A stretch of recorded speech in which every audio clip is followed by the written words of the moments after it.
15 minutes for a presentation, and then I guess at least 20, 25 minutes for comments. Yeah. So great. yeah. So yeah, it's a good chunk of time. All right, everyone, you should have gotten a pop-up that says the meeting is live streamed. You also have an icon note in the upper left-hand corner of your screen saying that this is live on YouTube. If you click on that drop-down where it says YouTube, you can copy the streaming link and send to your friends and family to watch along. And what else do I need to say? Oh, David, make sure that you keep the Zoom going through your midday break. Otherwise, the YouTube connection will get lost. It's not the end of the world, but it's easier if we just keep the stream going. So friendly reminder that this is live now, and apologies again that we didn't get this set up earlier. Also, one of our communications team members will be in, I believe Grace is in right now. She'll be taking screenshots. So if you don't want your if you don't want yourself photographed or your work photographed, do let Grace know in the chat. And I will give hosting back to David. 1 second. Cool.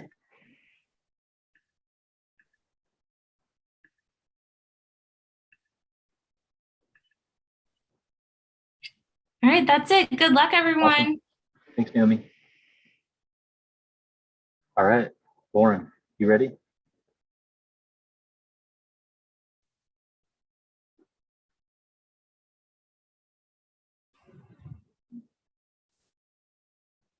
One sec, you guys. It's for some reason not allowing me to share my template. Okay. I'm gonna try to troubleshoot this.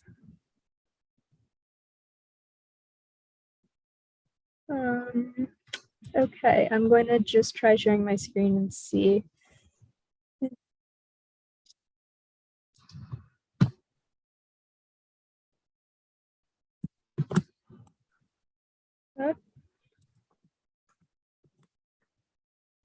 See if this works. We're seeing your like InDesign window right now. Yeah, I don't know what's happening. My program just froze. I had been having issues exporting and saving, so I was just going to do it straight on here, but oh, looks like it just quit.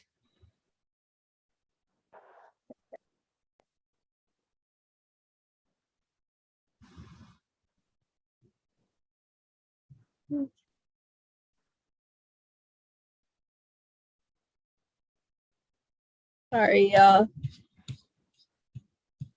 I'm going to stop my share for a second, try to get this to work. 1 minute.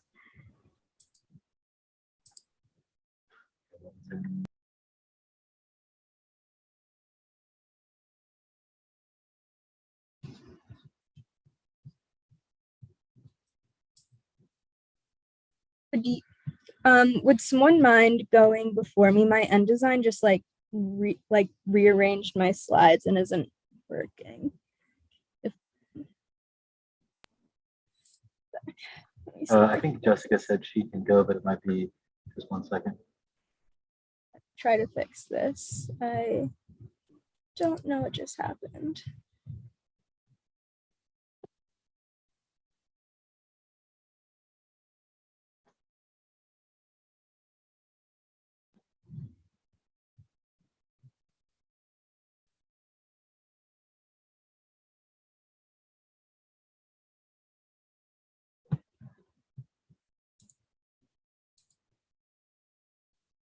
Try to export it again, and if that works.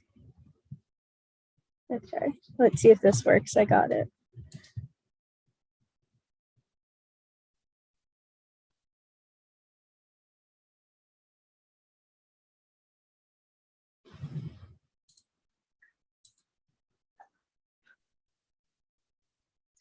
Hi, sorry. Okay, so Hi, my name is Jessica Seidel, and this is Repetition and Specificity, my proposal for the Boydrews offices. Located in downtown New Orleans, the site occupies a portion of the city block neighboring historic buildings and new development. So my first instinct for the design was to stack 4 modules horizontally to fill the site. And then by doing so, I was able to visualize a generic model of what could be. To create distinction, the second module of the 4 was then shifted west by 1 bay. And from there, the modules were grouped into pairs, and then each pair was then separated in the center, creating a void from the ground up.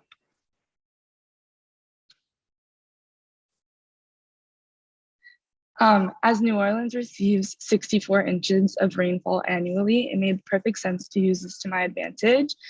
And then to allow for rainwater collection, the slopes of the roofs were forged by creating a dramatic slope at the intersection of the voids. The widths of the floors then change from the ground up, creating a dynamic sectional relationship between the modules.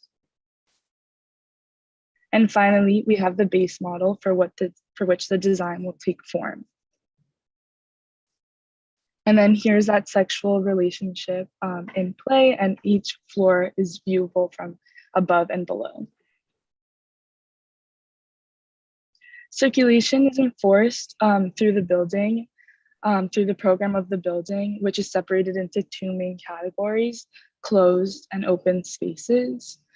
Circulation routes then divide those 2 spaces by having strict paths, and you can see that in the medium green in the middle. The program of the building stays consistent throughout each level, reinforcing that rule.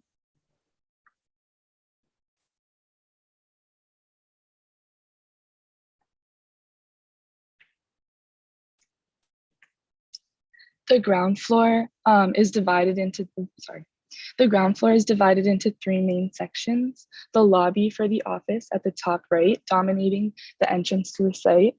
From there, a hierarchy of the building program forms, with the next space as this in the center being an art gallery with a focus of New Orleans and its relationship with water. And the third space holds the mechanical services for the building, acting as a main plant for the site. In between the 3 spaces are those 2 voids that travel from the building above, becoming these ponds filled with rainwater collected through drain pipes in the building. The second floor is where the program and circulation strategies are now strictly enforced.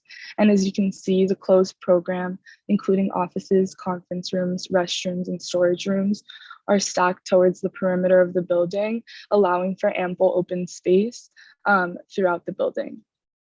And then here's when we can see those 4 bars take form, merging the 2 in the center to become 1 larger open space.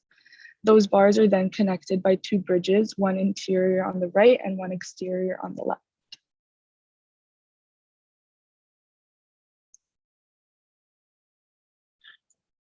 The third floor is a continuation of the second, and the same with the 4th above.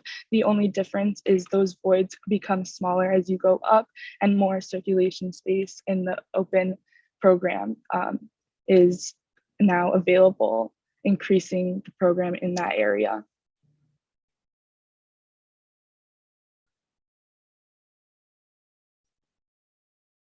And then the same thing again occurs in the 4th floor, being the largest and having most ample open space.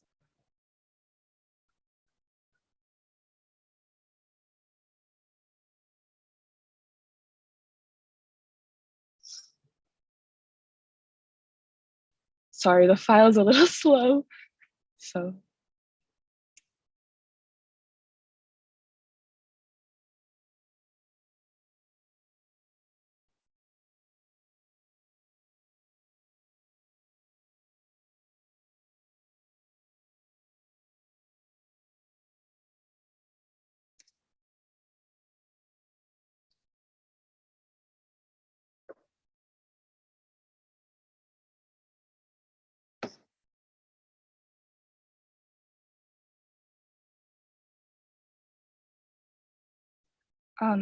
So the structure of the building is a steel structure building beginning with a 20 by 20 grid, which is then extended in places to allow for levels, the dynamic shift in the levels and cantilevering towards the void. So the fourth floor at the top, which is the longest cantilever, extends, I believe, around 8 feet.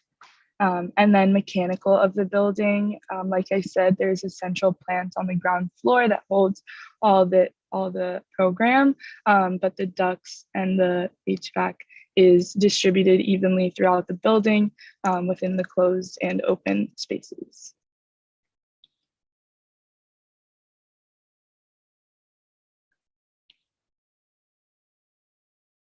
In section, the first main one was cut through that big void in the center, and where you can see those relationships of the program come into play, and you can see the bridge of the building is taking the hierarchy here, and in the rear you can see the open office spaces, and on the ground you can see those ponds. And then here it's cut through those two main voids. And now we can finally see that sectional relationship again and dominating the view of the section. The facade of the building is a GFRC material gridded facade that's wrapped around the entire building. And now I'll show you how it's connected. So looking again at that section, I'm going to focus on those three main points where I can show you the connection with the facade and with the building. So to begin, at the roof, we have firstly a gutter that collects the rainwater through a drain pipe that goes throughout the entire building, and it's visible on each floor to emphasize that.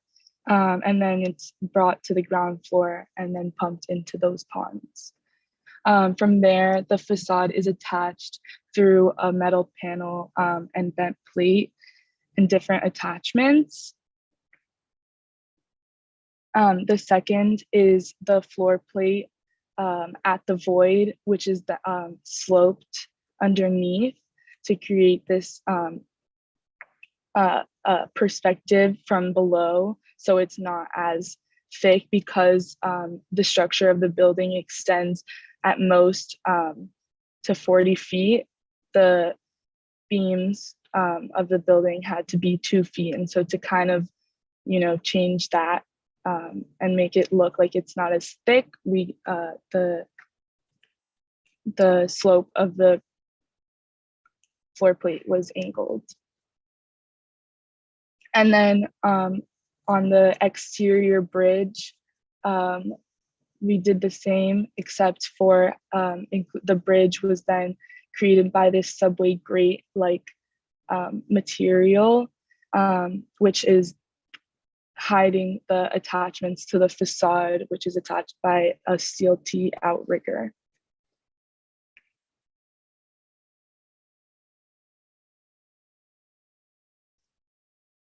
So now in elevation, you can see that facade wrapping around the entire building. And it only extends 3 feet below the second floor, not invading the ground floor.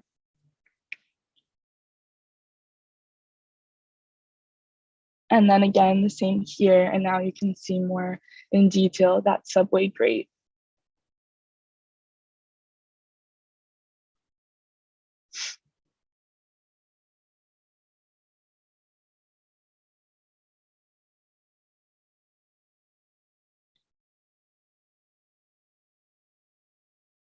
Sorry.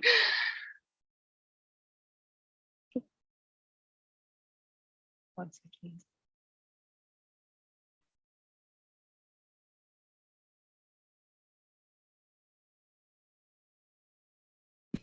Can I ask a question while we wait? Yeah, of course. So this space we're in right now is exterior, right? Yes, so this is the ground floor, and this is a view of that void through the building, and then that main pond, and then this would be the lobby. I'm sorry, there was another elevation, but yeah. And then again, you can see that's mirrored where the facade wraps around again. Sorry, okay, so yeah. And then here is the ground floor, looking into the lobby and up at the building above, and you can slightly see the angled floor plate below to like hide the fact that the floor plates are so thick. And then you can see that pond in the center kind of taking up that entire view. And then here's a look of the building in isometric in the rain, showing what it could look like in a rainy storm, which is very typical of New Orleans. And showing, because the buildings throughout the site are also like much taller than ours, it's still, you know, creating this empowering view, even though it doesn't have the height. And then a look of what the shared office space would be like with the subway grate bridge that wraps around. And then that facade creating these beautiful shadows in the interior. And finally, the entrance on Poydras Street, and you can see the lobby on the left and the stairs leading up to the site. And on the right is just a communal area on the ground floor, inviting to strangers passing by, so to protect them from the wind or from the rain, and allowing them to kind of like get some refuge there and not feel like they're intruding on the space.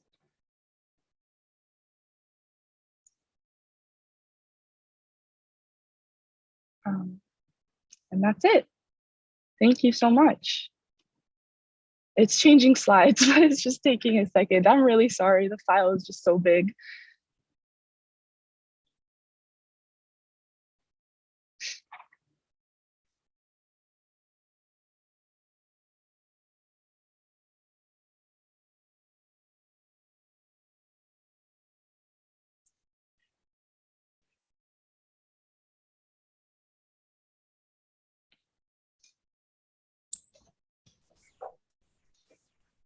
So to state the obvious, if we were going after this project and it was a competition, we would have lost because you can't wait so long for these slides to come up.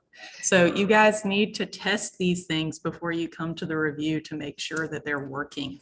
It's just, I mean, in the real world, it wouldn't fly. Here, it's school, it's fine, but just something to keep in mind.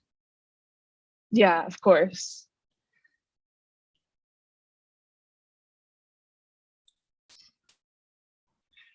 And I'll keep going. So it looks like, Jessica, that you have some beautiful drawings. I just can't see them because the line weight is so light. I had the same question as Emily, that I couldn't tell where the interior started and the exterior stopped because I can't see the doors.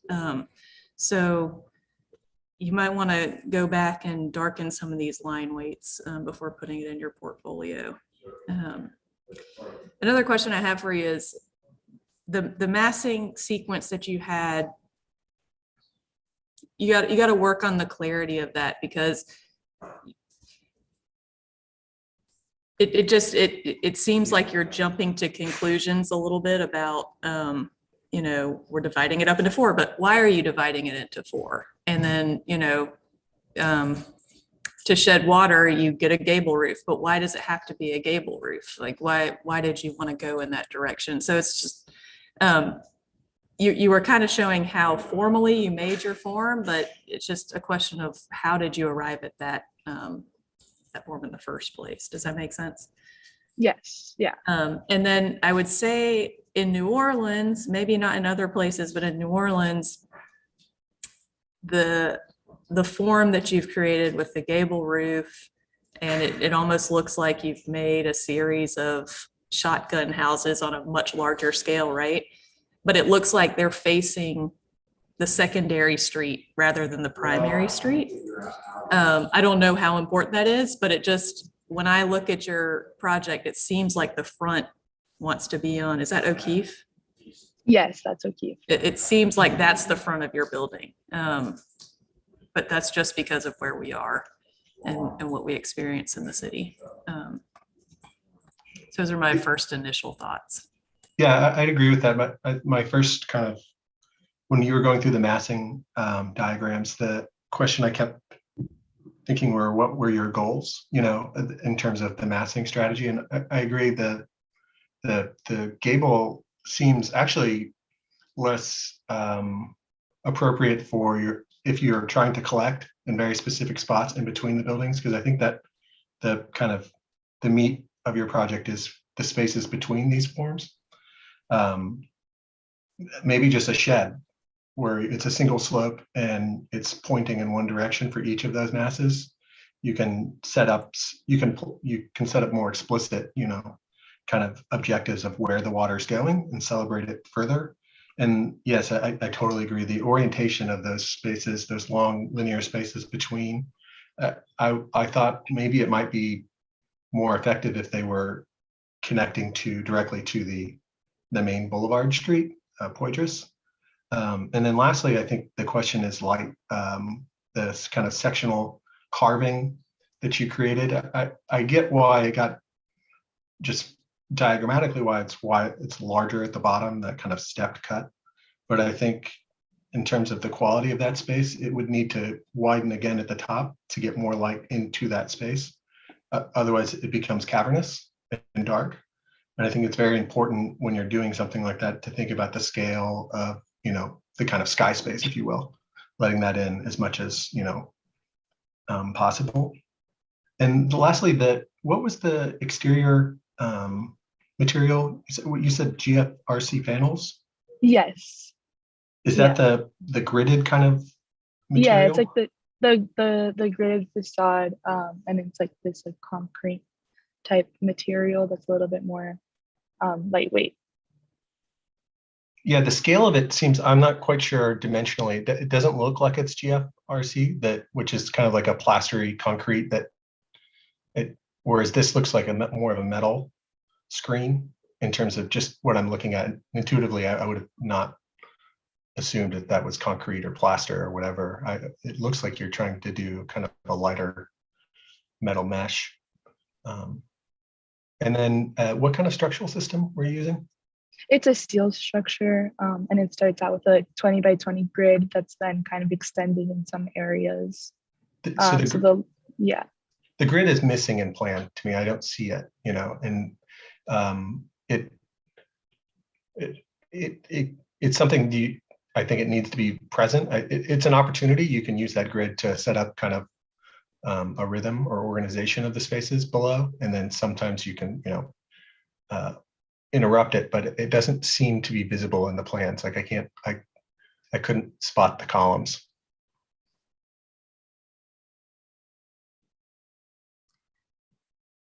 In schematic design, did you make a more explicit reference to the shotgun houses?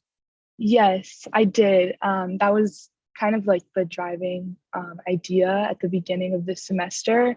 But then because I strayed so much away from it with the program and with the layout of the building, I didn't feel like, I was really effectively reaching into that precedent.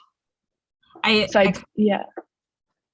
agree that it is still, formally so referential to that building type. I think if you were to keep this scale, it would have been more powerful to kind of take it even further away from the repetitive form, because I think what I'm still trying to do is like draw back the connections, but it feels a bit out of scale.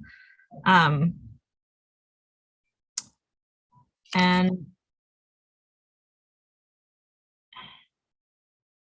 yeah, I don't know. I agree with all the other comments that have been said. I feel like the exterior or the exterior offices, that like interior space of your final rendering looks to be the most sort of light filled and connected space with these grates. And I would really think about how to activate that vertical space, interior sort of caverns, so that there's something to kind of look back at and refer to. And I don't know whether it is, I mean, it's certainly bringing in more light. It could also be adding vertical elements or sort of activating the underside of those pitched extended floor plates, but something where it feels, the interior feels more light and like your eye is being drawn across it, because those spaces still feel a little bit dark and The renderings, they're literally dark, which, you know, you can lie in your renderings, but it's almost very truthful how dark some of those spaces are in those renderings. Yeah, I think the visual connectivity between the street and those public corridors between your buildings is critical to make them not just activated, but I think, I don't know, there's been lots of studies done on urban spaces, but visual connection is actually really critical. If you don't, people don't want to go where they can't be seen, you know. The wrong kind of people go to places where they're not seen. Like Waller Creek in Austin, David, was an example of, they spent, you know, in the 90s, did a lot of like pretty cool modern spaces, but they're just absolutely abandoned because it was about 15, 17 feet away from street level. So the, you know, much of the kind of proposals for the new developments was about how you reconnect it to the street level. So I think these kind of long cavern spaces, it's really important about kind of getting a sense of still being within the city and having some kind of, you know, literal visual connections back and forth. And where is the entry on this? Is there multiple? Yeah, so the entry is on Poydras Street, and it's just a main entrance into the site, and then there's a smaller entrance into the lobby of the building. You go to the first floor plan. Yes. This might take a minute. Yes. It's actually going quicker, thankfully. So the entrance is here on Poydras, and then there's a smaller entrance into the lobby, which is right here. Just not to, like, you know, dominate the entire site, really, like the entrance. And to still make the ground look a little bit more playful for like people passing by, as it is a busy street. So, but the mass is above continuous, so those bars are continuous above. There's a ceiling above those kind of main spaces, right? Yes, yeah. You can see that faint blue line that is the floor above, right? Yes, here. Oh, I see now. Yeah, that would be a heavy dash line for a presentation plan. I think it's important to kind of inform it. Jessica, I might jump in and say, I think it's really hard being an integrated studio, right? Because you've got so much on your plate, and if you really boil it down to its core, it's like the process y'all are all going through is that, first of all, you've got to have an idea or a couple of ideas, then you've got to develop that idea, and then you have to communicate what the heck's going on in your brain to all of us, and like, not to simplify things too in like a dumb way, but I feel like that's kind of like that's the like big buckets of what y'all are trying to do, and I think you have some like good things embedded in each of those categories, but I also think you have room to grow in each of those categories. And so some of the stuff that I think we're picking up on, like on the idea phase, is that typology comment that keeps coming up, like the residential typology, or at least here in New Orleans, the shotgun kind of reference that your forms are making. Like, you need to know how loaded some of those, what's it called when you reference another song in a song? Sampling. Yeah, like you're doing some heavy sampling right now with your typology. So you need to understand how loaded those references are that you're making, and you're either using that to your advantage or making some like critical or ironic comment on them. And I feel like right now you're not either leaning into them or leaning against them. You're kind of somewhere in the middle. And so I would encourage you when you're starting with that initial idea to think critically about what point you're making and to like go one extreme or the other. Don't land somewhere in the middle. Don't like the Goldilocks zone is not working to your advantage right now. Um, and then as you're developing your idea, a lot of these things we're struggling with to understand. Well, maybe that's more of a communication issue, but understanding what's inside and what's outside and some of that stuff, I think would just help. Uh, well, number one, I like that you've kind of restrained yourself to two colors. You're like, all right, I've got my black and gray lines and I've got my blue. Like often that accent color can be really useful for pointing out moments that you think are important for us to key into or that you're trying to highlight. But right now you're not doing it in a careful way. You're kind of just like, well, there's some black and there's some blue and they're kind of equally distributed and neither is particularly dark. And so you want to just be a little more intentional with your use of line and color and really think about what you're using your pop color to draw our attention to. And so just, I guess the common comment amongst all of that is be really intentional with what you're doing and why. And think about it from our perspective, which is like, I've never seen this project before. And so what's the narrative that you're telling? Like, what's the story that you're like weaving for us?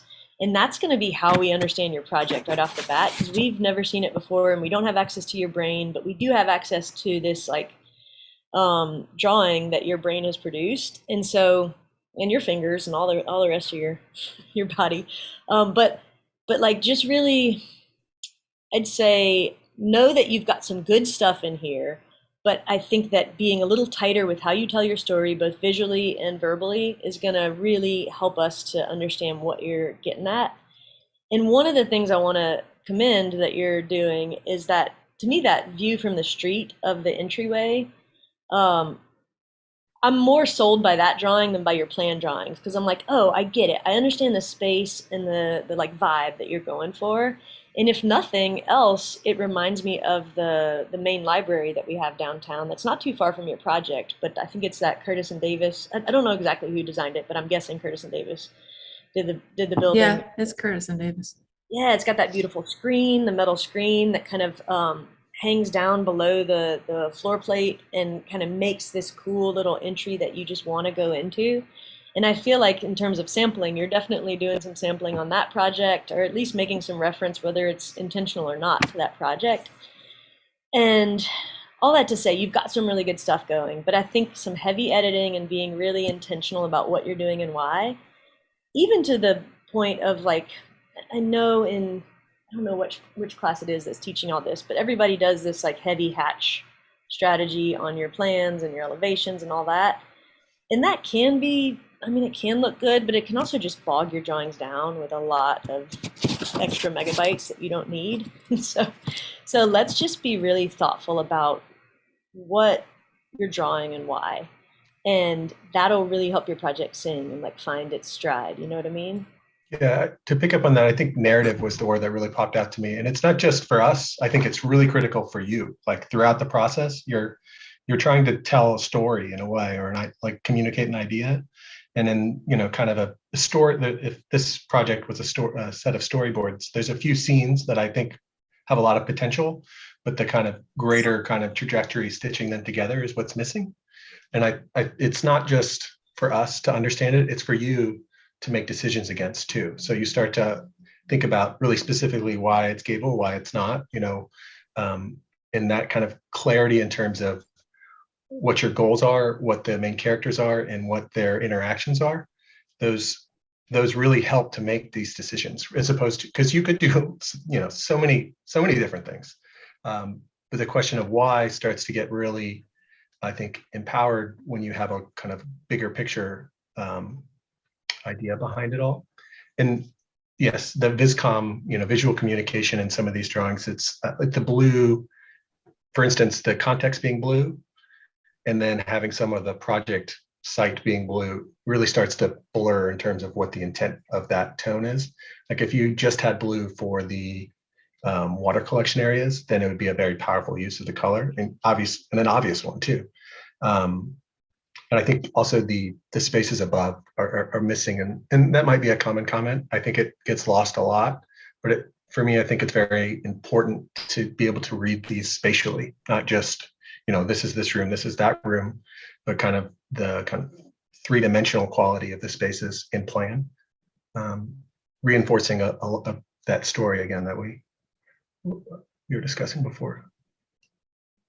And I would also just say to the storytelling quality, it's not, you don't always have to have such a linear narrative or process Right. where you come up with the idea and then your drawings are executing, coming back to that first idea. I think what Emily said about that really beautiful rendering where you have the screen starting to come down and you can imagine light filtering through into that space that has a sort of dynamic geometry, that might not have been something that you intended to happen. But I think once you actually have the visual tools to start describing that three-dimensional space, that can become main feature of your design that you can really foreground. And another thing is really stepping back and looking at the overall form and saying, okay, maybe I did design it based on this shotgun house idea, and now I've really strayed from that. So what happens if I create, start changing the points of all the peaks on that roof form so that it's much more dynamic and much more expressive and kind of gets away from that reference so that you have suddenly a new,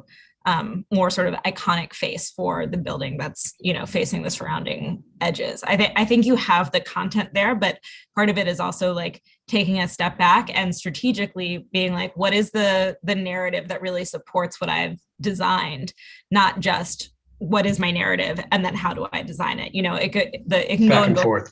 Yeah, for it can go sure. in both directions.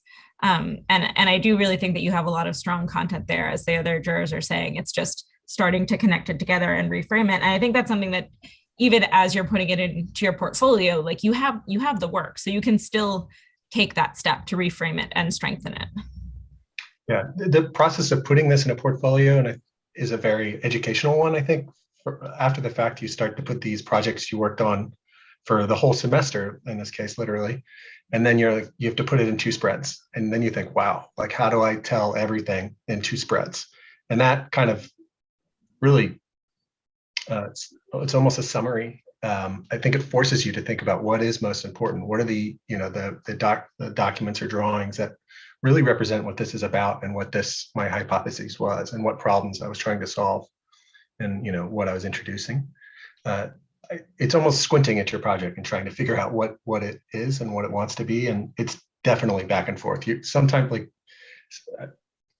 in practice we do this too. I'm constantly asking my coworkers or the partners, what are we trying to do? What is the idea behind what we're doing? Because it really helps kind of ground your yes no decision making. And again, change. You can do something and you didn't realize it would do that. You can make a gesture and then you kind of go back and rethink what you had, previously assumed. Yeah, I'd say 1,000%. And I don't know if you went to or attended our envelope discussion, but there I talked about how we always, go back and change our narrative after we figure out what we're doing, and then that we wouldn't be able to take a project forward if it wasn't a clear narrative, because like Nick just said, that's how we make decisions. It's based off of that single narrative. And just FYI for everyone on this talk today, Big does that too. The people that try to say, oh, we have these very clear diagrams, we've got this figured out. Started the project, we had no idea, Right. We're studying tons of different things. And then when they present it, it looks like it was so easy. We made this move and then we did this, and no. So yeah, it's all about post-production. That's really what it is.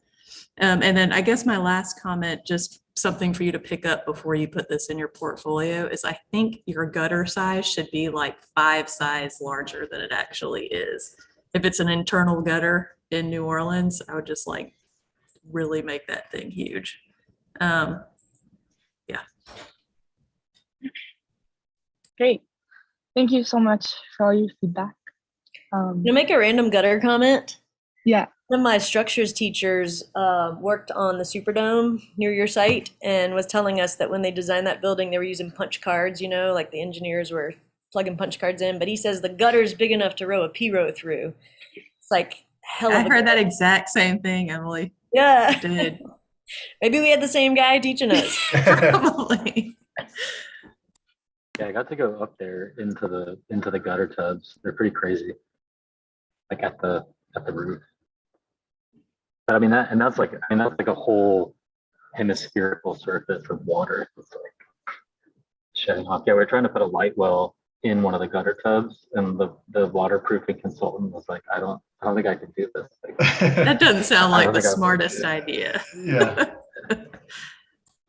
Cool. Well, thank you, Jessica. I mean, I think the semester has been kind of a, you know, back and forth with the shotgun form as a question of, you know, identity in New Orleans, what it means, and how you kind of connect with it and through it.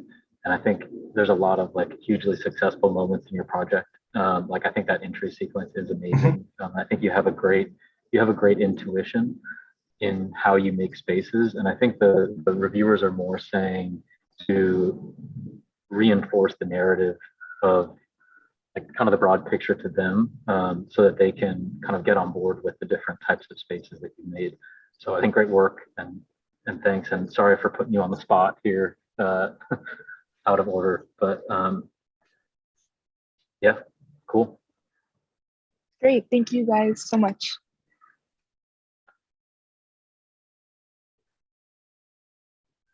All right. Lauren, are you prepared now? Yes, I think so. And thank you again, Jess, so much for doing that. I don't know. I hadn't been having issues, but now then I did. Let me share.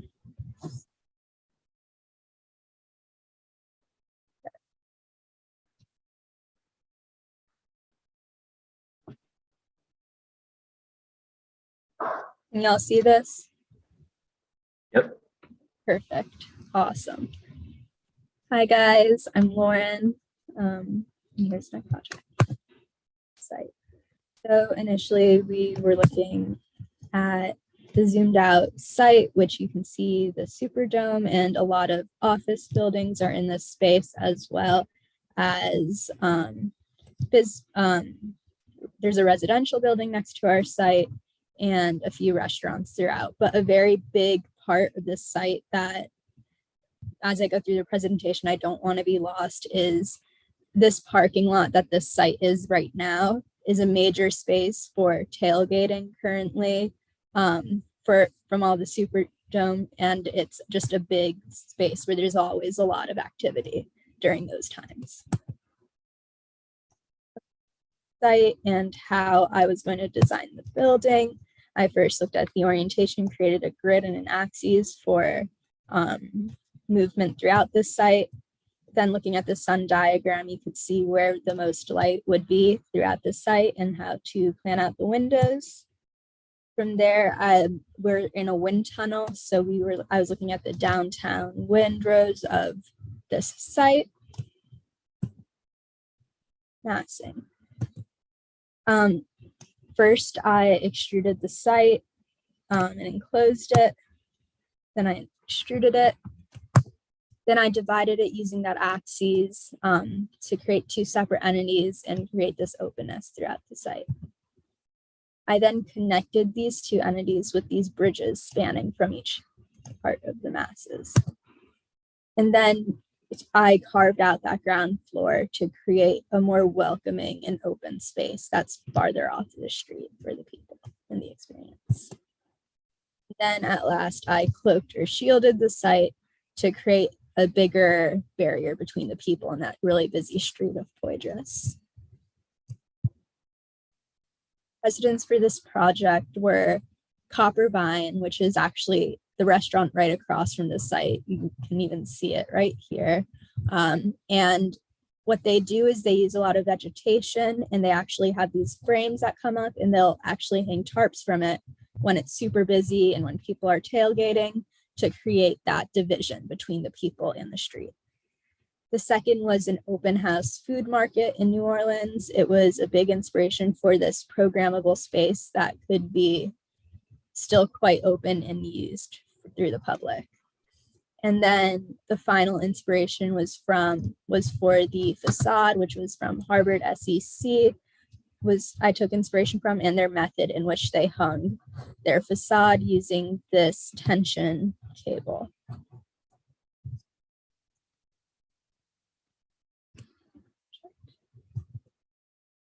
Oh, is that not? Okay, sorry, that's not in the right place.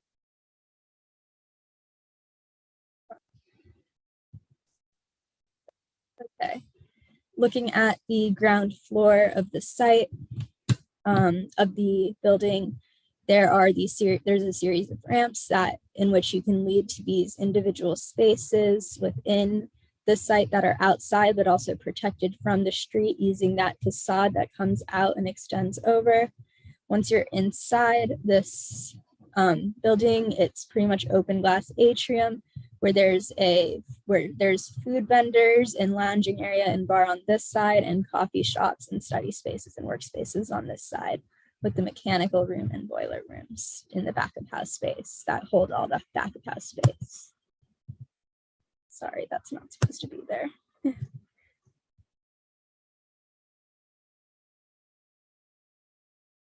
sorry.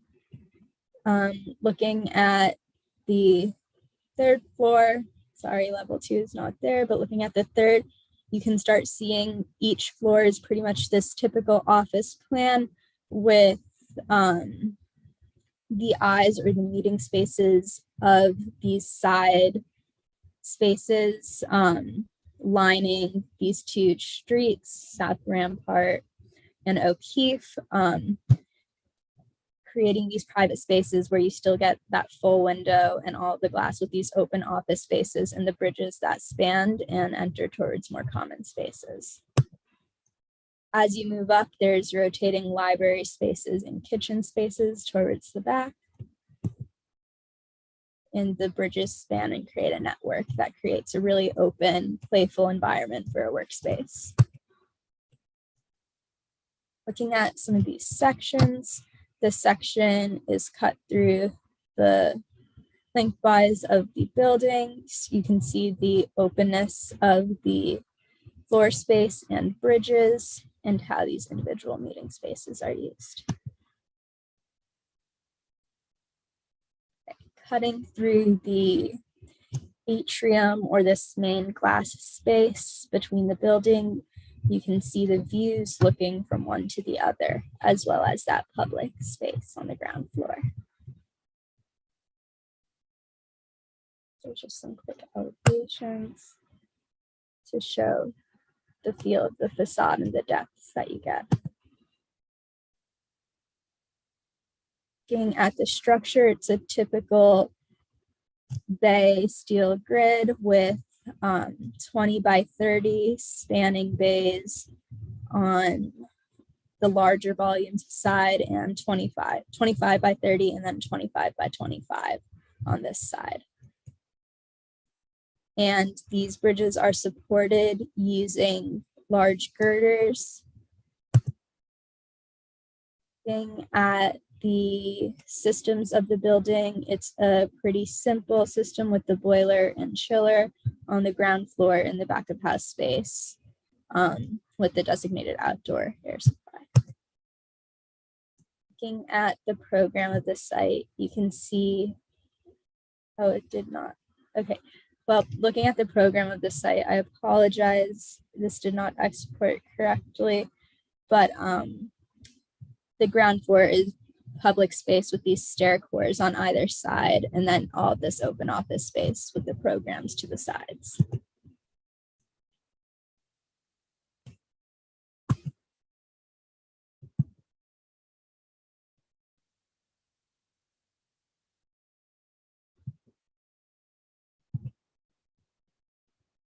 Sorry, y'all. Okay. Looking at this connection of this lightweight hanging facade, you can see here that there are these tension cables that come out and hold the site with these supports. Sorry, this is not.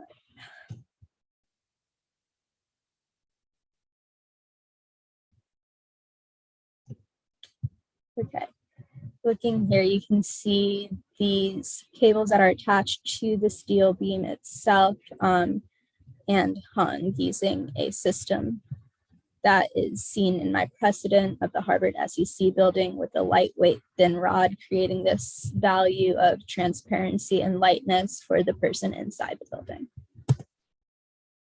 The more experiential moments and qualities within the space in the section.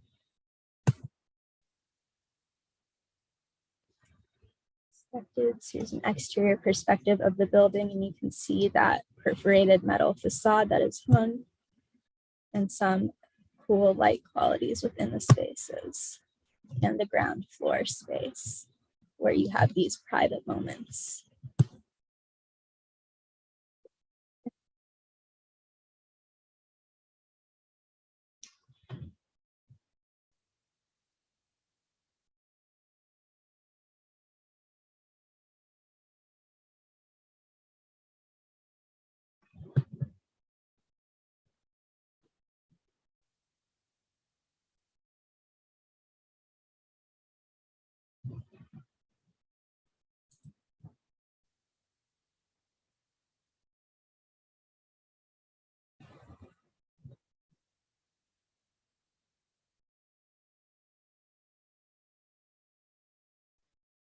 Are you there, Lauren?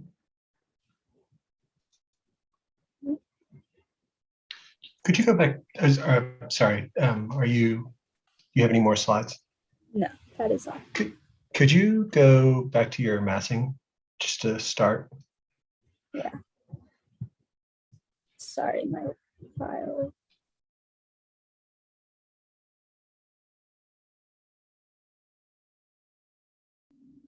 This is a really detailed or a very specific recommendation, but I would export these from PDF or whatever file types they are to JPEG and link the JPEGs in an InDesign file. And that will minimize file size and make this faster. Also makes it more emailable. It just, JPEG is usually once it's a JPEG, you can't do anything to it because you can't scale it or anything, but that's just a tip for future presentation. So yeah, if you could go to, there was connect, carve, and shield.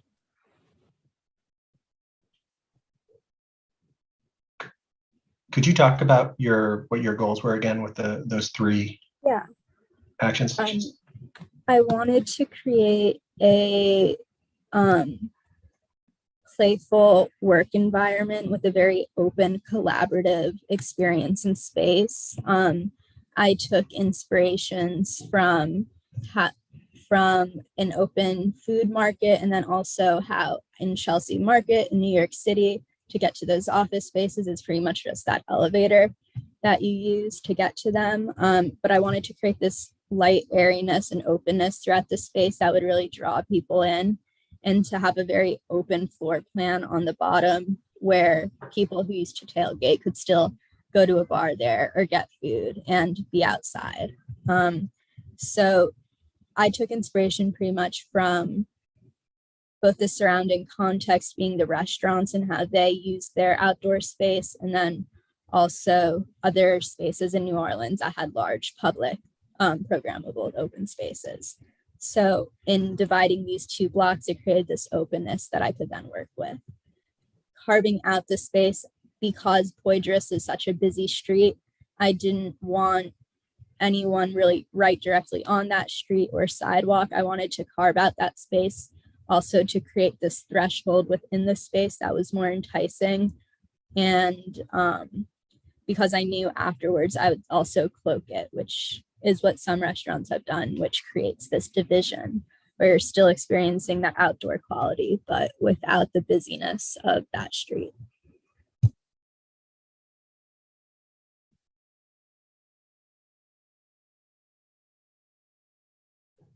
Yeah, I think there's something compelling and direct about the strategy. I guess the my comment or maybe question is the connect. I think the carve is just well, this is a kind of question of semantics and how you think about, making, but carve and connect are synonymous with how you're using them right now. The way you're carving this plinth, right, to reconnect it to the boulevard for this kind of seasonal program, I think it's a smart move. But I think it's also about connecting, right? And I wonder if that carve doesn't just happen on the ground floor, right? So theoretically, you carved already at the center.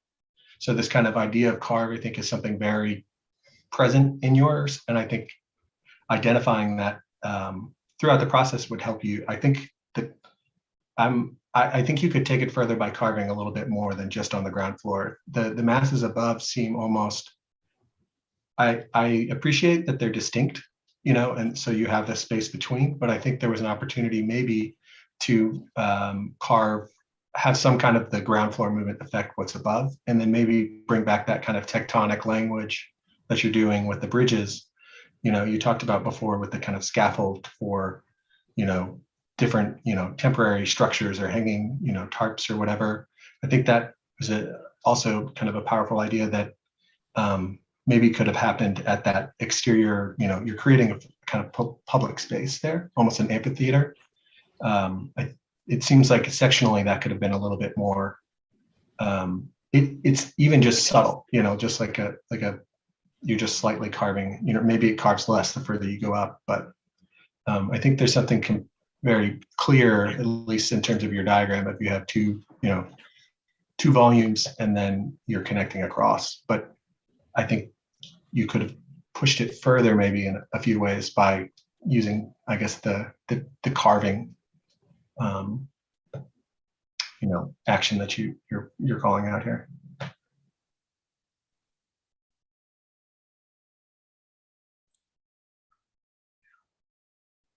Yeah, I would agree. It seems like there's much more thought put into the ground floor plan than to the planning of the actual office area. Like if you go to some of the plans, the overall layout just feels like a sort of missed opportunity to have private offices and meeting spaces, which would be used only sort of temporarily along the perimeter.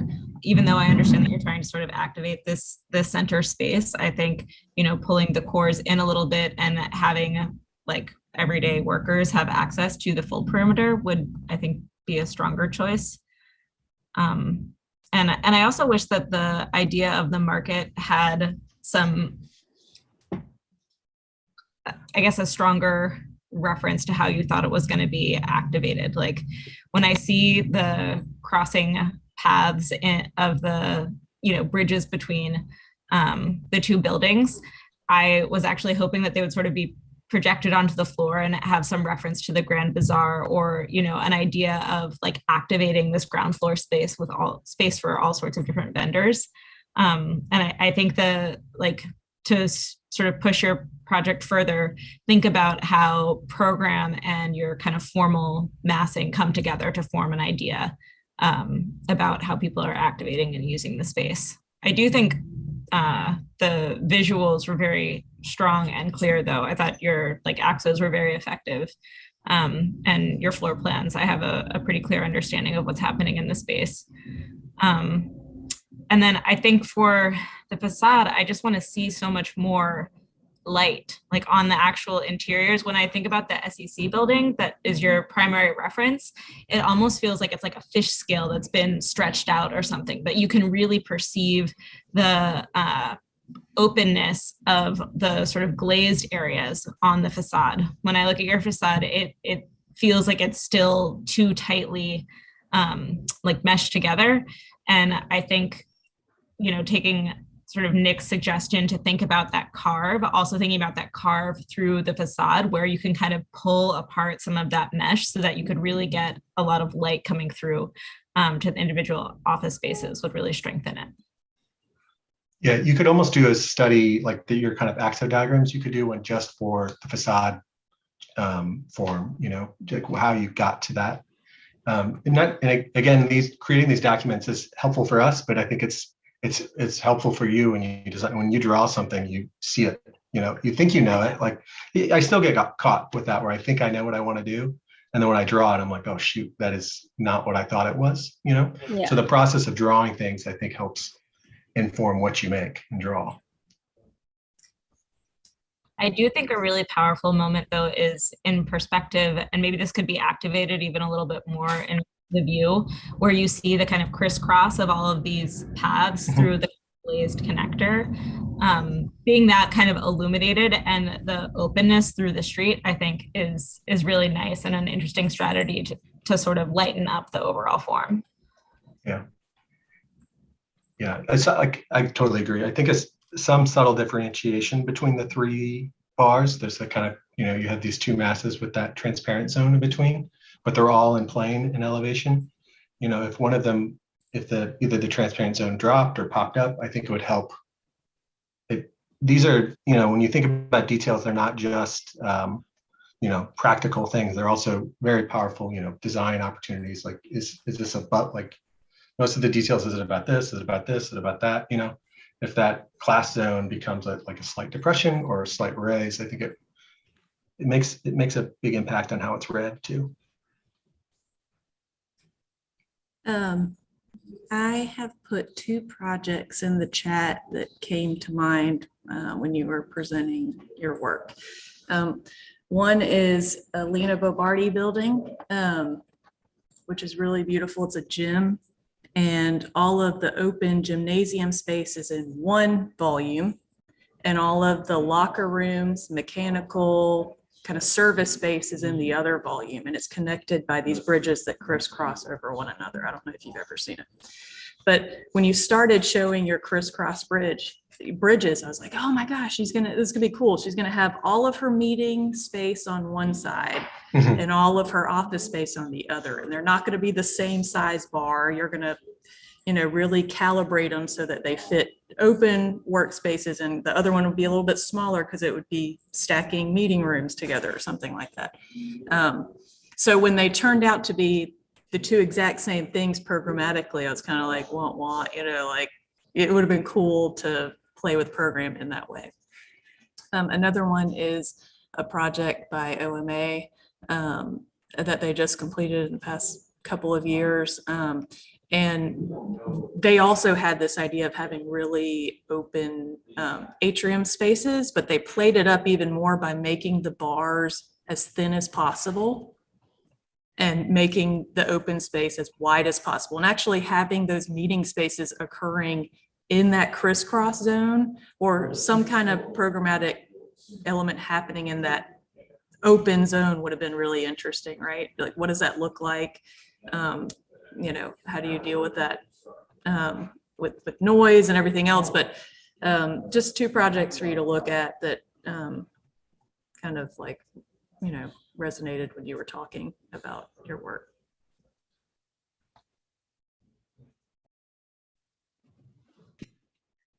I agree with all these comments, and I was wondering, could you show us in plan where that space is that looks like an exterior porch where the business guy and his plants are hanging out? Yeah. So this is the in plan. This. Right. Oh, so we were on the ground floor. Yeah. And go back to that view once, or like the little perspective.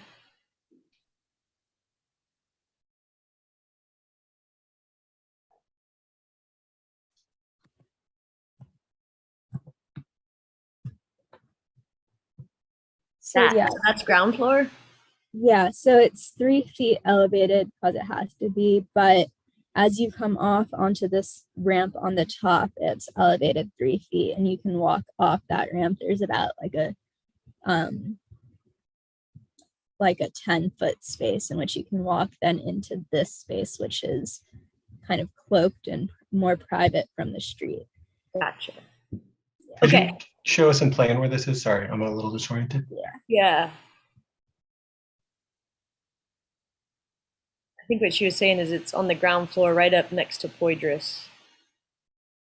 I don't think I understood in plan that there was that shroud. Nook. Yeah. It's right here. So it would be walking into this space. that zone. Yeah. Okay.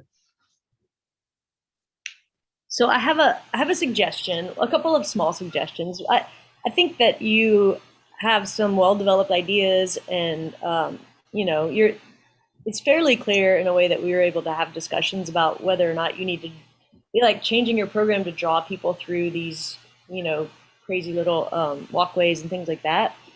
But one of the things that I felt like what you led with was the activation of the space on a game day, and like how you really wanted to foster this sort of space where people could hang out and go to the food court and, you know, like be part of the life of the street. And so I kind of want you to like finish that point with this view of what your space looks like on a game day when everybody's in their Saints gear and they're all eating tacos from the, you know, one of the vendors. And I suspect, I mean, you probably want a few quiet spaces where you can do that, but I suspect you want a little more connection to the street and the flood of people that are going by, like chanting and, you know, being drunk and whatever they're doing before or after the game. So like, if you're going to lead with that, then I think it's nice to like bookend your narrative with like a vision of what this space is in its peak time that you've been imagining as you're designing. And that means a lot of entourage or whatever the hell y'all call like stick and Photoshop people in the drawings. But I think it's like a nice little way to kind of show us what you've been imagining. So spend a moment, if you return to this project with any of your time, spend a moment like making that drawing for us, that rendering. And I also want to say, I really like the depth that I like when you're thinking about this facade, and I think in elevation, it's really evocative to see this like layered drawing of different tones and, you know, grayscales. I think that's a beautiful drawing. I'm not convinced by the inside experience in your facade, just like some folks have been mentioning, like maybe you want a little more porosity, but more than anything, the thing that I want to like communicate to you is the fact that you should think about what the quality of that, like what you're going after in that facade, but also let's realize that there's gotta be a little substructure that's helping to hold up this beautiful facade you're thinking about.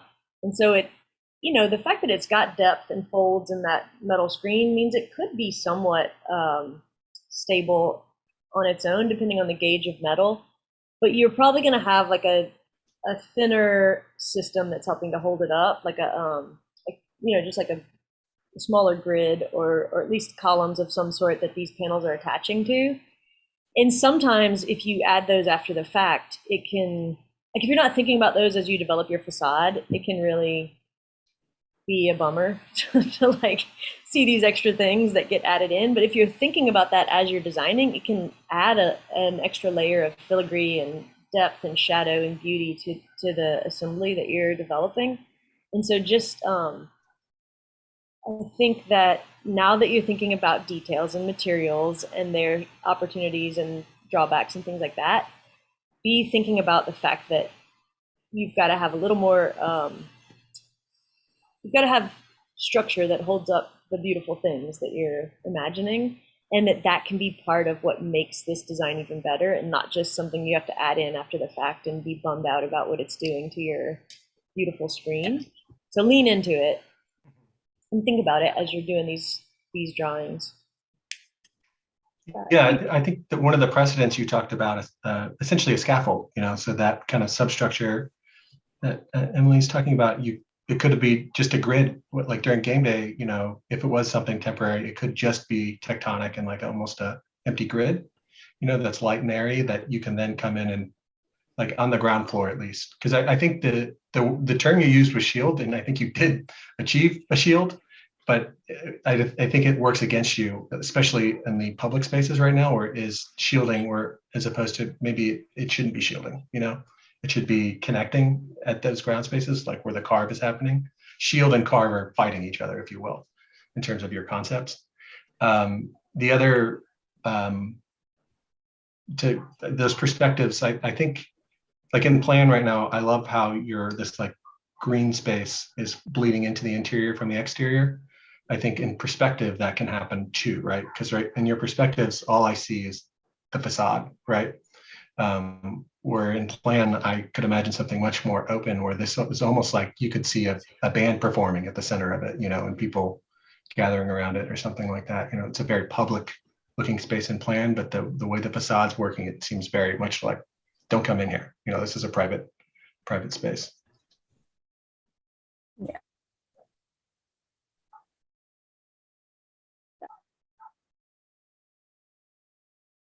Can you talk a little bit about, rainwater's been a driver for the last two projects, and you don't seem to be thinking about it much, which you're not required to, but I'm wondering with the skylight you've got over your central zone, it seems like you're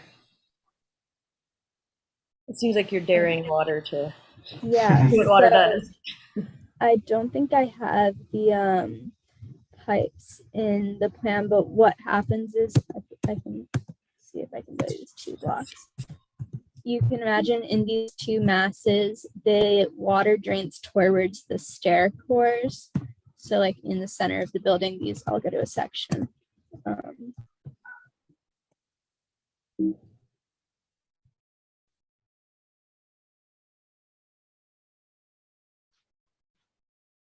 Guys, this is. I think we can imagine what you're saying. So they drain towards But yeah, so it kind of like slopes towards these. The roof is obviously a flat roof with the slight slope, and it goes towards those stair cores and then straight down. What about the water on the glass roof?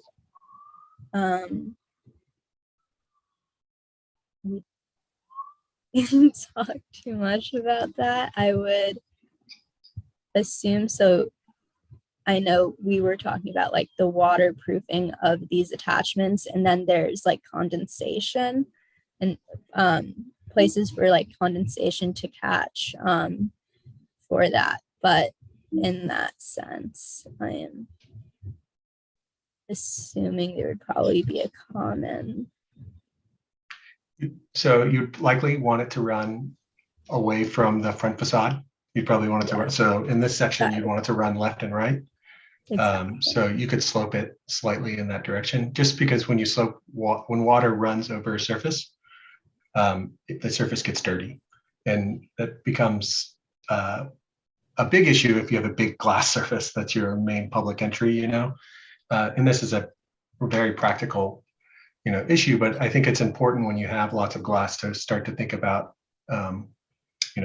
elements like water and sloping, and there's systems that are designed to do this. There's also, I think, maybe another structural system, like a scale structural supports for that skylight that's missing.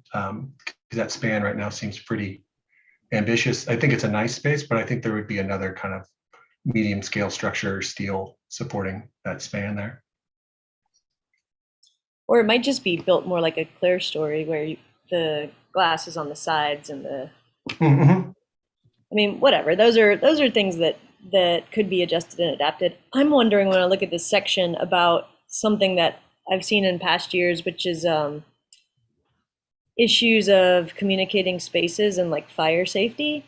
And I can't remember what Irena and the studio's stance is, but I just want to flag that as thinking about accreditation, like putting on my accreditation hat. Yeah.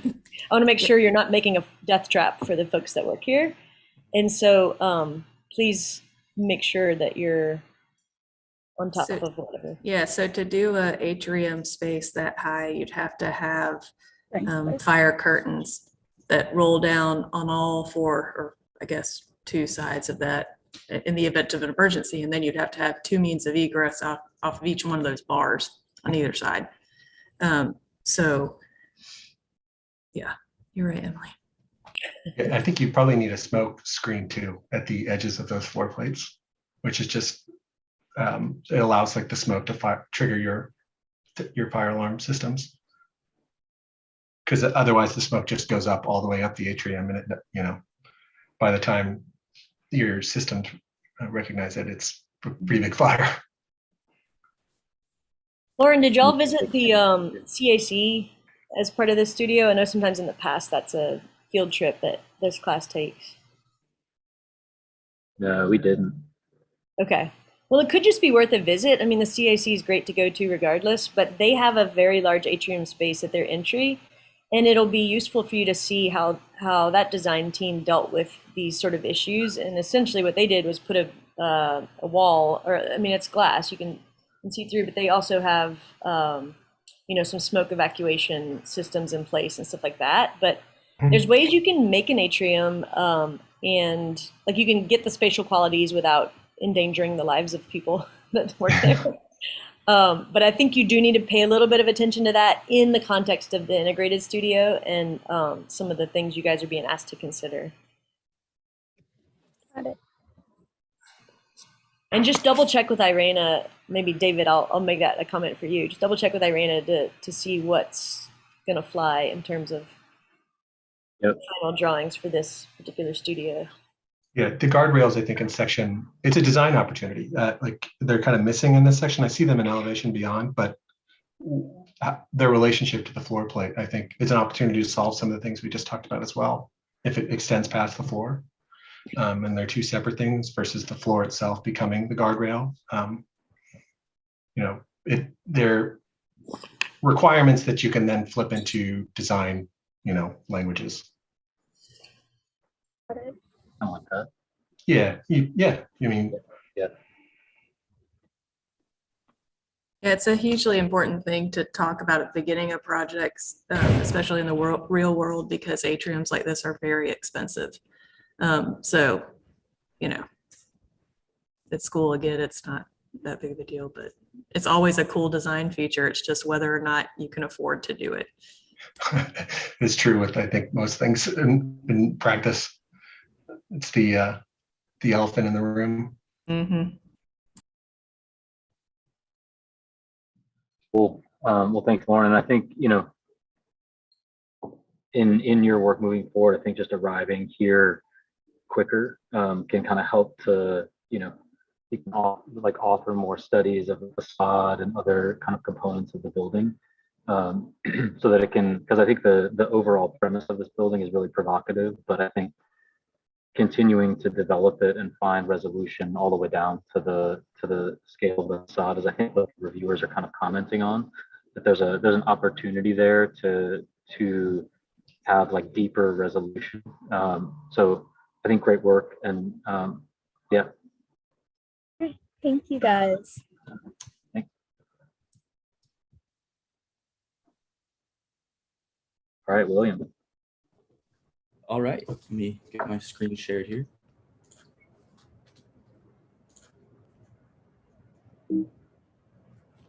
Can you all see this and hear me okay? Yep. Everyone can hear me? Awesome, cool. Yep. I'll get started. Hey everyone, my name is William. This is gonna be my review here. So looking first at the figure ground of Greater New Orleans, the site is centrally located in downtown, and in flipping the relationship highlights the street network of the city, and the site's connection to Poydras and Poydras' greater connection to the overall network of the streets. And so pulling in, the site currently functions as a parking lot, and we can highlight the greater extents of downtown that the site reaches out to, as well as the surrounding buildings with significant public use. And notice that a unidirectional relationship it has to these. So the question is, how can we redefine this? And we can start by looking at where people come from. So looking at residential areas and hotels, and where are they going?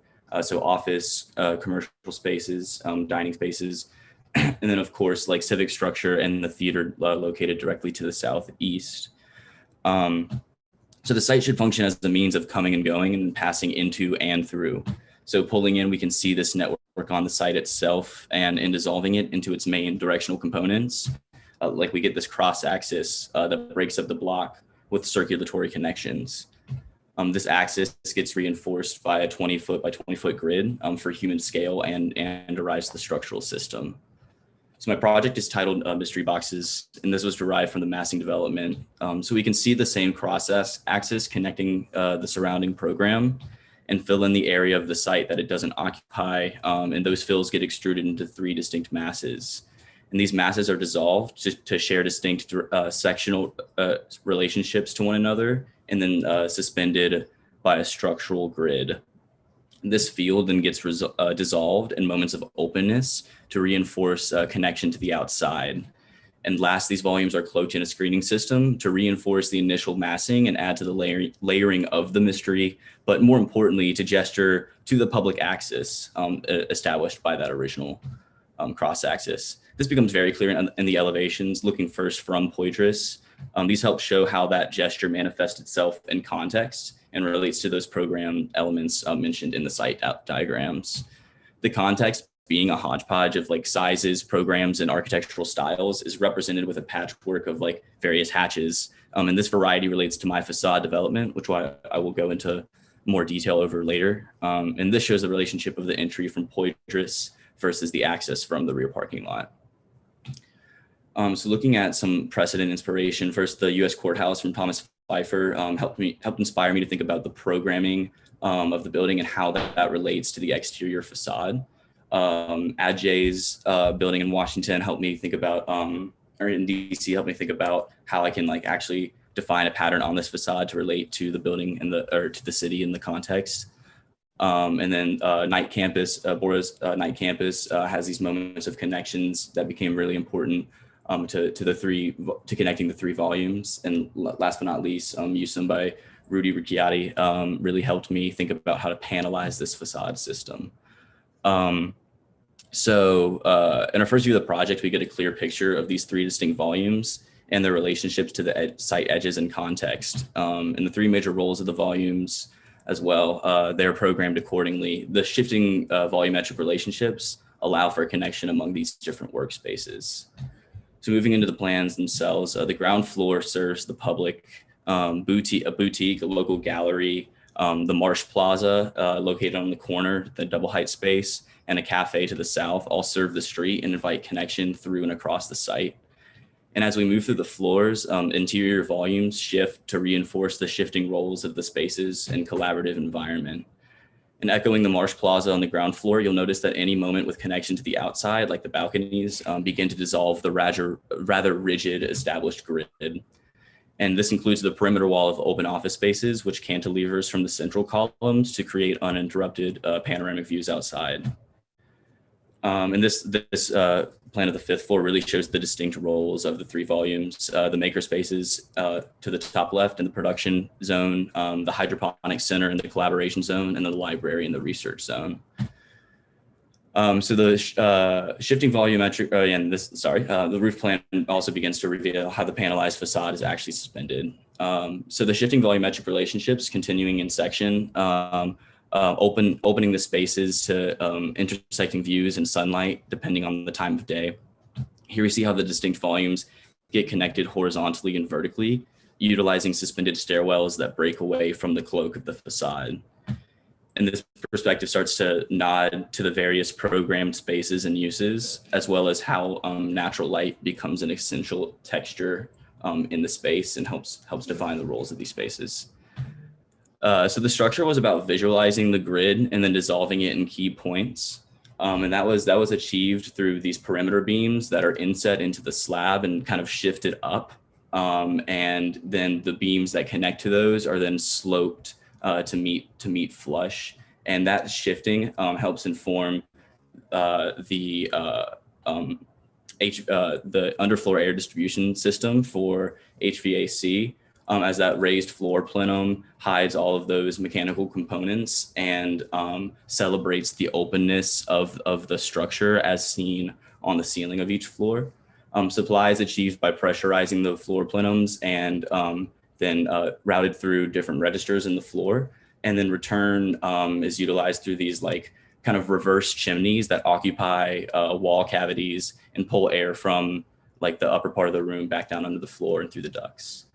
And last from the systems is the drainage strategy. So pulling water from the exterior balconies down the mullions into the back, and then from the roof down to that central Marsh Plaza, as well as for a basin for the hydroponic center.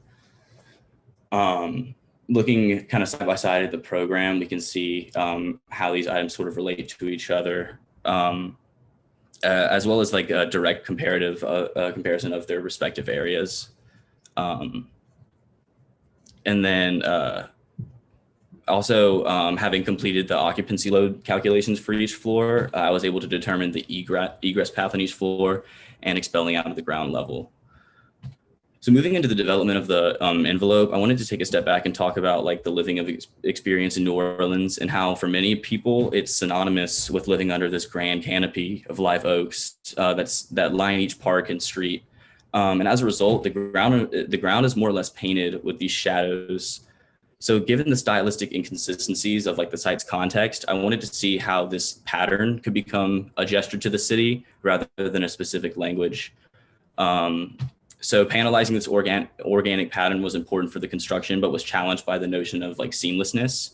So this was combated with a loose grid that helped inform the pattern, as well as ensure that like the branches would meet when panels are placed end to end. So we start with the roles of the facade. Probably the most obvious one is solar relief and how it combats direct sunlight, as well as partial rain screen, although that's not the primary function. And then more importantly, it gestures back to that notion of the mystery box and being able to read a volume beyond, but not know what its contents are. So shaping the facade, I first thought about different gestures toward the ground floor, but found that disrupted the overall form too much. Similar problem came with the vertical separation as the visualization of like the public access started to become less clear. So as a result, I decided on simple shaping that helped reinforce that square shape. And exploring the coloration of the facade was also pretty interesting. I realized that defining the volumes with 3 distinct colors was too literal, so I got rid of those. I also found that highlighting the corner volume with a unique color gave it too much visual hierarchy over the other 2 spaces and distracted it from the idea of balance between all 3 volumes. And to think about what hue I wanted from here, I looked to the naturally cool, like tonal quality of concrete, which is the ductile concrete is the facade material. As well as the facade's connection to the sky to determine the various tones of blue would be most appropriate. And one final gesture was the tapering of these panels. So with the branches 3 inches wide on one face and 1 inch wide on the opposite, the panels now serve 2 textural functions depending on which side they're flipped to. And these rotations are determined by what is behind the exterior surface of the facade. So against the interior office spaces, the panels taper outwards and planned in section to project more views outside. And on the balconies, the inward taper pulls more sunlight in relative to different times of the day. And these details start to reveal how the mechanical and structural components work in tandem to reinforce some of these main concepts. And pulling away the facade reveals the true elevation of the spaces, solving some of that mystery there. And cutting through the 4th floor reveals a quick plan of the UFAD tiles and interior office glazing. Looking closer at these details, we first see the facade suspension system and it's in connection to the thickened parapet. We also see the standard curtain wall and how it's attached to that kind of inset perimeter beam, which again is sloped up to, and cantilevered from that center collection of columns. And that more or less gets continued through these until the bottom here, which is more just about those like arms that extend out to tie the facade back to the main building. And last we get to the planter here, which is basically, it has to be insulated on all sides. And then these precast panels are projected through that insulation using Z-clips. And then an embedded steel plate actually makes it like a seating element. And that's how you kind of see those elements realized and kind of calling out all of their individual components. You can see how everything works together to form a complete system that reads relatively minimally in experience. This exterior shot from Poitras captures like the subtlety of the facade, both in color and in texture. What initially reads as 3 like volumes should unfold into 3 different shades, which also in turn have their own textural conversations. And the mystery box takes on a different form at night, where the volumes reveal themselves in a different fashion. The facade becomes the point of contrast rather than a moment that defines the form. And moving into the Marsh Plaza, we can see the entry pass for a typical office worker, as well as the average visitor who wants to walk or lounge among the vegetation there. And the interior office is shown to pay respect to the grid above while still gesturing toward that openness on the perimeter. The columnless structure in these spaces contributes further to that spacious feeling. And just as important are the moments of connection, which are celebrated through these suspended stairs. Again, without the facade, these transition areas act as a moment of clarity as one moves from program to program. And here we see the beautiful light qualities of those double height exterior spaces. Everything is painted with those shadows that once again beckon toward the pattern painted on New Orleans by the canopy of live oaks. And this is continued on that rooftop hydroponics center, which has the added benefit of overhead shading and protection. And then pulling back out, we're reminded of the initial concept of that public way that divides these volumes, a space that welcomes exploration and public interaction, as well as those who work in the floors above. And that's everything. Thank you.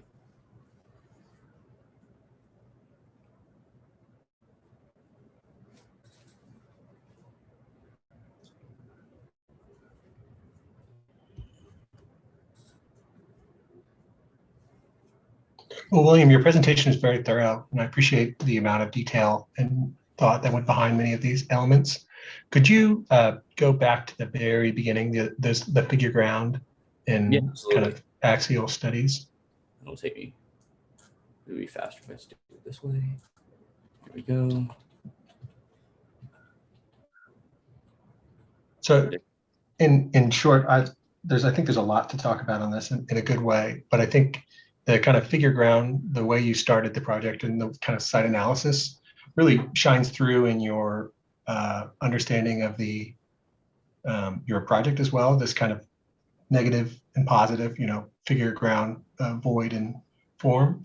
And there's, I think, which is, I think, a good thing, but I would challenge maybe that some of the space, like, I think you have a very good project, let me be clear, but where I find it wanting is I think the object becomes more important than maybe the space. That makes sense in some of these instances. It's not necessarily more important, but I'm like in the treatment of the screen, the shadow quality, maybe the perforations change dimension.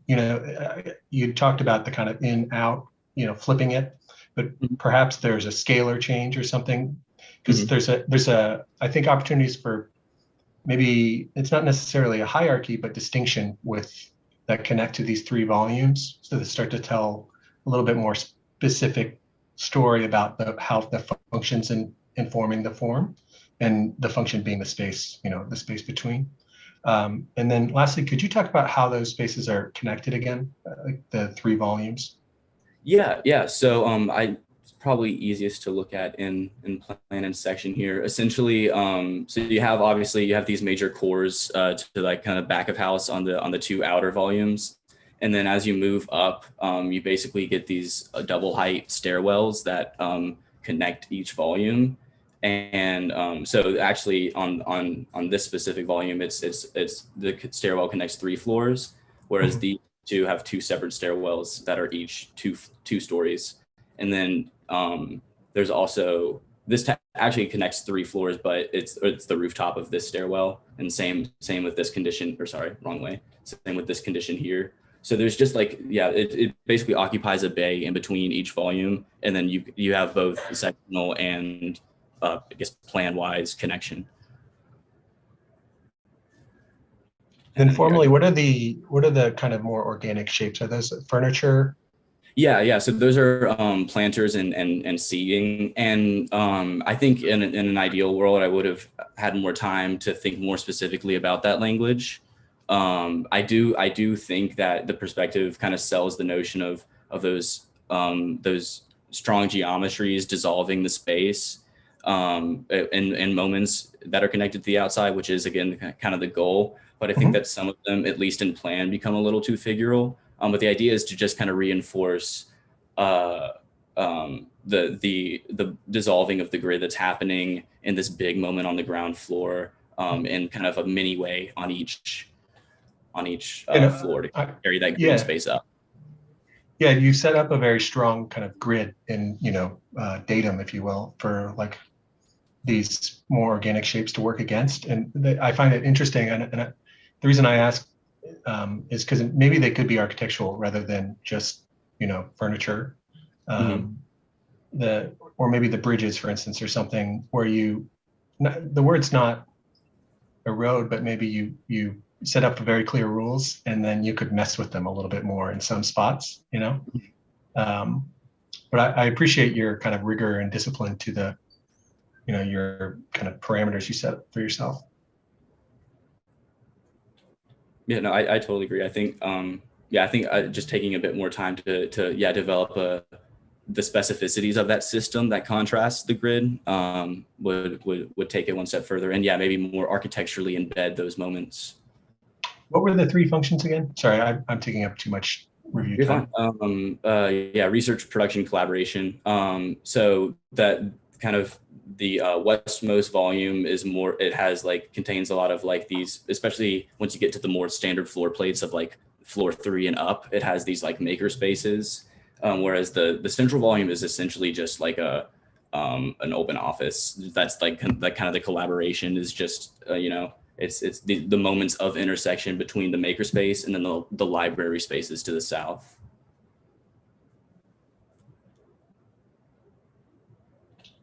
And those in turn kind of inform the three overall programmatic themes.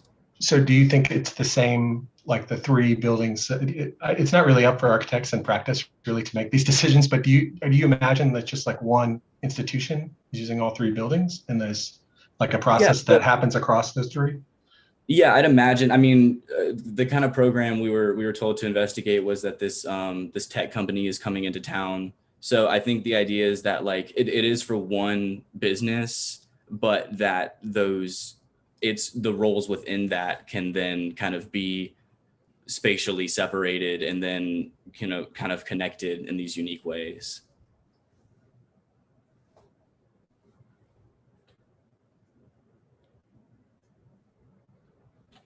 I'll move to this section.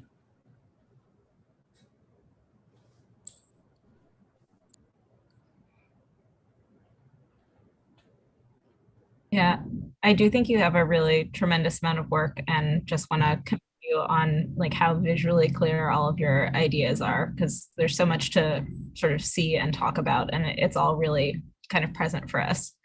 I remember from the mid review a lot of talk being about like how does the grid break down, and I still think that it's the most successful on that like ground level atrium where you have the paths. And then I think it's a little bit like Nick said, you know, maybe it could be structure, maybe it could be something that's not just the furniture. I think learning from the sort of organic forms and how they could start to disrupt the grid, because you can manipulate your column structure and, you know, load things differently so that you have larger spans.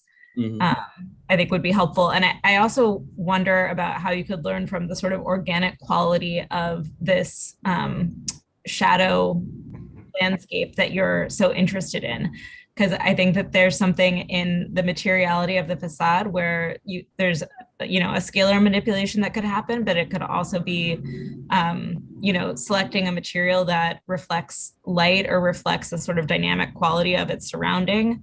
Or I was even thinking about Ned Kahn and his sort of wind facades, where you can actually register some, you know, sort of diaphanous movement and texture. I think there's a kind of static quality that the facade has right now that I wonder if that could be sort of eroded more or broken down more or given more life, or even, you know, as it's opened up, then you'd start to see the quality of the people moving through the building and sort of like what's shifting beyond it. I think seeing some movement in this space would really strengthen it. Yeah, I totally agree. I think I like my big balance was trying to, especially with kind of this one layer I've established, which is again kind of up for debate. Like, you know, maybe there is, you know, a second screen behind that, or maybe it is a play in preparation or in scaling. But I think I just wanted to make sure that the overall reading of the form was still the primary role of the facade, and that you still kind of look at it and you're cast with these three objects, and as the reading continues, you're like, oh, there's some slight color distinction, and oh, there's some slight textural distinction. And so I think that there are definitely ways that I could kind of challenge that notion further, but it was also important to me to ensure that kind of like flatness is actually still what read in some ways.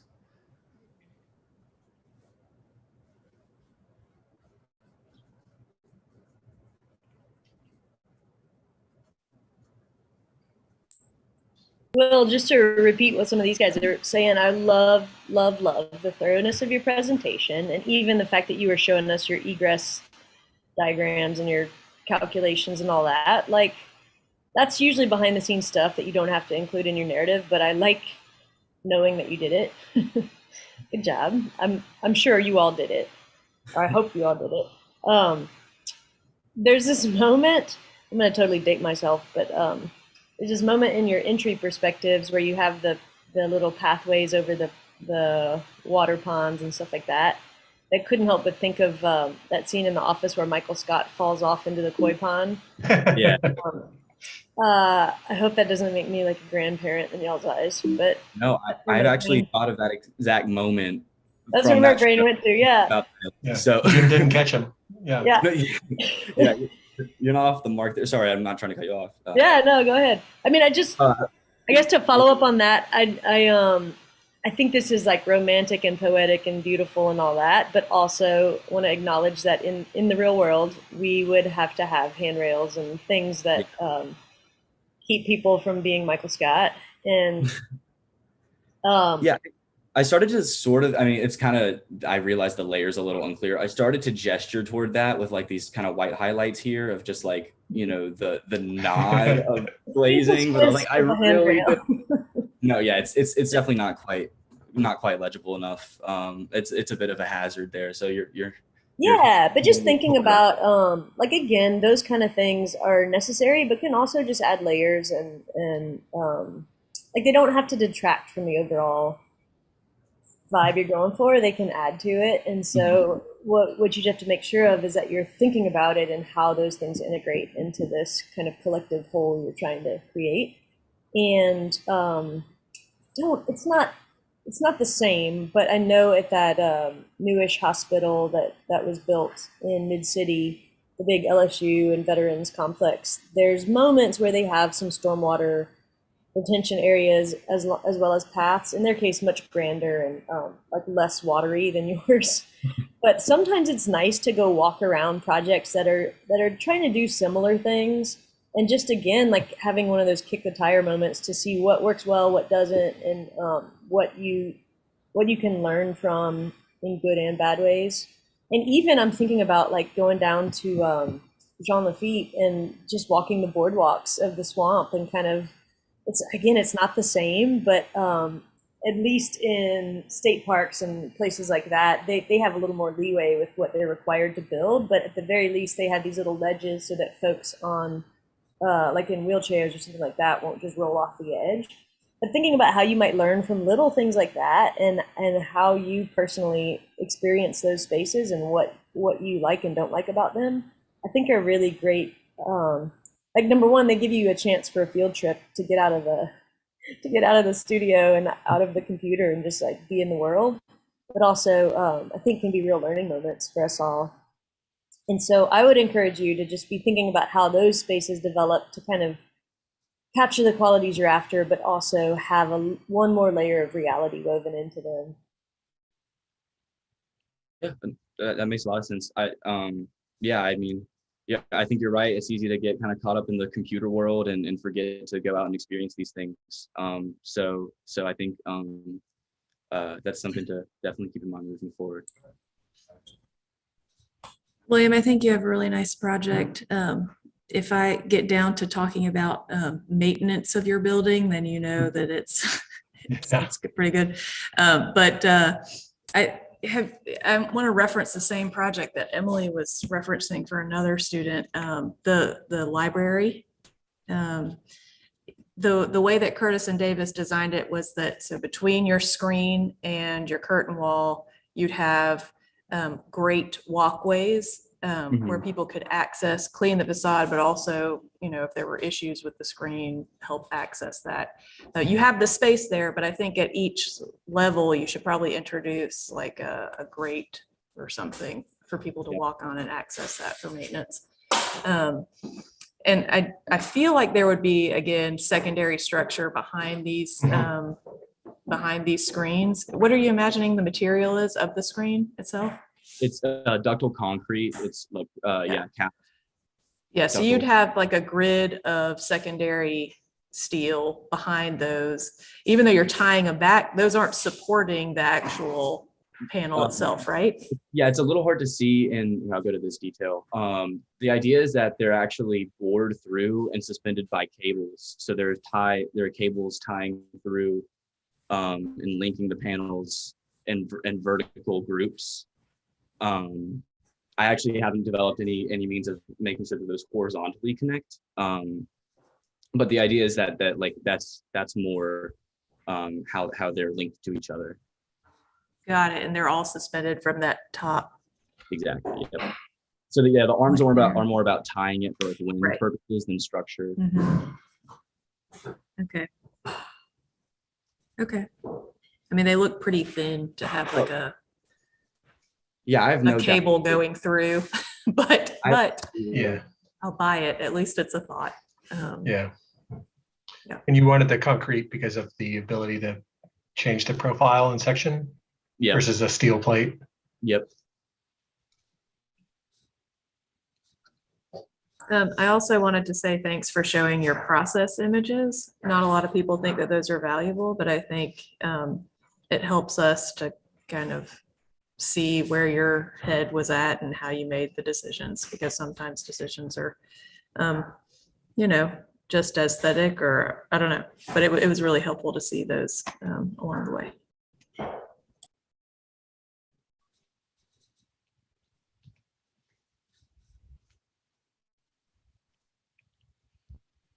Really beautiful. While we're like nitpicking too, I just want to say there I was working with students on a project called Loop in City Park, much different than this, but they also wanted an abstracted tree canopy kind of quality to the light and shadow that was coming through their project. I'll link it in a second. But one of the things we thought about too, beyond just the sort of I don't know, like whatever pattern you want to say you're going for, it's not exactly fractal, but it's kind of like a measured chaos that you're going for. And one thing to think about in those shadow drawings that you were showing is that there's also like not everything's the same width. And so you may think about how some of these bits are, like maybe there's a difference in the depth or the, like just the elevational width of some of these pieces. And I don't want to, like, you're not trying to recreate an oak tree, right as it is. But I think that there's a woman, Emily Baker, who used to teach here, and she was speaking to my class about developing a steel screen system, and that the way that she likes to think about it when she's approaching design with her, she does a lot of CNC plasma cut steel work, but she likes to think about just a quick little axon of a piece of this and all the different variables that are at play. It's like, in one direction you could adjust dimensions, and in this other dimension you could adjust dimensions, but I'm not speaking clearly, but essentially I think there's like the X, Y, and Z axis, and you have a little bit of variability in all of those. You have a lot of variability. You're the designer, but to think about where you might want to play up some difference, just to add a little bit more depth to the already sort of like interesting system that you're setting up. I think that secondary structure for what's holding up the panels could also be an opportunity to exploit that and add a secondary scale. So if you have a sort of thicker member that's supporting them, then that becomes almost like the branch, or the like larger branch that's supporting the little branches that are branching out on the tree. So you have that kind of small, medium, large scale So as you like, create the depth of the facade. like a thickened spine of branches that actually access the structure. Yeah, exactly. And I think that could be designed as well to have some sort of rhythm that, complements the kind of fractal nature of the facade. Yeah, that makes a lot of sense.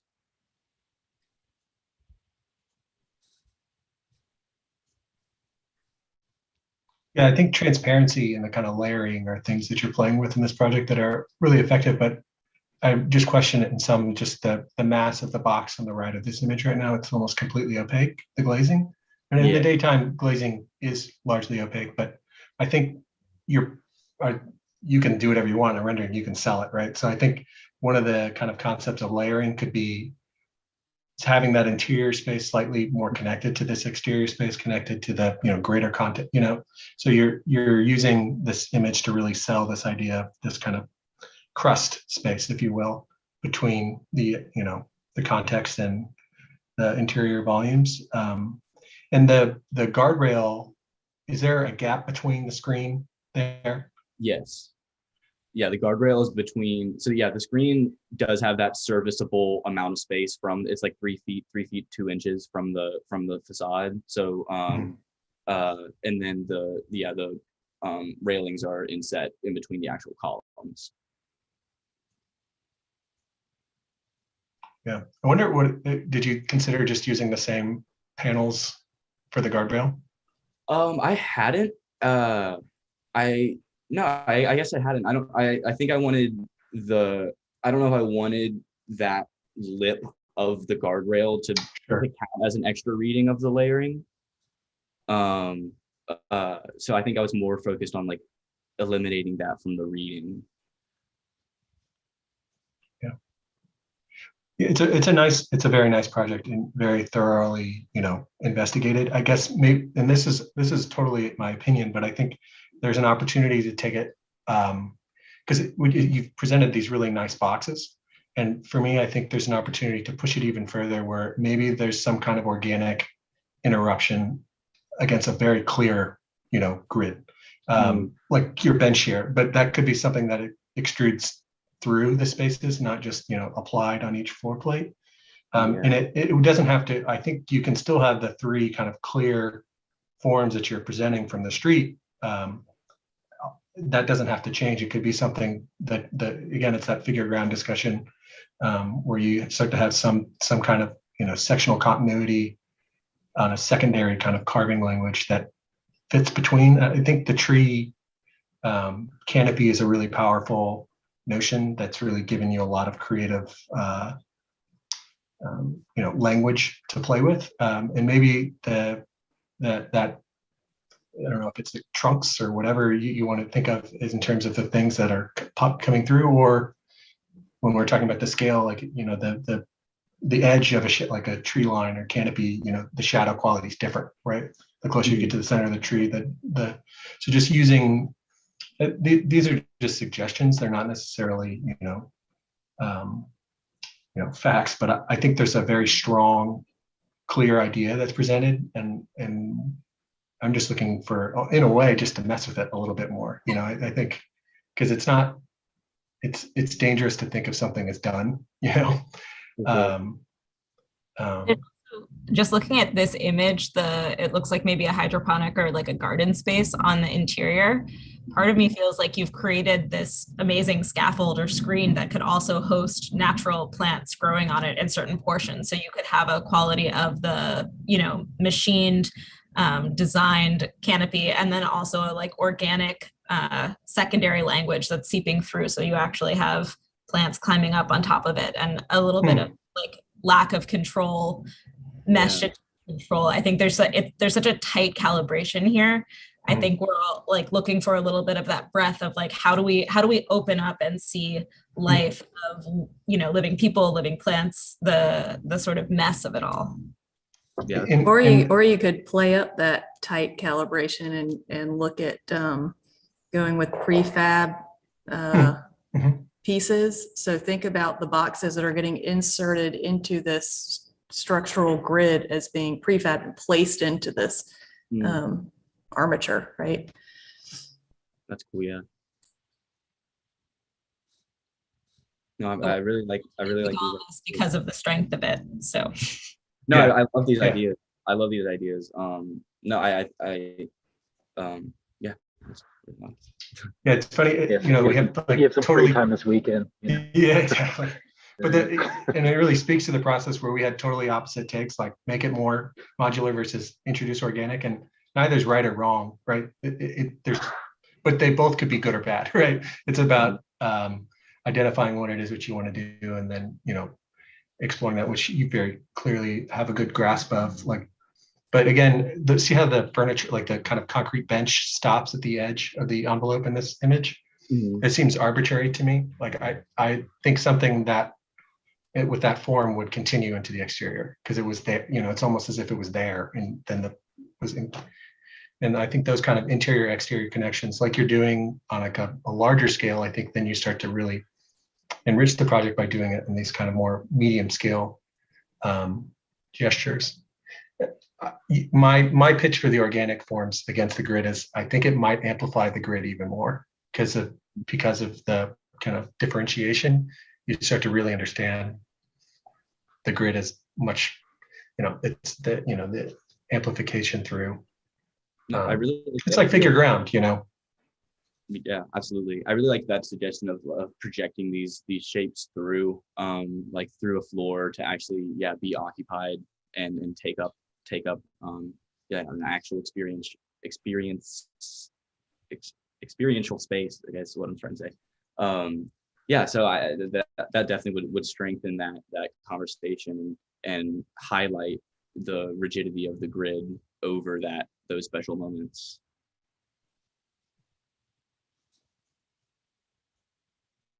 What material are the columns? It's all concrete. Even the beams above?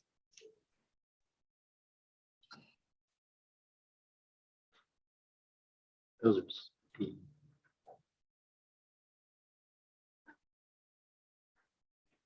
I think William might be frozen. William, are you frozen? Oh, am I frozen?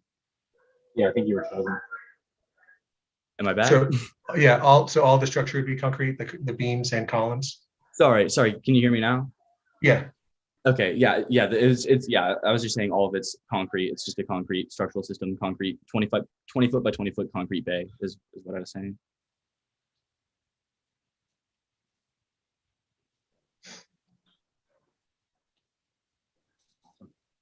Well, William, I think, I really appreciate the kind of diligent effort you put into the project this whole semester. I think Melissa's comment on seeing the studies, I think that's been a consistent effort you've had is doing options and iterations of the different parts and pieces.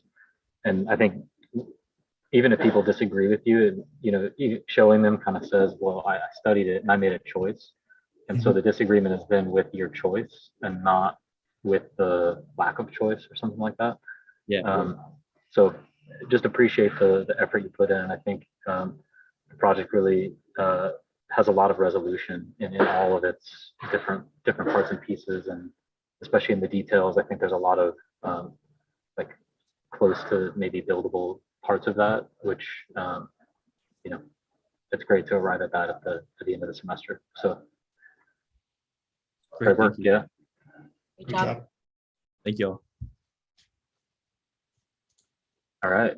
I think that concludes our morning session here. I know Nick is going to be around for the afternoon, and I think Emily as well, perhaps, or do you have to peel off? I need to go check in on my students, so I Okay. may not see you guys again, but I'm really impressed. You did an excellent morning crew, excellent job with your thoroughness and your thoughtfulness, and I'm excited about what y'all are up to. Yeah, great job. Yeah, great job, guys. Good job, you guys. Cool. Well, thank you all for being here. And yeah, I guess if I had a gavel, I'd bang it for end of the morning. Yes, we'll see all y'all, and then Nick back here in, I guess, 1 hour. So we'll start back at 2:00 CST. Alrighty. Cool. Thanks again.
Hi, Dave. How's it going? Good. How are you? Doing good.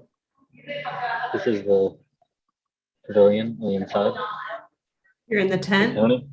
I like to think. Pavilion. Pavilion is the proper word. Hey, Tony, how's it going? How you doing? Good. Good. Well, Nick Session will join us shortly. He's on a meeting right now, but I'll put us in a breakout room and just give you a quick rundown of the project. Kristen, you already know the project, but Sounds Tony will give perfect. you a rundown.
Hey, everybody. Is everyone there? Yes. Hey, cool. I forgot to say, I'm gonna go talk to the reviewers real quick in the breakout room. I just kind of left without saying anything. Back in like 10 minutes or so.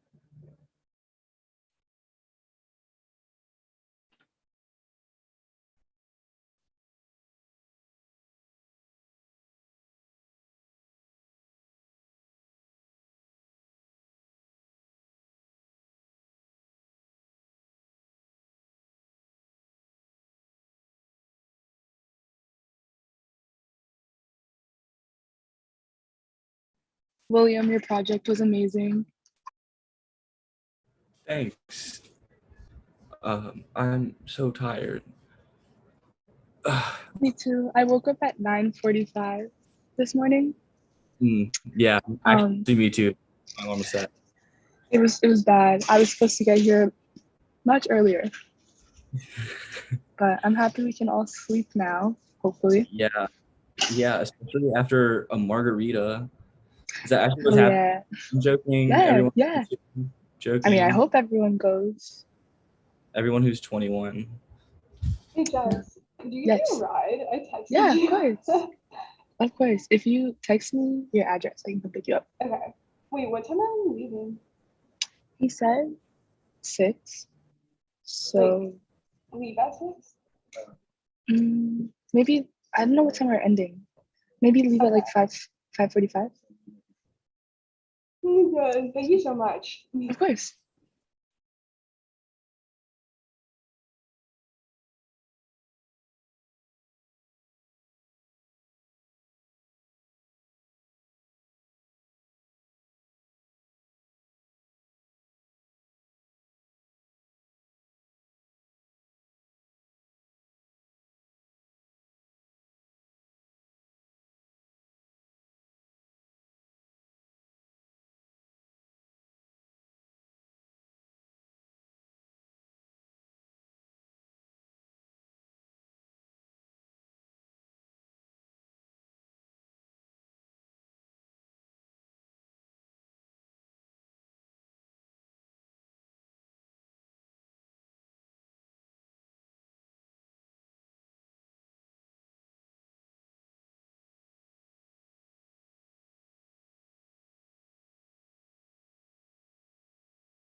Hey everybody.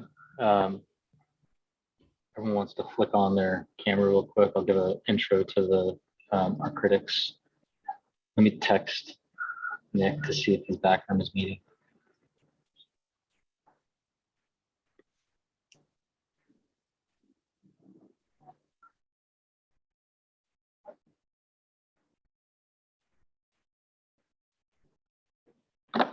All right.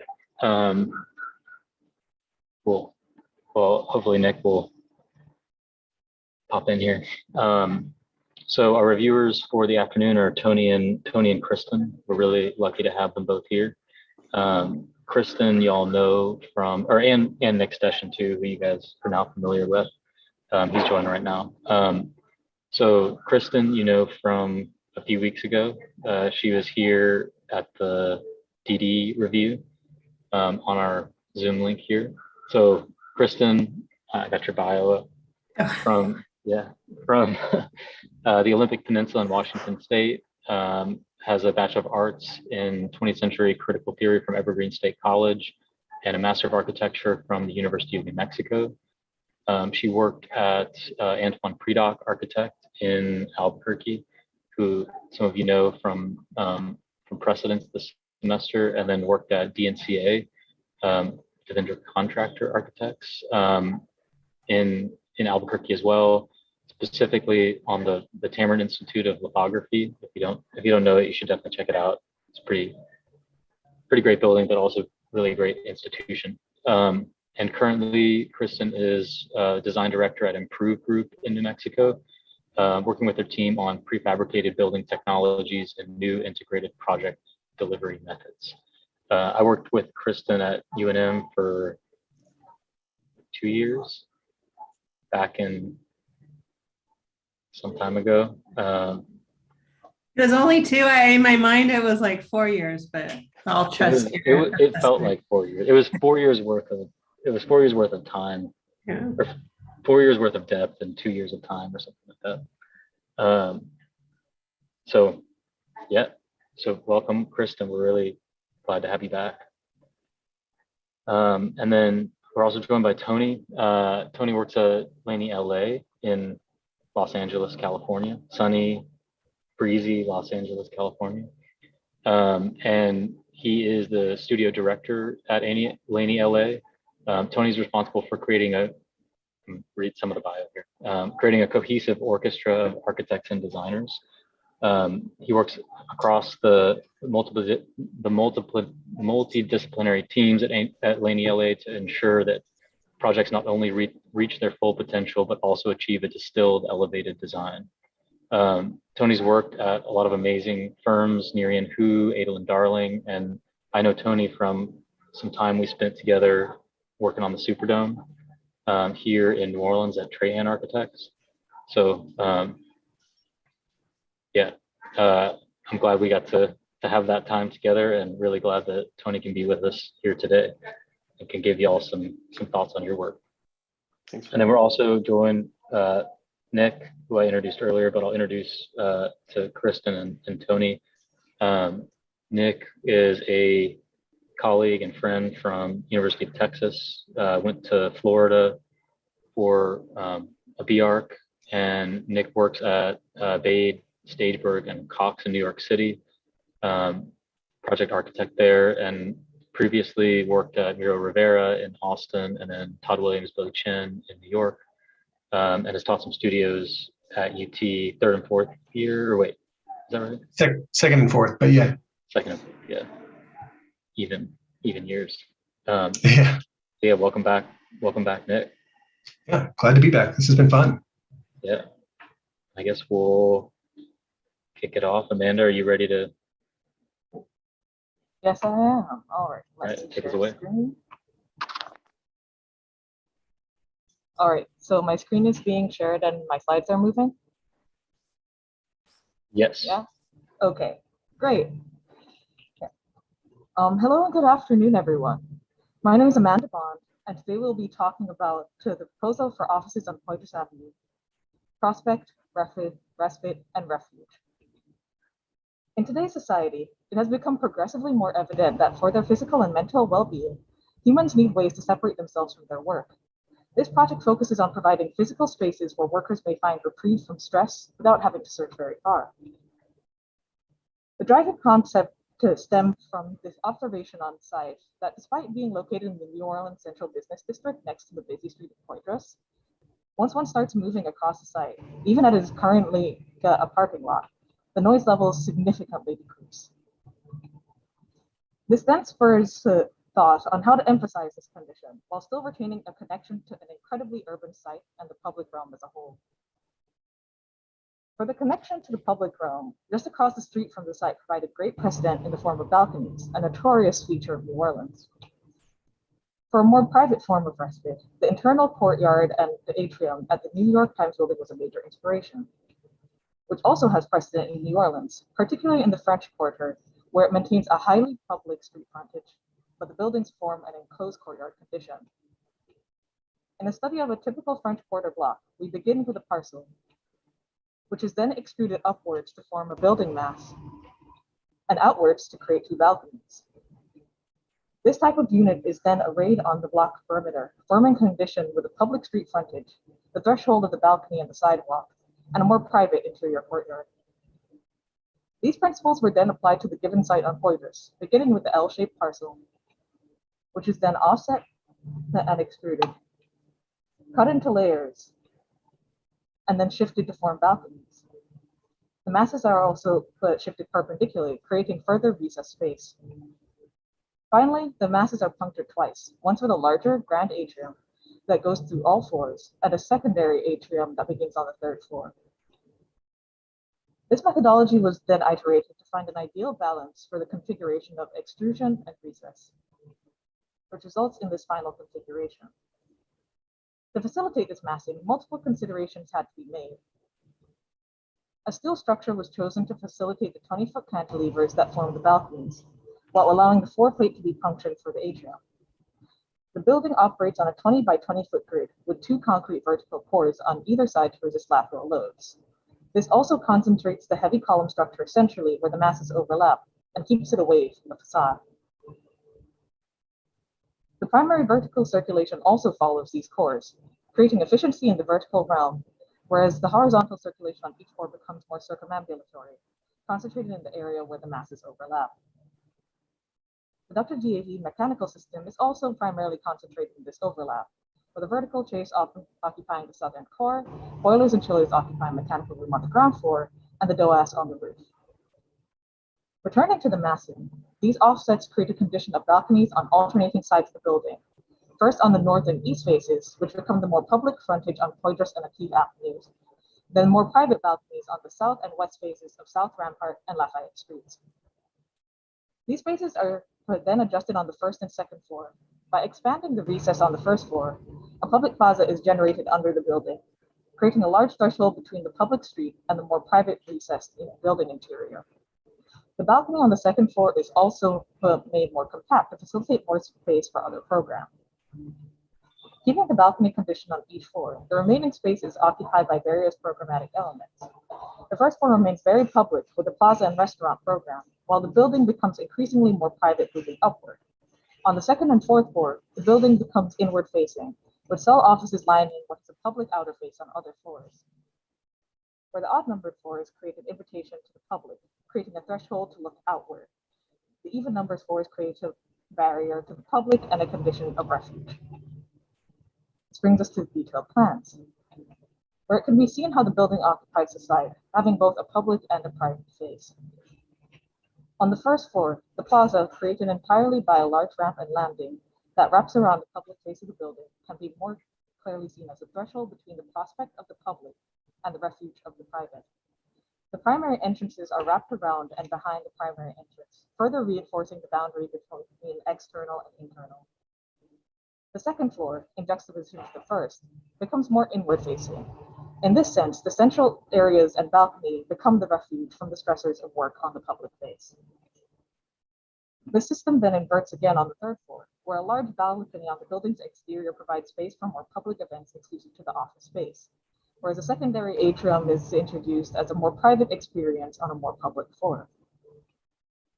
The fourth floor reinforces the ideas proposed on the second, with a hard boundary set by the cell offices and a balcony open to the sky. Lastly, the occupiable space of the roof is limited to the dimensions of the balcony of the third floor, with the remainder of the space being used for mechanical systems and solar panels. In this sense, it is public as it is open to the urban context and on the public face of the building, while retaining a sense of privacy due to its physical removal from the ground.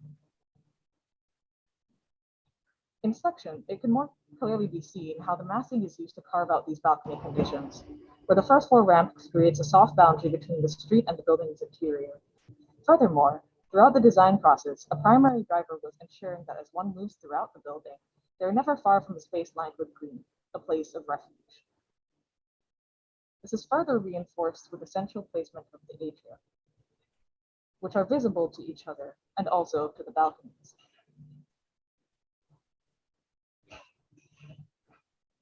The building's facade is also used to reinforce the juxtaposition between public and private. Where the facade treatment is more opaque, where the masses stretch out into the public realm, but become more transparent in the recessed spaces. Terracotta baguettes are spaced according to solar orientation, moving from a 1 foot spacing on the southern face to 1.5 feet on the east and west faces and 2 feet on the northern face.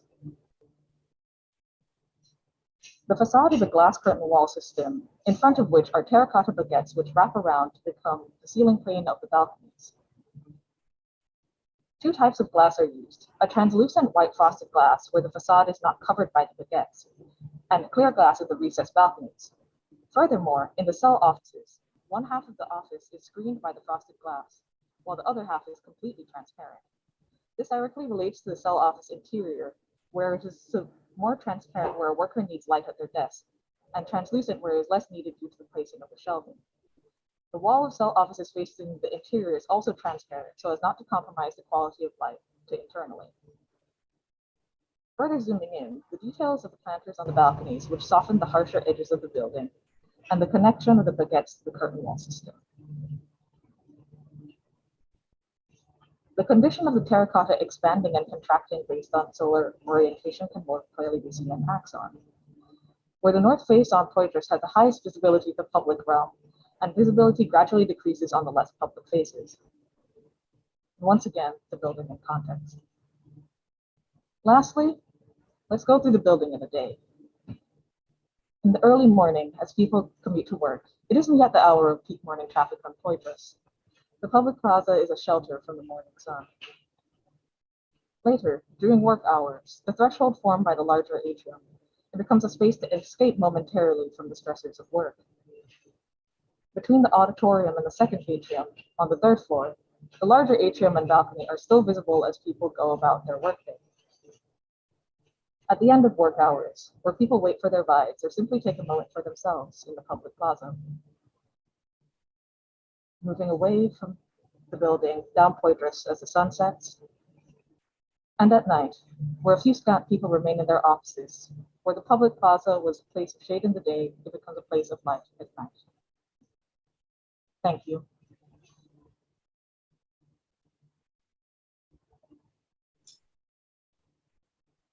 Amanda, could you go to your first floor plan again? Yeah, sure.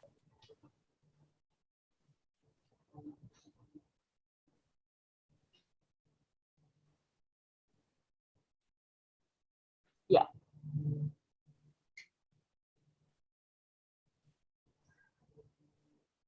So where is the interior exterior like delineation? Is that green space, is that completely interior? Yes, that's inside the atrium. Hmm.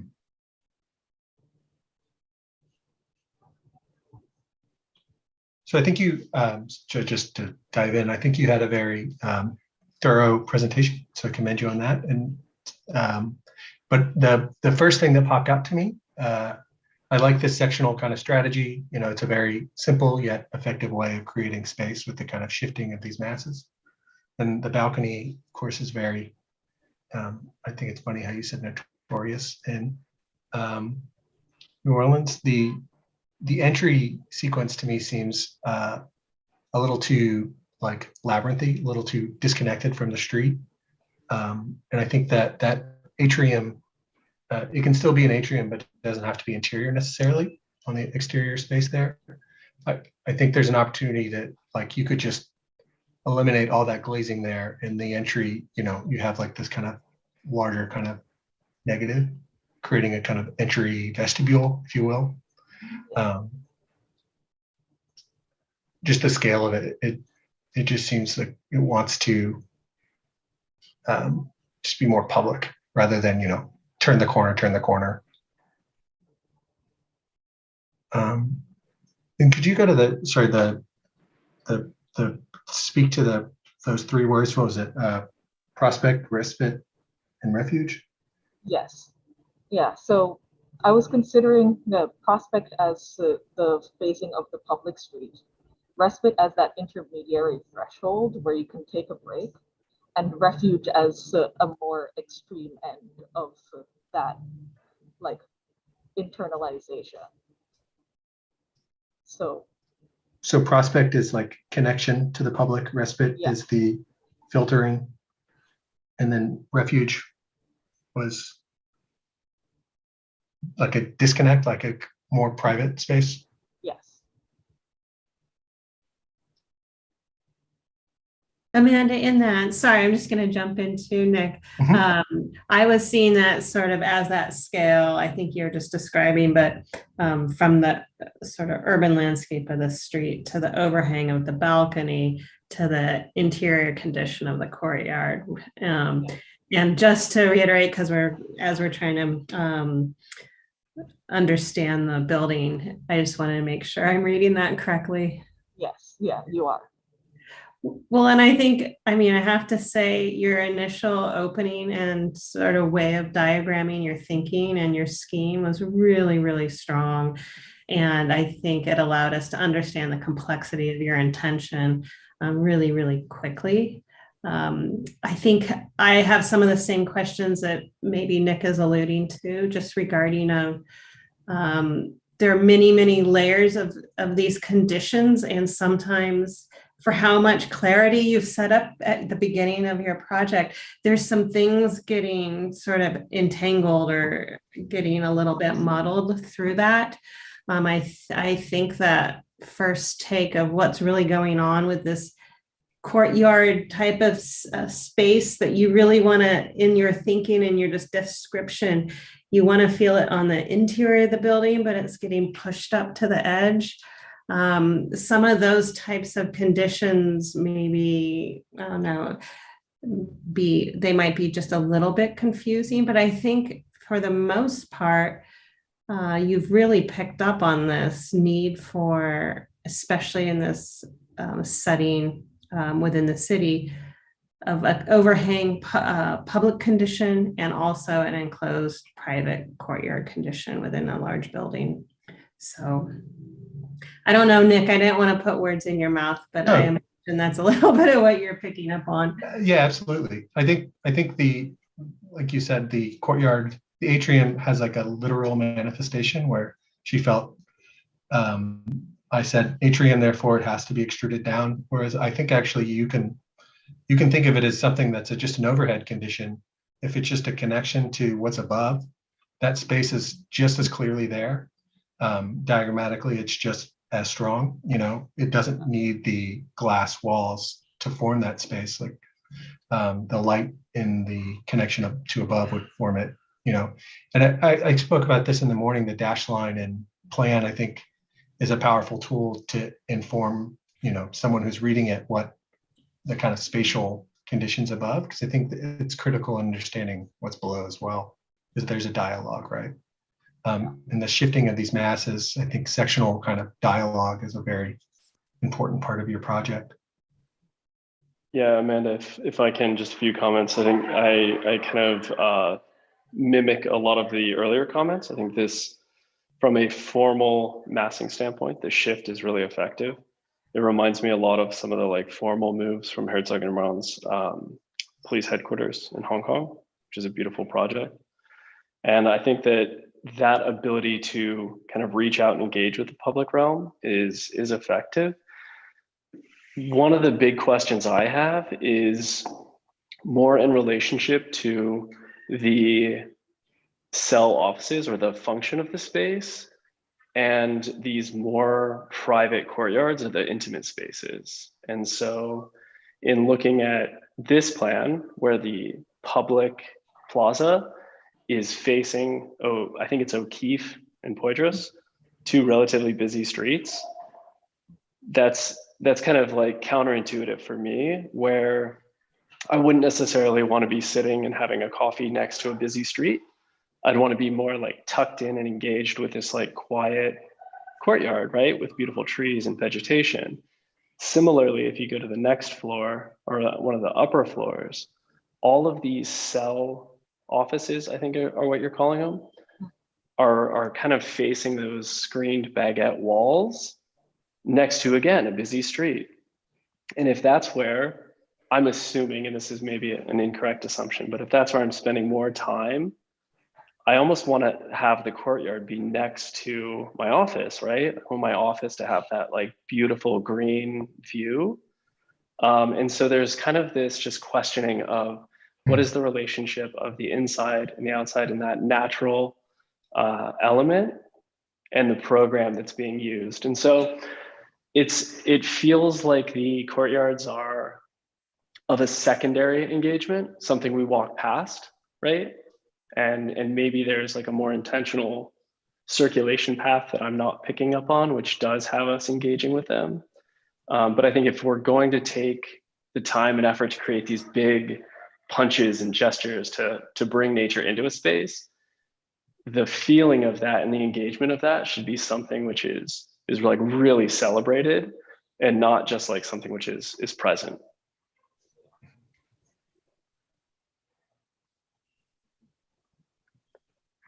Yeah, it starts to organize your plan, as opposed to just happening and then you do a furniture layout around it. There's like a gravity to it. I think I agree with you, Tony, that it seems almost like the circulation and those office spaces could be inverted. Yeah, and I think the same intentionality for me comes into question of, where are the cores located, right? It's a very transparent building that you have right now. And I think that it feels like the cores are almost a resultant of looking at the code and looking at where they could be, not necessarily thinking about how a solid mass can be used as an organizing element to lend an additional like character to those spaces as well. Because when you're in a glass box, that's one kind of feeling of space, right? But as soon as you put some solidity and a little bit of nature there, like we start to have like very different engagements, or to use that solidity to block out, for example, traffic and noise, right? Which is one of the things that you identified was very present, particularly on the Poydras side.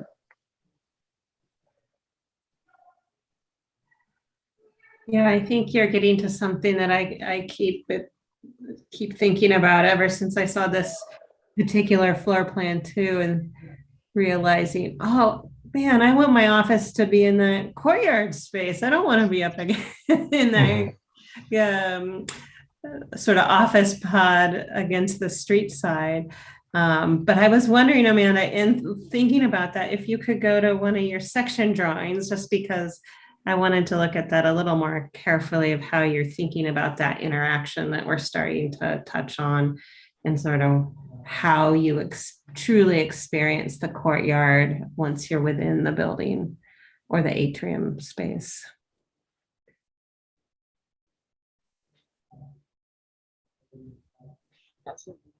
Okay, that was the one I was thinking about.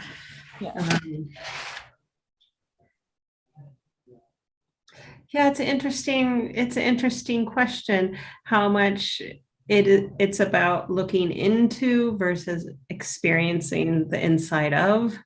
I think you've created this really amazing space sort of in the central part of your building that you want to be able to be in a little bit more than you maybe currently are.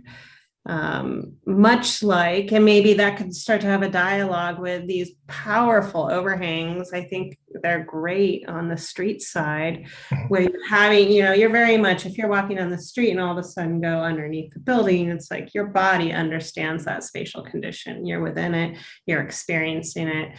You have a temperature shift. If it's raining out, which I know it does down there in extreme ways sometimes, you really do feel the respite nature.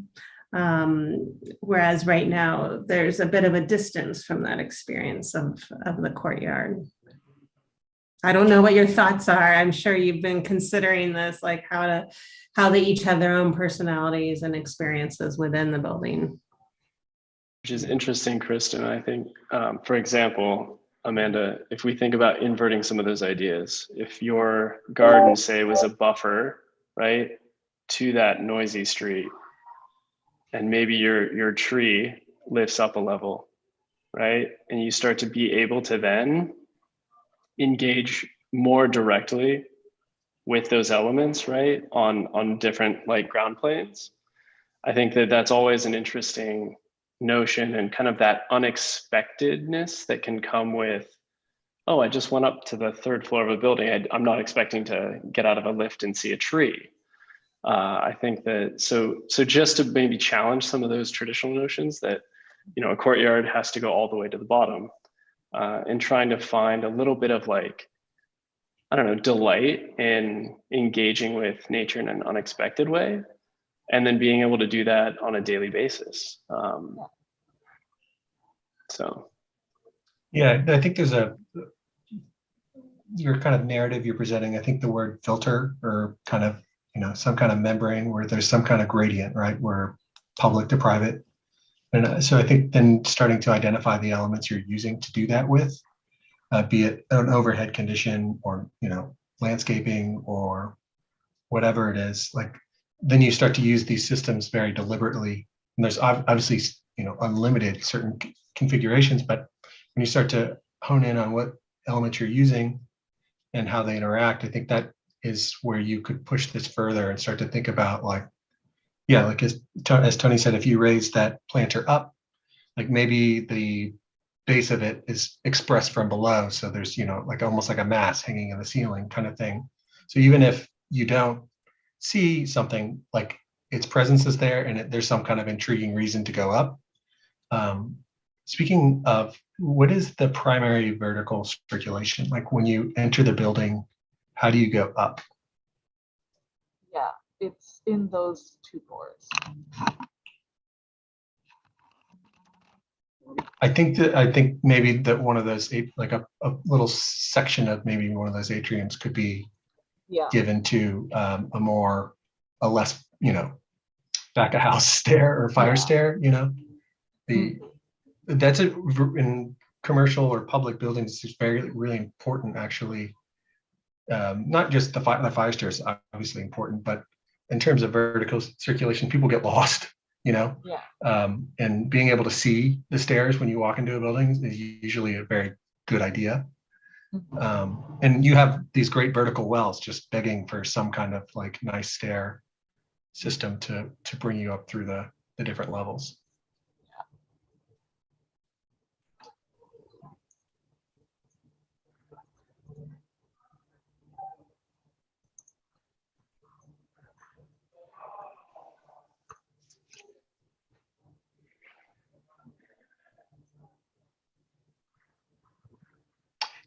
And so David, I have a question I meant to ask in the morning. You said the first floor height is 36 inches above the highest curb height. So where is that high point on the site? I mean, effectively just means that the whole first floor is at +3 above. Yeah. It's just that you'd measure it from whatever the highest point is on the curb. I don't know that I know exactly where that point is. Okay. Yeah, I might be diving into the details a little too much. But we were talking before about that transition in section, that where you're sloping versus where you're not sloping. Amanda, I think that implies where you're supposed to stop as well. You know, like I wouldn't post up on a ramp necessarily, but if it flattened for a portion, that the ground plane starts to indicate where these different kind of thresholds are as well. Yeah. No, it does like go up to 1.5 feet and have a very large landing to stop on. So it's sort of, yeah, the ramp itself is the blur, and then you stop on that landing, which is 10 feet on the Pointer side and 20 feet on the Afif side. And then there's a smaller secondary ramp generally that like forms that last half a foot to get to the 3 feet base. Could you go back to section perspective?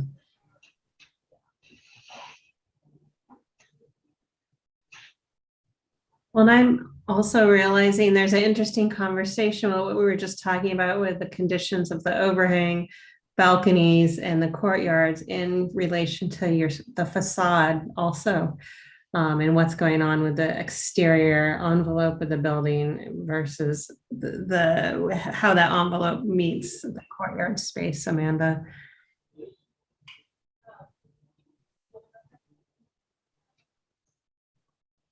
You mean the transparency of the, like right here? Or Yeah. further back? Yeah, yeah. Oh yeah, the trellis system, yes. Out here. Amanda, what are the aspects of this project that you feel are like most successful or that you're most proud of?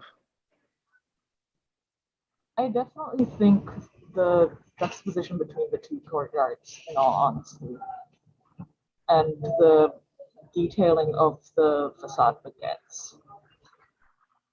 Because I did put a lot of time and effort into like how they should be angled, like softening the harsh edges of the masses. Since I figured that, okay, I'm trying to achieve like this softer sort of quality, like this filtering out, this place of respite, and that isn't going to be completely achieved with a completely harsh edge. And then the courtyards themselves are also that sort of way to like soften the interior and have like a visible indication of, okay, I can go here and this is the place where I can like take my break and like get away from my work for like 10 minutes and then go back in. Where is the space that you would want to spend the most time working if it was you? Spend the most time working? There is, let me see if I can pull it up. Yeah, there's this space on the 3rd floor. Let me see if I can annotate this. Like, that's almost cafe style. That like faces inward despite it being like a heavily public realm, and I sort of think like that is like what Totally. I mean, I think that's fascinating. Like, and I guess I would encourage you to use that as a starting point often in critiquing your own work. Because I think that is one of the nicer moments of your design. And it's interesting to me that there could be additional opportunities to embrace that type of engagement with those courtyard spaces. And also just thinking, I love the way you just spoke about that relationship between the kind of more activated public space and the more introverted kind of natural quieter spaces. And so how could you kind of turn up the opportunities for those conditions to happen more often? And I just think that's like such a healthy way to start thinking about a project and critique it and go back and just like question, are, for example, the office cells, like, are those going to be the best spaces to work in? Or is there additional opportunity to like get more of that cafe style seat you just mentioned in all of the various spaces? So yeah, I completely agree with you. And then I would do the exact same thing as Nick mentioned, like, how do I get to that, right? Because this is on the 3rd floor. So do I want to walk into, we've all been in a fire egress stair. They're not particularly wonderful. They always have a big giant door that closes with like the clunky handle. And it's just like, is that the experience I want to have to get to this like beautiful spot to do my work? Or again, is there like, how could I maybe walk through a garden and then another garden and then get there? And then my last comment is just having lived in New Orleans for a period of time, what are the unique opportunities of maybe indoor outdoor space that would actually be enjoyable to use versus, so it's kind of the question of like occupy versus observe. Yeah. And what are those various opportunities? Because there may be even more opportunities for smaller, thinner courtyards, which could create beautiful viewing opportunities, right? Quiet it down, create filters using nature, as opposed to those which are just like the massive opening that you actually want to occupy. And what are the conditions that make that as enjoyable of an experience as possible?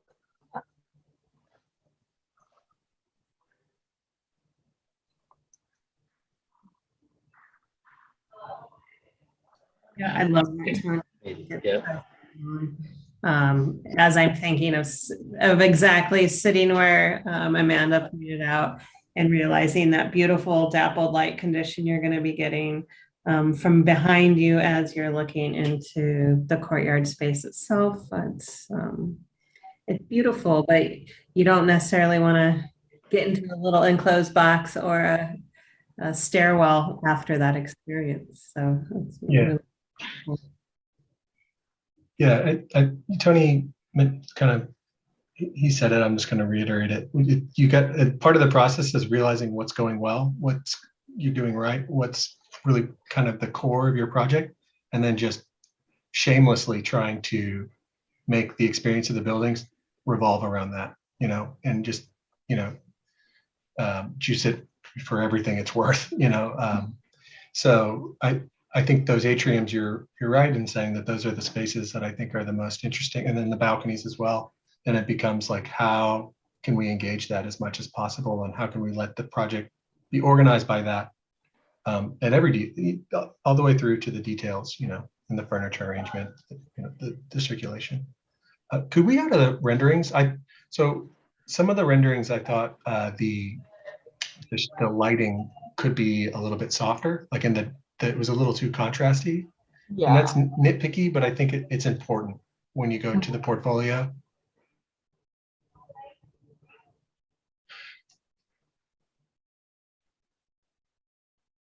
So like this.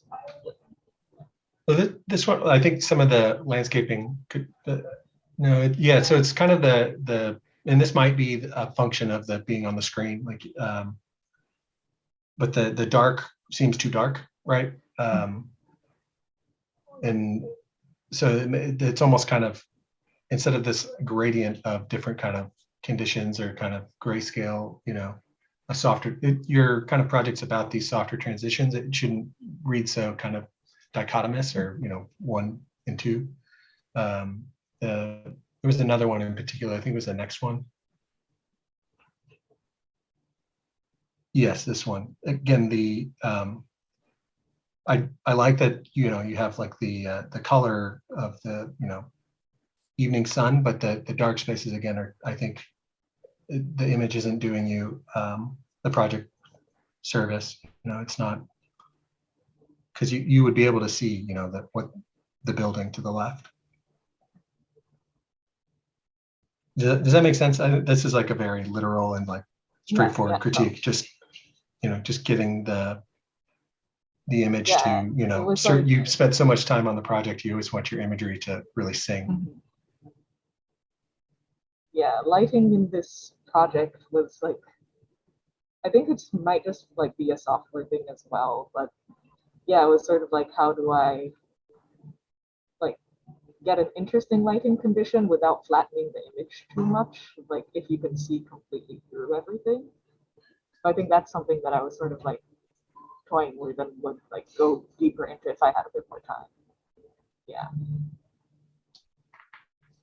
David, just to be cognizant of, I guess, time and how many students, what should we be targeting?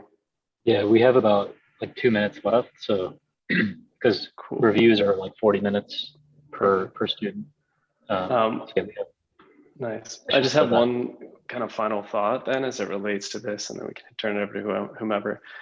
I do feel like renderings are always such a telling moment in a project. And it's interesting to see like what you've omitted. So whether this is either the O'Keeffe or the Poydras side, but like I think you've really glorified the streetscape off to the right hand side here. And I think that if you would have rendered it as the reality of probably like relatively dirty, dusty, like noisy street, like some of the romance of like these little plants kind of occupying next to the columns is lost. And I guess like on an additional note, like it's interesting that the space that you identified as your favorite isn't yet rendered. And I think that Kristen made a really great comment, which is like that being the opportunity to have the light coming through a screen. So you get this beautiful kind of like striation and dappling of light. And then on the adjacent side, you have this like green courtyard experience with maybe more of like a shaded, like kind of soft lighting. It's like, wow, that would have been an absolutely beautiful, stunning rendering that might have brought to light just like some of the more interesting moments. So I think it's like, this is where renderings are always that thing of like, let's not trick ourselves, but like, let's use them as a tool to like vet and explore and like test an idea to see if it actually holds up. Yeah, and also tell the story. Like I think the kind of the concept, I think you should be really, we can't get into the model. So the images you choose and the perspectives and the location in the project, that tells the story, and so you have to be very, very particular about what images you provide, Those are your storyboards, in terms of expressing your narrative, literally. Well, and I think, Amanda, you obviously have this, you bring clarity to your vision and your work. And I can tell even, in how you, again, presented really beautifully in this sort of diagrammatic process at the beginning. But it's okay to, in a way, letting a bit more of the grit of the context and the site itself is actually going to elevate your position and the clarity you're bringing. I know it's like we always, especially when we have so much on our plate with projects of this scale, we're trying to edit it down and bring this very formal reading to things. But I think in your condition, you're naturally doing that. You're doing it very successfully. And so adding the grit and texture into the project is actually, from my perspective, going to elevate it to another level of clarity. Yeah, that's a great comment. Well, thanks, Amanda. I mean, I think it's interesting to me in the arc of the semester, like with this project in particular, like the idea of inversion, like it's a simple shift, but even the conversations across the different reviews have like shifted between the different like orientations and organizations of the building, where it's been open it up or no, close it down, and like we've kind of gone through the section as a series of dialogues, which to me is just really interesting to see from such a simple gesture how you can like get so many different perspectives on what that gesture means and what it does. So I think great work in kind of sticking with something simple and really like finding out how far it can go. Yeah, great work. Yeah, thanks for the comments. Yeah. Great job. It's a beautiful project.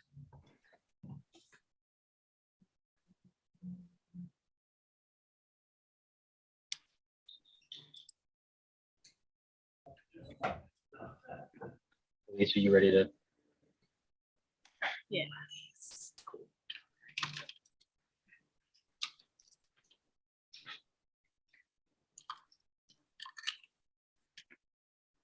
All right. Can everyone see? Yeah. All right. Good afternoon, everyone. My name is Elise Macy, and this is my proposal for the Poydras office building called The Alley.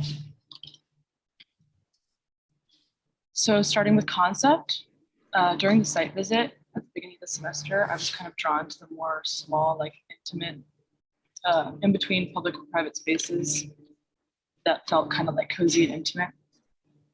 And during my time in New Orleans, and when I used to visit as a kid, Pirates Alley in the quarter was one of my favorite spots. That's on the left. And then the picture on the right is of an alley I took while on site. So I kind of wanted to incorporate these kinds of spaces in my design. So the massing started with extrusions of brick with small alleys in between. And next, glass extrusions were stacked horizontally to mimic the brick alleys, but in a more porous way. And then these glass punch outs were pushed and pulled for variety of views. And then finally, the brick extrusions were lifted to slope for rainfall and identity. So the building is wrapped in a flex brick facade at 50% opacity to shade the interior while also allowing light into the inside. Flex brick is a flexible steel mesh with ceramic brick inserted to kind of provide texture if you're not familiar with that material. The structure is concrete with columns spaced in bays 20 foot by 13 foot to support the alley system, kind of hiding the columns and the walls. Okay.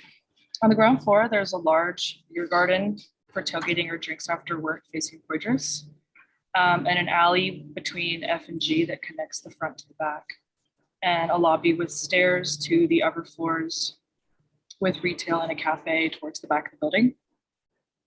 Second floor is mostly devoted to open office and lounge with private offices hugging the vertical voids in the kind of interior spaces. The third floor houses more open office with conference rooms looking over Poydras, a kitchenette and tables in the back, and a little ping pong game space. And the fourth floor is open office again with private offices and meeting rooms and lounge spaces, kind of just a mix of everything. Here's the mechanical system with the vertical duct running up the mechanical space on each floor with a main horizontal duct running through the space with smaller ducts. Okay, here is the ground floor plan with the alley, beer garden, and lobby space. And you can see the flex brick facade wrapping around. Onto the second floor with the open private offices. And the third floor with large meeting rooms and those vertical voids. And here's the fourth floor with private offices, which receive light from those vertical voids and lounge areas looking out over Poydras downtown. Here's an elevation from O'Keefe, where you can see the glass kind of punching out of those brick masses and the angled roof. And here's that matching section from the same side cutting through the ground floor alleyway, looking towards the sides of the vertical voids shielded by flex brick. Here's an elevation from Poydras where you can see the three ground floor entry points and the sides of the vertical voids without the flex brick, so you can see into those interior spaces. And here's the accompanying section showing the flex brick attachments in the vertical voids. Here's an elevation section plan page of one of those 20-foot bays. Here's 3 details showing different attachment systems for the flex brick at the roof, the floor, slabs, and then the ground. And experience. So here's a closer look at the flex brick masses in one of the ground floor entry points right there. Here's the main ground floor alleyway with retail on the left and the beer garden entry on the right. The ground floor main entrance to the beer garden. A look into the ground floor space. And then going up, here's the second floor office space, like main circulation lobby area. And finally, a 4th floor lounge space. That's it, thank you.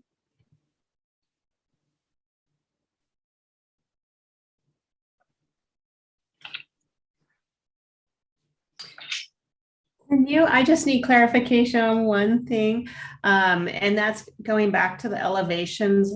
I know one of the directions the roof was angled, and I think I missed sort of your thinking of why or what was the reasoning behind that. Okay, yeah, so they were originally flat, and then, let's see, you can see it better. So yeah, they started angling, going opposite ways, just to kind of have some variety and like identity from the street, and also just for like rain, so it's not just like a flat roof. Yeah. I don't know. I'm sort of torn because, in all honesty, introducing, and this is a bit of a formal opinion, I guess, or opinion on form, but you have a lot going on, and it's, I think, potentially diluting the strong relationship between how you're starting to think about horizontal elements and interactions of your glass going out this way, and what you're thinking of the vertical elements being in brick. And there's just a tremendous amount of complexity and a lot of great conditions that are occurring because of it. But then all of a sudden we get to this elevation, it also starts to angle. And I don't know, it's a question mark. I'd be curious what Tony and Nick think about it. I'm trying to resolve it in my mind. Yeah, no, I think, go ahead, go Tony. ahead, Nick. Nope, you can go ahead. I think it's one of those classic things where is it better or worse or the same, and I don't think it does much for you to add the slope. Like, I don't think it changes the project too much. And I do think that screen system, which seems interesting, but I do think that cutting it at an angle practically could be difficult, and it might not be what that system wants to do. And yeah, I think I think I would assume, I think a straight line would be nice, because that introducing those angles is, I think it's distracting, because it is, when you set up such a strong grid and then you get away from it, it draws a lot of attention to it. And I don't think you necessarily want to draw the attention to the roof line in this project. I think it is about these kind of woven spaces, instead. Yeah, it feels like at least that the initial concept of these alleys, these kind of like cuts going through and creating distinct masses, is really strong. So I definitely commend you on like embracing that, where I think a natural way to maybe add complexity, if that was part of the goal, is maybe lessen these formal gestures and starting to think about, I mean, even just look at your structural system as one element, right? Like, I think there's probably some missed opportunities here, where the fact of the matter is you're going to need like shear walls in some areas, and it's not just all glass and screen. And so maybe there's an opportunity to have a complexity in terms of the degrees of opacity through a singular system. So sometimes it's a screen, sometimes it's a brick, sometimes it's actually acting as shear, and you embrace the fact that the brick thing is a mass, it's heavy, right? And I think that adds additional emphasis to these light kind of glass boxes that are protruding through them. It's that kind of like piercing, again, unexpected moment, which I think is worth celebrating. And as it relates to kind of a formal gesture, I also think that, in my opinion, by having, what do you have, 8 of these like little boxes that come out, by having them all protrude and pierce that skin, they feel less important, right? Like less special in many ways. And I am of the opinion that it's also just maybe there's an opportunity for a nicer composition if you more selectively decide why, where, and when they start to pierce it. So that's kind of like just on a formal note. And then I think for me, I have two more thoughts as they relate to like the plan. I think for me, a beautiful plan is one of the most powerful kind of tools in our arsenal. And like, most projects, when you have achieved like an absolutely stunning plan that supports your kind of concept and your bigger idea, it typically starts to translate to a more successful project.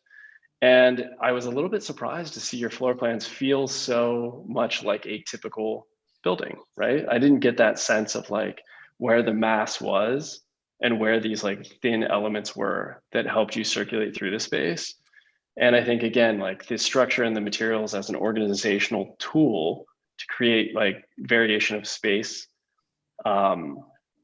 is important, right? Where might one want more privacy in these solid volumes? And where might one want more like open huddle spaces, like to be engaged with kind of with poitras, for example, right? Maybe it's a more convivial moment where you kind of like are having an after work cocktail and hanging out, or like a huddle, and you want to be seen by the world. So I could also see like that. And I think that the last opportunity would be, again, just thinking about circulation. Imagine if these glass boxes not only went horizontally, but also vertically. And that served as a means to like move through and around these spaces in a way that was like 1 degree more engaging. I think then it becomes like such a powerful tool as opposed to just like a formal gesture. Yeah. Are the extrusions, are those the alleys, or is the interstitial between the bars the alleys in your mind? Are they both? It's kind of both. Because I started out with kind of like way in the beginning, I had like stack like extrusions up and then like across. So it's kind of like both running in both directions. And I was like, okay, how do I like blend those masses together? Could you go to the first So one? yeah, I guess both.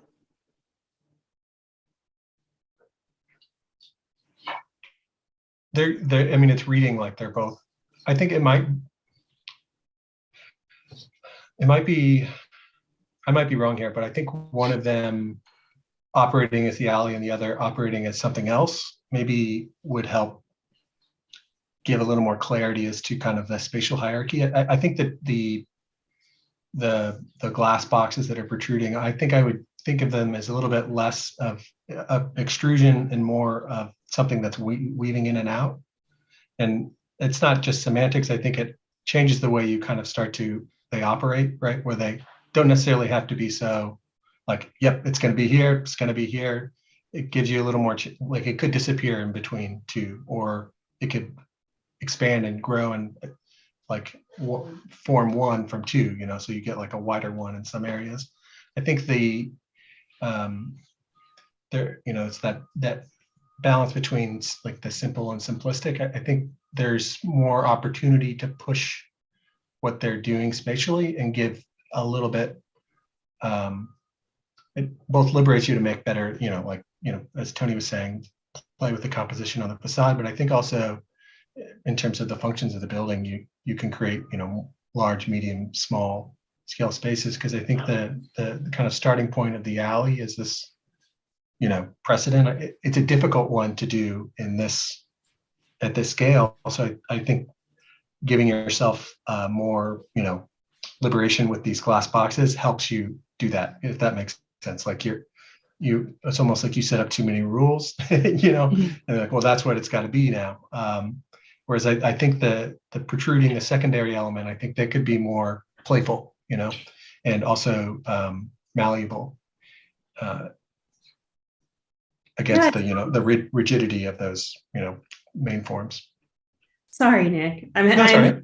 bad delays on my internet, so I'm a little behind here and there. But I was just thinking, the alley and this concept of the alley and its relationship to the street has really interesting programmatic implications too, as far as what's happening where, like on a programmatic or experiential level within the building, and was just thinking about how, alleys have this sort of subversive component to them, or at least like a hidden behind the scenes element. At least the alleys here in Albuquerque are very much Someone once told me they're the capillaries of crime within our city. And I happen to actually love we have this extensive alley network that's like very alive in Albuquerque. But I think that would be such an interesting way to activate your program and create some unusual conditions, or at least unexpected conditions, and reinforce your concept architecturally and formally. I know we've been talking about those elements within the building. That could be really exciting. Yeah, especially, Elise, could you go to the first floor plan? Yeah. Especially with the big public kind of beer garden as the main program of the first floor. I think alley is a way of transitioning maybe from like the different programs. If you have a more private office space, you know, you would need maybe or want some kind of filter or some, not necessarily, you know, a back door, but some kind of indication that, you know, drunk people don't go into the offices. You know, this is very clearly not for you. But it could be a very subtle, just, you know, from glass to brick kind of transition where you understand it is like, that's the edge. And, you know, I'll get in trouble if I try and go there on a game day. I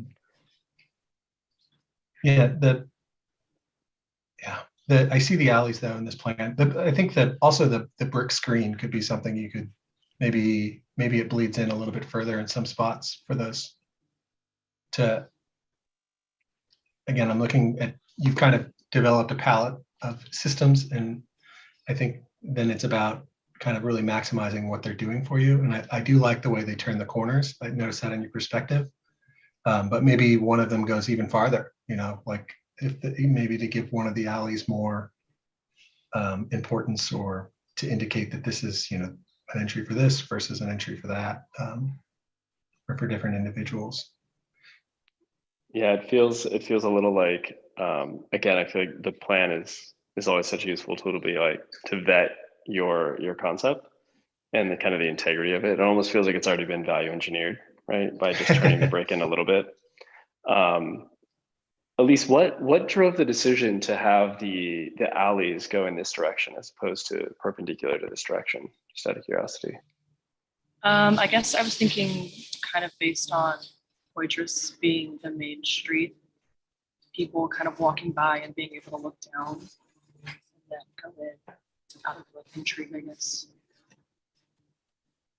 Yeah, I don't have a strong opinion, but I think that is like an interesting question. Again, the screen is such a powerful tool for deciding, you know, what we want to block out versus what we want to invite in. And I just think these interstitial spaces are really cool, but could also see an argument for maybe placing a more like blank facade along Poitras, which is that just really like busy around Bunctious Street. Because I think even in your first diagram, the alleys you pointed out were going the opposite way, right? So if we think about the context and what kind of speaks to kind of your neighbors in a way, it might be more akin to what you find adjacent to the site if it were to go the other way. And I loved Kristen's thought about this idea of like, how do you engage the interstitial space and that kind of tension that exists between the public and private realms a little bit more, even to the extent of like, gosh, it would be interesting if there were moments where you could invite the public a little bit higher up, or like have moments of being able to like peer down onto them. So one opportunity for that, I guess, would be just like questioning why each alley is more or less the same size, and does one of them want to expand a little bit to allow more program and more opportunity for like occupancy and viewing from above or engagement in. And I love the repetition. I think it's such a strong formal tool to create beautiful spaces, beautiful architecture, to create like a sense of movement as you go in and out of those spaces.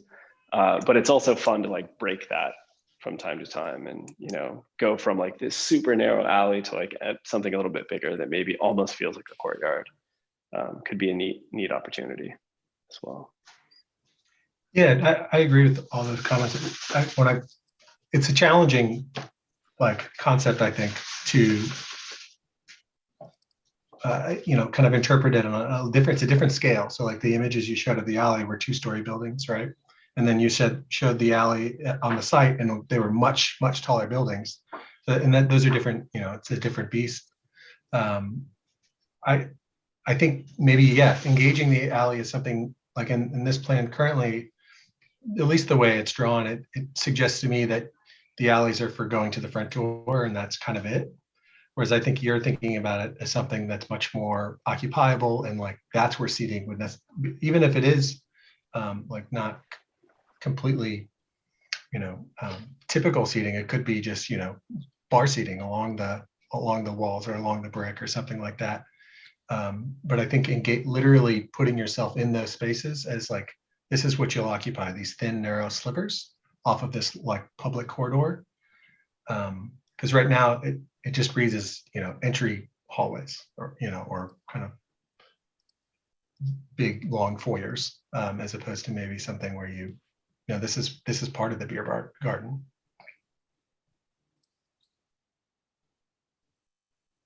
Can you take us on a quick tour up through the floor plans again?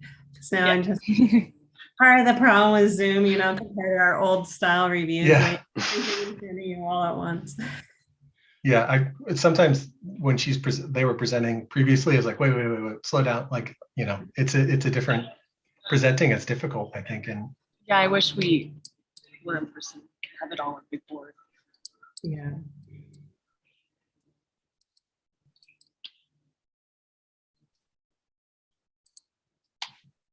Yeah, I think you might have some egress issues, but I might be wrong. On the left side, I feel like you might need another stair.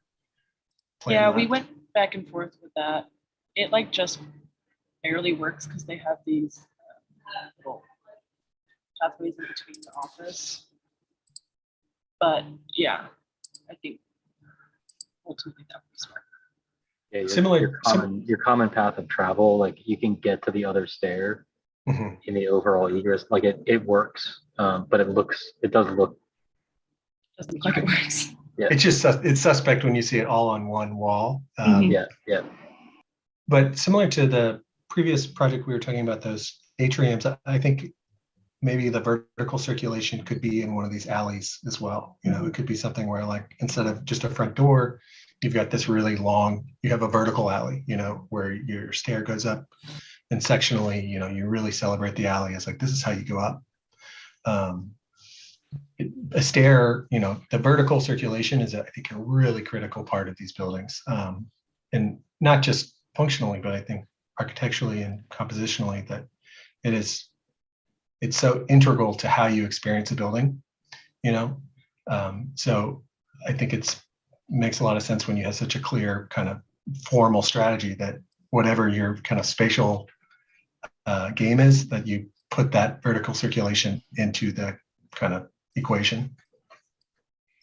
It's just another one of your extrusions, really. And you've already developed this languaging of how you're thinking about the extrusions. So to put them, just tie them right into that, I think Nick is spot on with it.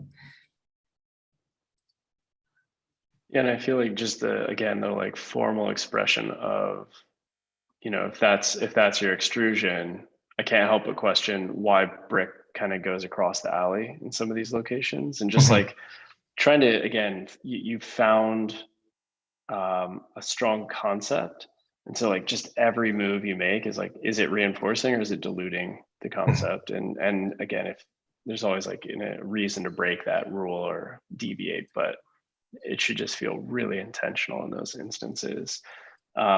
Similarly, it's interesting to see, it feels like there's a lot less like smaller office spaces in this version, and just wanting to think more again about like, what is the relationship of the program and the various programmatic spaces, and how can that maybe be emphasized or embrace these kind of solid extrusions and the openness of the alley in between, And that might start to, again, create like a clear system of organization where you either have private or more open spaces, right? That like embrace your concept. They don't just kind of fit into it in a very standard way, which goes back to that first comment, which is like, when I look at this floor plan, it just looks like any other typical plate floor plan. And there's a disconnect between that and the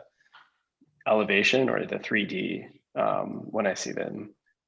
And so how can those things start to marry up and just be like a more seamless, logical kind of flow between the two? Well, and I think you pick up on it a little bit too, and there's some pretty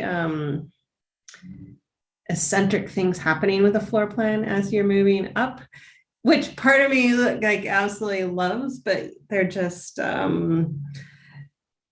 they're a little nuanced in ways that I think as you figure out the language again of really what your materiality is doing for you and what these relationships and sort of, especially where each extrusion touches, you know, when each system is sort of coming up against the next, I think it can help calm those idiosyncrasies of the floor plan.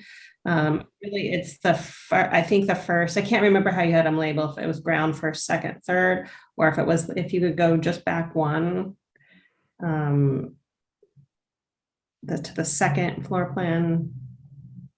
Yeah, I started to, I think, pick up on it initially here, you know, when you just look at what's happening here versus the first floor level and the third floor level. I don't know. I mean, I may be missing some of the full reading of the project too, at least, but that's just, I don't know, the sense I got. Elise, what's the function in these like these really big corridors with a couple plants? I think that's what I'm seeing. How are these spaces kind of activated or used? Those are kind of, I have a perspective in the end, but it's kind of lobby, circulation. There's kind of like meeting, small tables. Kind of, I was just thinking of it as like a huddle space, like we were kind of talking about earlier. I don't know, I was kind of basing it off of this precedent that I studied earlier in the semester, second home. It's just very like glassy, lots of kind of just round tables where people can sit down and have like meetings and stuff. So that's kind of what I was thinking. For me, I guess I always come back to that same idea, same question. If there's a ton of this space, I'm not sure how many people you're imagining, but like, is that a space you'd love working? I tend to like not love the idea of feeling like you're just kind of in the middle of a space at a table trying to like get your work done or focus.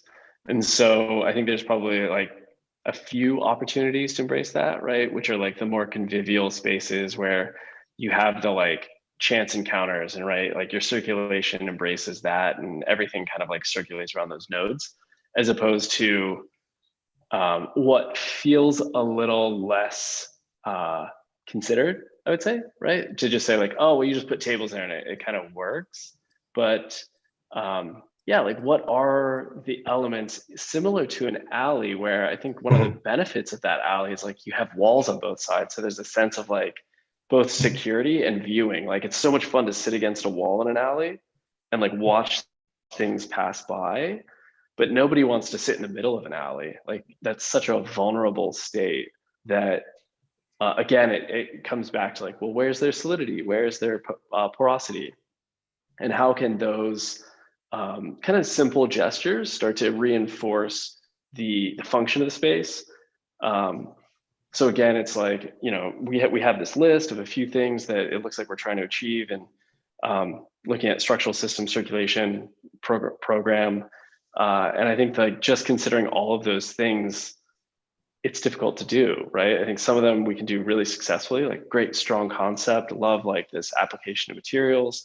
But I think then when we start to get into like, how does the actual program and function not only fit into, but get elevated by the architecture, I think that's where it's like, probably you needed to go one step further and like, think about being in that space. And it's a little bit telling if you do go look at your renderings, like it's a little bit telling like, oh, elements of this are really working well, cool space, but then maybe some of them just feel a little bit too commercial, like too transitional, like everything can't just be a hallway. It seems like some in the floor plan, there's some spaces that just happened, as opposed to like, again, following some kind of intent in terms of how you're organizing. And I think the kind of linearness of the ground floor plan is lost. And the vertical circulation aside, I think there's maybe an opportunity to make this central kind of circulate. I don't know how to draw on Zoom. I'm kind of a Luddite, but there's that central kind of circulation space. Maybe that's larger, but then maybe those kind of linear bars are helping inform how those spaces are organized a little bit more. Basically the carving that you're creating these alleys with, like maybe you carve them farther and some, and they go up further, but then you start to have these kind of long spaces that attach, across that middle space. And then again, it starts to reinforce this notion of these kind of, intimate vertical spaces with light coming down, and you can see what's going on below, but it's not a huge connection because it's a beer garden, so it's not necessarily, you don't want to be in a fish tank, with drunk people looking at you. So but that's, again, I think actually the alley works well for that transition again between that private and public program. It goes back to, it was a lesson I learned actually on my first portfolio in school. And we talked about this in the morning when I had to put a project on a spread or two. I was like, wow, how the heck am I supposed to get all these ideas onto 2 spreads? And it really forces you to think about what the image says, what the drawing's doing, and how the concept is really reinforced through 3 drawings. And I think the plan, you letting the kind of core concepts organize the plan more intentionally and deliberately, I think would be where I would encourage you to look on your next project. Think about how, like, at each floor plan, like, really question, is this doing what I think it's doing, and why is it successful? But I agree with the comments before that there's like a lot of medium in between scale spaces, like the hallways are almost occupiable office spaces, but not quite. So it would feel like you were kind of working in a hallway. So I think instead of having a bunch of hallways, maybe you just have one primary with a bunch of, it's kind of a spinal organization. Will you tour us through your rendering really quickly too, just because I know.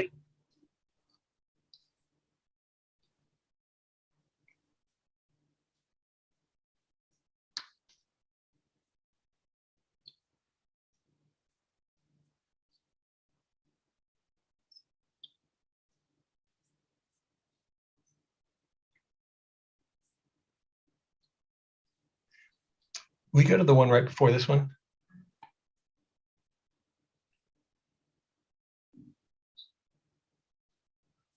Yeah, I think the transparency, I think the kind of the spatial gestures of carving into this, or these kind of in-between spaces, I think is lost. This reads as one kind of giant space versus, separate spaces with these kind of, negative alleyways. The other thought that comes to mind is, I think part of the project brief was to introduce like more outdoor space or varied outdoor space. A lot of people tended to like just throw it on the roof, which is acceptable. But there's also, I think, some opportunities in this project to think about not only puncturing, but kind of like carving into these volumes, these extruded volumes. So yes, you've created kind of interior space and let that extend beyond the boundary of the extruded volume, the brick volume. But I could certainly see opportunities to kind of carve away at that and create outdoor spaces within it and start to get, again, like more spatial variety. I think that, to Nick's comment, but also kind of to this rendering, it's like, does the rendering reinforce the big idea? And also, does it like help to break up the spaces? I think it's that rhythm, which was so powerful in your diagram, that gets lost here, and it just feels a little bit flat, right? And so where could there be opportunities to like even view up several stories, right? Or view down several stories, and what would that look like? And even just material expression, right? How you could just, it could be as simple as changing the materiality or a slight level difference, and then all of a sudden you have this like nice rhythm, which feels like you're kind of moving through those spaces, through those alleys, and you get to actually experience it. It's not just, you know, an idea.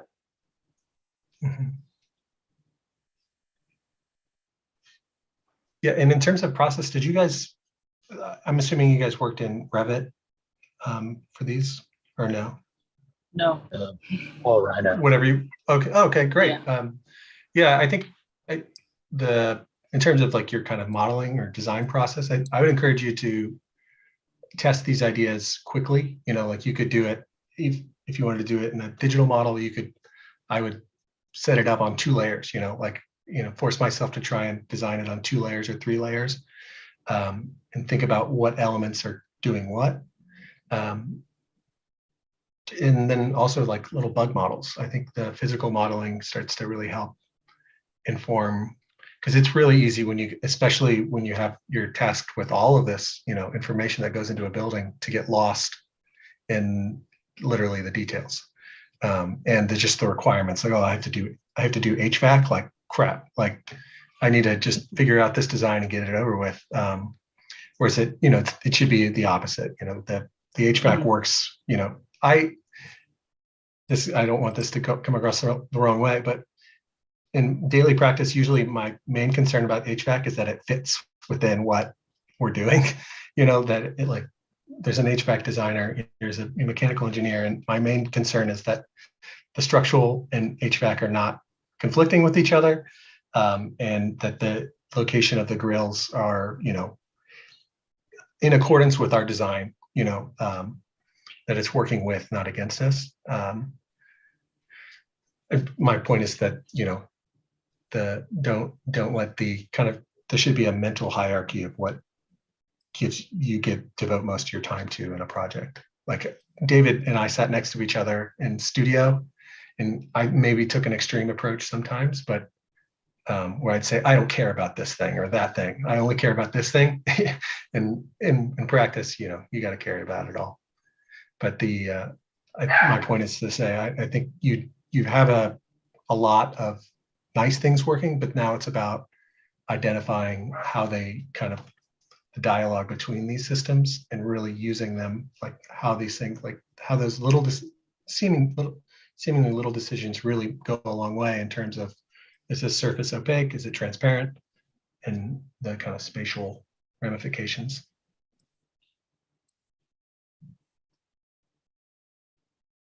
Yeah, I think it's well said, Nick.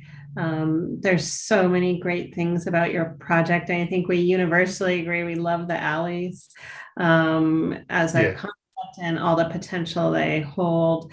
And really, it's all those moments where, you know, how everything that's meeting up next to another is interacting, whether it's material, whether it's space, whether it's light, whether it's part of your building system integration, that's really where the next level of questions come into play for me, at least. So it's a beautiful project and well done. I think as paired next to, I imagine David put the order of the review in play, but the fact that we were looking at this in conjunction with Amanda's project, because you guys are dealing with a similar idea, great too. My last observation, and this will be a quick one, hopefully, is just I found it so interesting, Alyssa, that the early phase of your presentation, I just felt like you really owned the narrative of like the concept and felt passionate about it. And like as we got deeper into the presentation, it was kind of like you were rattling off a list of like accomplishments, like, and this is the detail, this is the section. But it's like, well, cool, like what about that like reinforces that amazing idea that you just told us about, right? And I think that sometimes it's easy, again, like to get lost in the ticking the boxes and to slightly lose sight of, well, why am I doing it and how is this reinforcing the bigger idea?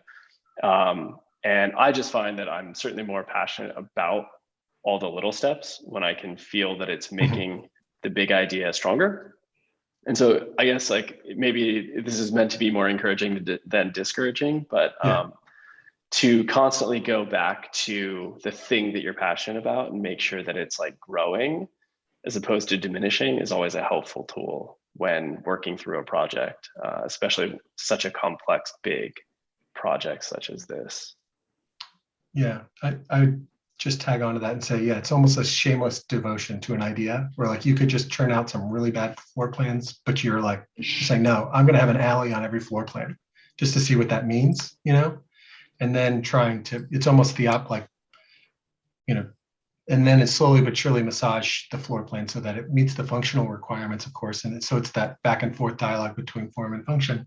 But at least for me, I always start very formally, like I get, you know, I commit to this concept shamelessly. And I say shamelessly because the first few plans are really ugly sometimes, you know, but it just at least to understand what's happening. And I think it's almost like the alleys got lost. You know, my initial reaction was like, well, I guess you kind of didn't care about the alleys at the end, but then, you know, you came back to it when you started talking about some of the other things.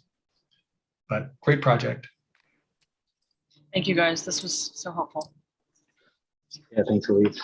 And just final note, I guess, just want to commend you on the alleys have been an ongoing struggle through the semester. And I think the building itself was pretty hard to totally understand in the planning, given all the other kind of constraints of the project. So I think it was a great struggle. And I think what the critics have said here is, you know, keep fighting the good fight. And as Nick said, be shameless and like, you know, upholding your concept, because I think you had the concept from the beginning, and just always kind of refer to that as like, as your, I don't know, your gospel or something like that. Mm-hmm. Yeah. Gospel is a good word for it.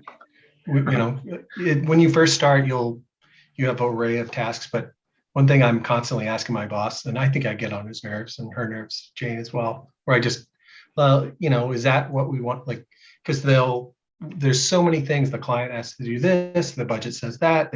So then it's so easy for things to get muddy. So it's really requires so much kind of like commitment to a cause almost to let that shine through and sing. I mean, also, I guess my last encouragement probably for everybody is like, don't forget you're in school and you can kind of push boundaries well beyond where maybe clients will let you later. So if, for example, you're trying to shove this program into some forms and it's not working, it's like, I love the idea. I mean, traditionally speaking, alleys are the public space, right? And then the kind of solid things are the private spaces. Flip that on its head and just be like, well, I only have a few bathrooms and a little bit of private space. So like, why don't I just make the alleys this like weird voyeuristic experience of like private spaces and just change it all. As like, you have that right to do that and just own it. I think that also becomes then kind of like a fun, slightly more, I don't know, intriguing narrative as you walk somebody through the project, which is just like, I embrace this, but I'm doing it in such a way that questions one's traditional experience. Because if we just replicate an alley, you know, we can go to Disneyland and experience that in many, many ways. But if we're trying to like invert that experience, it might be something that is, again, like new and exciting and unexpected and kind of presents new opportunities for you as well, like architecturally speaking.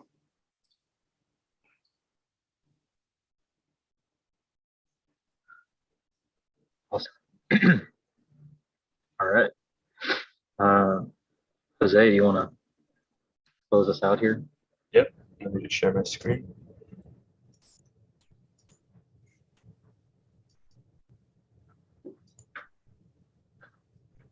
Hello, my name is Jose. So the project is in the central business district along Voyager Street. And it's important to note that the project is situated between major traffic intersections of the CBD and often becomes a center of activity during events and festivals. More so, the site lacks intentional green space, with most of the trees being pretty sparse and mostly planted alongside the roads. And also the site is at the tail end of the natural levee and requires additional drainage to control the water levels. And the surrounding context is mostly office buildings and residential spaces with a mix of historic and modern construction that creates like a site with no particular formal language. So with these things in mind, the project sought to provide kind of that water storage, that green space, and those public spaces that are missing. So as it stands, the site is a parking lot. However, the space has been reappropriated as a community gathering point during tailgates and Mardi Gras events. Therefore, having a massing strategy that enclosed or surrounded the space would severely limit the community assets and organic street life. So the project massing is completely lifted from the public plaza, and this frees up this ground floor, and then that creates that pedestrian movement again. And then this mass is supported with massive structural elements that then connect to the floor plates using tension cables. And then this allows the introduction of a very free program of the ground floor. And then as a result, the ground floor features large amounts of public space, vegetation, and retail. So kind of looking at the plan of the ground floor,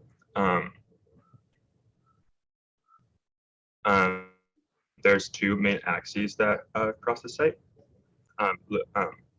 In red being Poydras, which is the major traffic avenue and the main entrance to the building lobby that is marketed by asymmetrical design.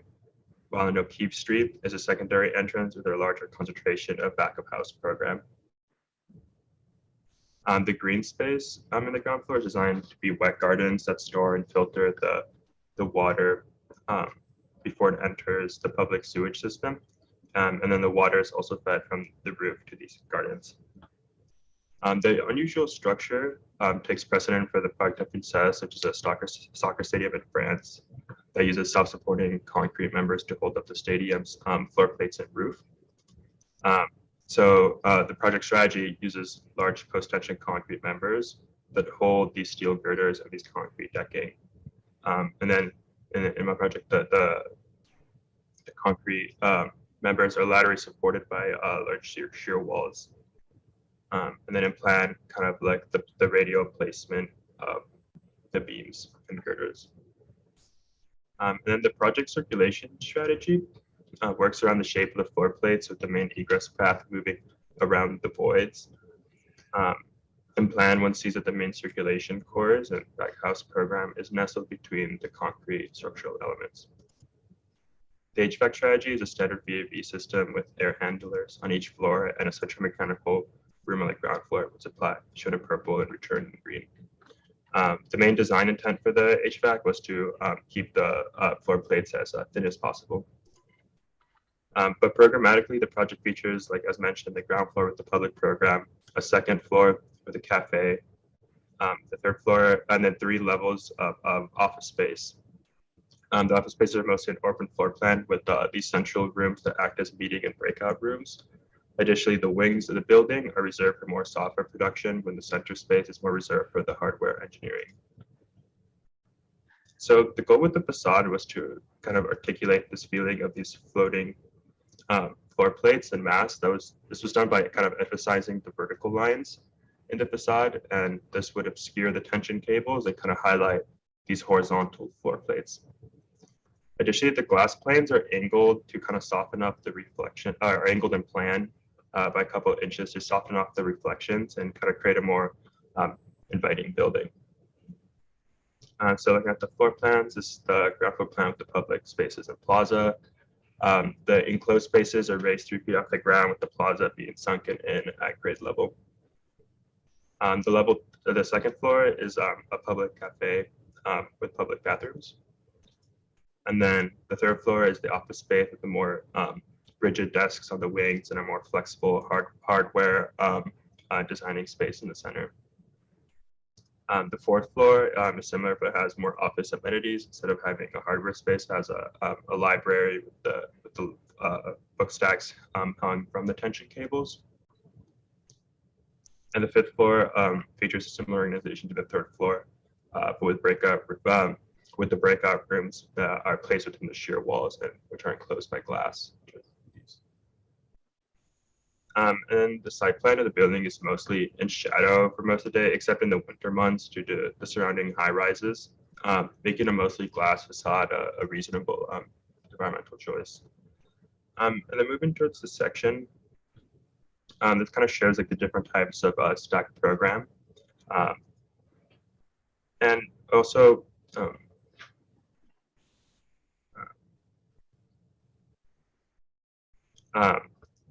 with software desk in the wing, and a major aspect of the project was the choice to shift the floor plates with voids. This was to kind of take advantage of the tension cable system and also provide a visual connection between all the levels of the office building to kind of foster that visual collaboration and to kind of start to like reduce unnecessary office hierarchy. And then this actually kind of shows the different types of office program with software desks, software engineering desks on the wings, and more of those flexible spaces in the center. So kind of moving to the details, the facade was designed to create rhythm with the structure and also provide minimal bezels on the connection points to the floor plates to kind of maximize the floating aesthetic. The facade is held by mullions and cables. And the outer facade glass is a rain screen with the insulated glass pushed back to maximize environmental performance. And then the cables are attached to a T-plate that is anchored to the central structure. The tension cables would be welded to the girders with tabs, and then there are also the glass would be supported by large clips to resist the hurricane winds. And here's the project axon, again, like the open ground floor and kind of highlighting the float of the building. And then to the perspectives, this perspective kind of shows a view from the street and how the angles of the glass kind of help soften up those reflections. And then this perspective reinforces the use of the vertical lines and kind of how they aim to obscure the tension cables and kind of highlight those horizontal floating floor plates. This is you taken to the street, kind of showing that public program and the voids that are cut through the building to kind of give it more light. And then here, perspective showing the open areas of the floor plan, and then here's another one kind of showing the spatial effects of the stepped floor plates. Thank you. Let me know if you wish to see any more on a particular slide.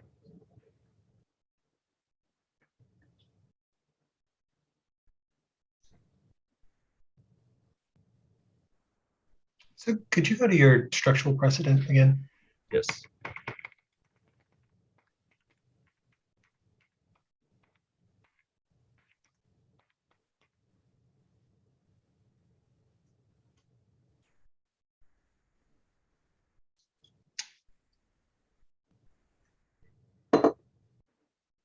Where is the stadium? Sorry, I missed that. It's in Paris. Paris. Mm-hmm. It's where PSG plays.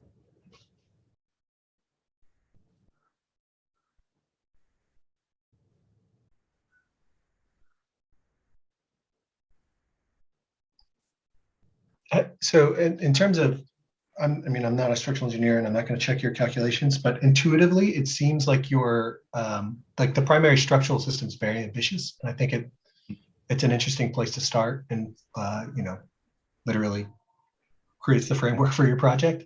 I just want to note, I think that the geometry, like there's like a curvature to this that I think it's critical to how it's working. That it just seems like yours is off.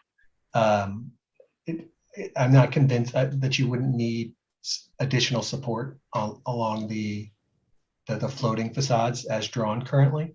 That's kind of a nitpick, not a nitpicky detail, but I don't think we should necessarily harp on that the entire review. I was just curious if you did any other, like how much research you did in terms of the cantilever and did you do any load calculations? Not particular like mathematical calculations, but part of the semester was talking to a structural engineer, and he kind of gave me this precedent and the idea to kind of have these massive columns. And he said that like it is possible to do and he said that like a rough estimate for like the thickness would be like 10 feet. So I kind of went with that. And just talking about like the curvature, like mine don't curve, but they do taper to the pile caps. So yeah. Okay. So then moving along, I think the kind of the intent behind this though was to emphasize that you said floating, right? I think that was the kind of spatial objective, yeah, right? exactly. Could you go to your ground floor plan?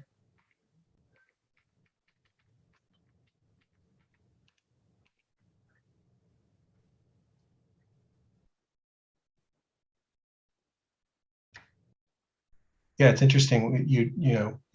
Your I think how your project's different from many of the others is that your initial approach was to say that very little touches the ground. So where it's all public domain. So where you do touch the ground and how you touch the ground becomes very important. I guess maybe it's I think a well thought through and very logical project. I think, and we can go, obviously we'll jump into different elements of it, but I think the ground floor plan, I think what it says to me is that there's maybe a little bit of hierarchy missing. Like I feel like I'm not sold that this configuration necessarily is the final one, like the kind of corner orientation of that main space. I'm not sure why, like, is there a particular reason or organizing element that, in terms of the scale of space and what kind of activities go on in all of these? In the corner specifically, you're asking? Or just in general, okay. I guess. In Maybe general, let's just talk about the program of the yeah, sure. Yeah, of course. Over the ground floor, definitely has been a struggle just because it's so open. It can kind of be detached from like the logic of the project, like in ways that the other floors can't. But the thinking was, well, the two things that enclosed program that I wanted to have on the ground floor was like the mechanical room, retail, and the lobby. And so these spaces are just that. So those were placed.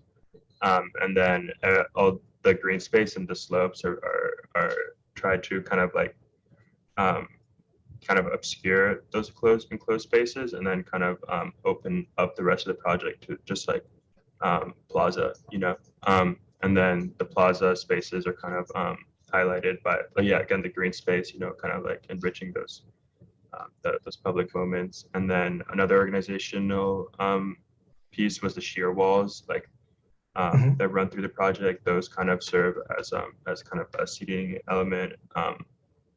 And then again, like we have to like the enclosed space have to be 3 feet off the grade. So these slopes are kind of the ADA 1 to 12. So then the green space is kind of cut into those. What's the difference between the pochets of the ground materials? The pochette, the ground material, like there's like it looks like almost like a deck hatch, and then there's a. Yeah, so the deck hatch is that's the areas that are sloping up to the 3 feet, and those are 1 to 12 ramps. And then the part that is that kind of has like the stipple hatch that is level with the grade. And so that is kind of has a sunken effect to the plaza. So that's street level. That's street. Yeah, this is street level. Then these are 3 feet upgrade. And so when you're Sorry, I'm starting with questions. No, it's okay. Comments. Yeah. And then when you're in the plaza, you're kind of like more at a eye level with the vegetation. Sorry, You're it's my more, dog. Yeah, no good. You're more at an eye level with the vegetation, so that kind of like kind of creates that that kind of like a canopy-ish feeling. Yeah, Jose, I think there's I think your ground floor idea is really successful. I think it's interesting, and it certainly deviates from the other projects we've seen. But as a concept, that engagement in multiple directions with the public realm, and not just kind of like fighting that 36-inch podium, but seeing it as an opportunity, right, to engage and create useful like seating surfaces, platforms, kind of ways of engaging with nature. I think that's all quite successful, in my opinion. In fact, I would have loved to have like seen more of those opportunities as you move throughout the space. It feels like once we get past this far more provocative ground level, it begins to have the air of like a much more conventional office building. And I think that it feels like there's a missed opportunity. Structurally speaking, I think what you've provided yourself with is an interesting opportunity whereby on one side, you have a very clear expression of a structural element, which gives an identity to that facade in contrast to the opposite facade. And that's another scenario where I think like there's a lot of cool opportunities that could have afforded themselves there, but it feels like it could have certainly gone one step further, where you're either embracing the solidity of one side, right, and the openness of the other in a kind of more extreme way. And maybe even, I don't know, there wants to be balconies. You like, why create a singular uninterrupted plane when you literally could move that anywhere you wanted, right? There's no structure there. You're like, it could be as open or as closed as you want. I think so. Maybe that's kind of going to Nick's earlier questioning of like, well, why do this pretty complex structural system if it's not affording you like a big win, right? Something that starts to identify the building. So that's something to think about, and if you have thought about it already, I'd love to hear. But my one last comment is, this is the first time I'm really, for some reason, I think it's maybe just because you showed it in your elevation, but looking at these two other tiny buildings on the site and like wanting to, in this instance, actually wanting to engage with them for some reason. I think it's because you have such a dynamic and open ground floor plan that it almost feels like you could have inverted your building, and had this like massive structure out here and kind of like embraced the engagement with this like, I'll just call it like more domestically scaled environment behind you, which it seems like you've kind of done the opposite in creating the tallest, most massive element. And then that's like a resultant space in between. So I think that, again, it's like that questioning of, is the scale appropriate to the context, as opposed to like maybe creating more of a barrier and then something like more intimately scaled and open at the back. But I'll leave my comment to that for now. Well, Jose, it's interesting. I think you're one of the projects I did see sort of at that midpoint review. And so it's always a pleasure to see how much a project's been pushed and how you really took some of those conversations at heart and kept working through your ideas, because I do think the amount of drawings and just your presentation is very ambitious and you've accomplished a lot.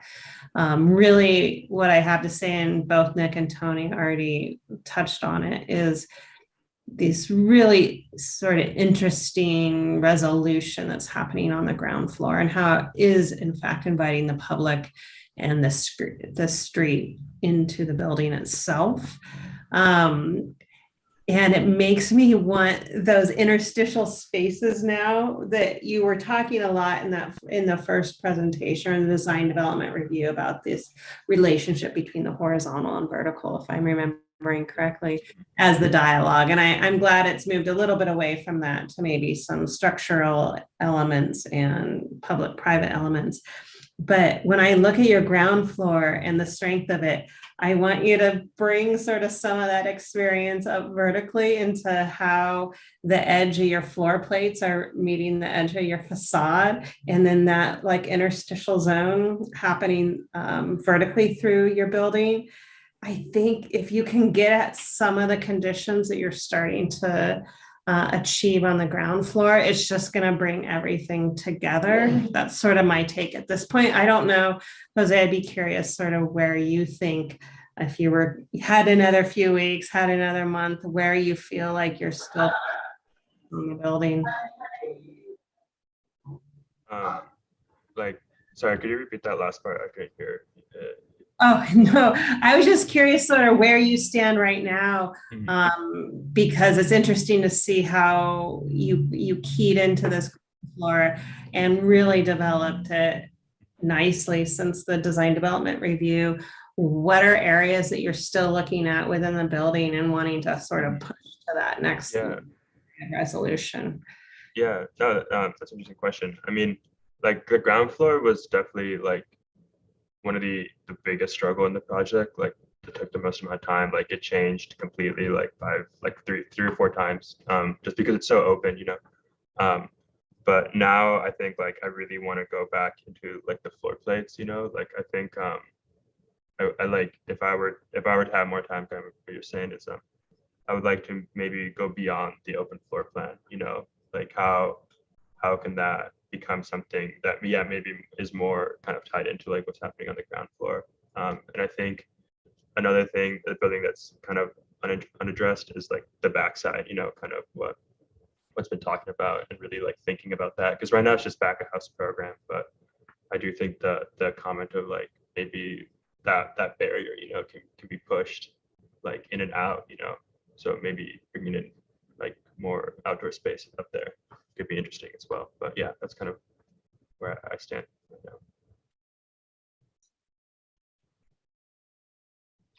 now. Jose, could you jump to, do you have a perspective or a section that you think showing, kind of highlighting that? Yeah.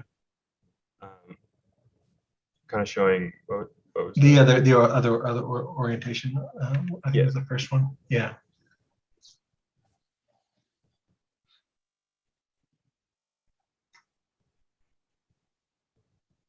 You know, I guess when Tony was drawing those lines, I think that was, I guess maybe what's missing for me is like kind of a clarity of intent in terms of what's public, what's private, how it transitions, like the openness of the ground floor plan. Like right now, it could be one or the other, because I think right now it's doing both, but not necessarily with specific intention. And I'm being very critical because you've set up, you know, you've communicated the idea pretty clearly, and there's lots of kind of rigor to this. I think it might have benefited from again, maybe a more extreme, at least direction to start with, to say like that there's a back edge, right? It's opaque in the back, and then it gets, you know, it's super public and transitions to something super opaque, or vice versa. Just maybe even just as a design exercise to see what's what, because right now it, like the space in the back and the kind of relationship to the, you know, the other buildings on the site, it almost seems haphazard, like it kind of just happened because you created that public space on the interior, where maybe it doesn't necessarily want to be there, like because you talked about like that kind of seasonal program of, and really letting that space still be part of the public, but then you created this vegetation wall, you know, and like with only a certain certain scale punctures, which it seems like it would almost be a private party, you know, like if this only, you know, only Google employees would go to that tailgate, versus I think one way maybe to think about it's a park, or or some kind of like amphitheater. I think I kept coming to an amphitheater because of your sectional strategy and the floating and the lightness at the edge and the kind of tapering language you had. Maybe that could happen in the ground as well, where it tapers down. But this kind of backbone, and then as you go out, it becomes lighter. Maybe that becomes the way you really start to formally become more playful and create maybe different, less, conventional office spaces. Also, the expression of the structure through the spaces, I think, would be a great opportunity. You have these really bold, big cantilevering, like I think those should be very present, in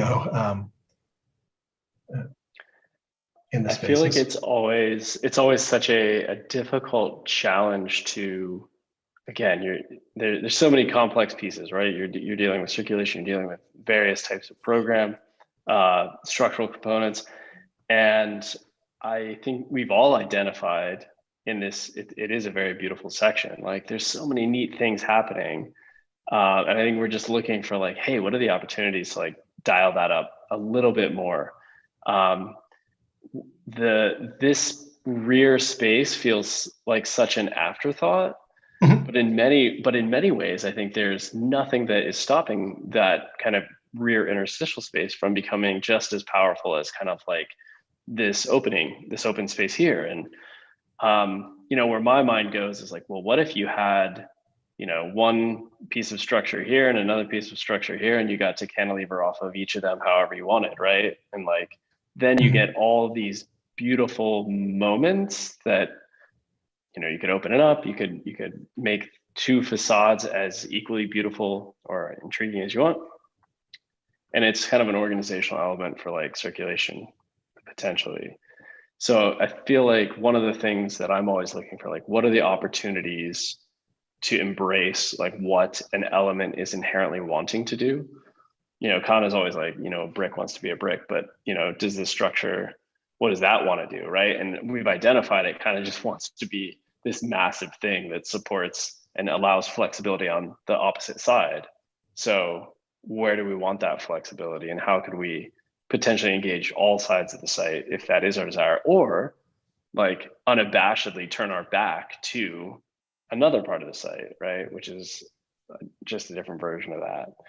But I think the duality and that, like the fact that you're pushing this structure is super cool.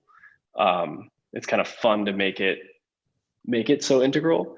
And I feel like it's always, it's rare because we typically find like the structure becomes the architectural expression of the building, right? Like Valerio Olgiati is a great example of somebody who just is like, the structure is the aesthetic. And then there's the other version, which is just like, you wrap it in this beautiful kind of wrapper, and you do whatever you want. And the structure is kind of like the thing that is quiet and holds the building up, right? But I think you've kind of found a fun opportunity to like experience both. I think we just want to see more of that. Yeah, no, I think that's a good point, and I think like a conversation that I've had a lot with through this project is like there's this brutalist aspect of the project with the massive structure, but the goal wasn't to create a brutalist project. There's kind of like another. I wanted like it to be more than just a brutalist structure. So like how, and that was how like it was more like a means to an end than the structure to achieve that flow. So how to kind of have like tap into more aspects of like serenity, and that was also a goal, and that's kind of where the facade design came from. But I think that dialogue between the two is what I find the most interesting about my project, and I appreciate you bringing that up. Did you work in section primarily? Like when during your process, was there like a drawing you kept coming back to that was your main design tool, or the thing you kept thinking about the project through? That's a good point. I mean, it really changed frequently. There wasn't like one, but definitely like plan was a huge one.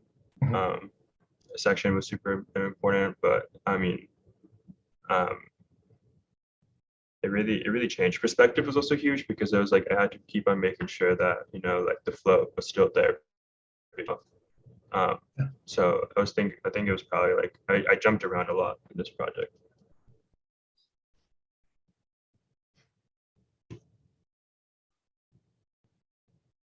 Yeah, I guess we're all, I think that like you clearly have command on like how to draw a section, how to draw a plan, like your visual communication tools are clear. And I guess we're looking for like maybe the poetry to be enhanced a little bit and some kind of, the ambition of the form, like you've set up the opportunity for this. I think floating might be the phenomena, if you will, or kind of preposition, the spatial driver that maybe you could use to really enrich this more. Maybe because you have this cantilever and you have these light, like what if there's a floating theater above or something? So you start to really, I think I would find it in section. Like I think I would look at all your sections and I would try, and don't even try and rationalize it and plan, but just draw with a red Sharpie, again, the word shameless, I use this a lot.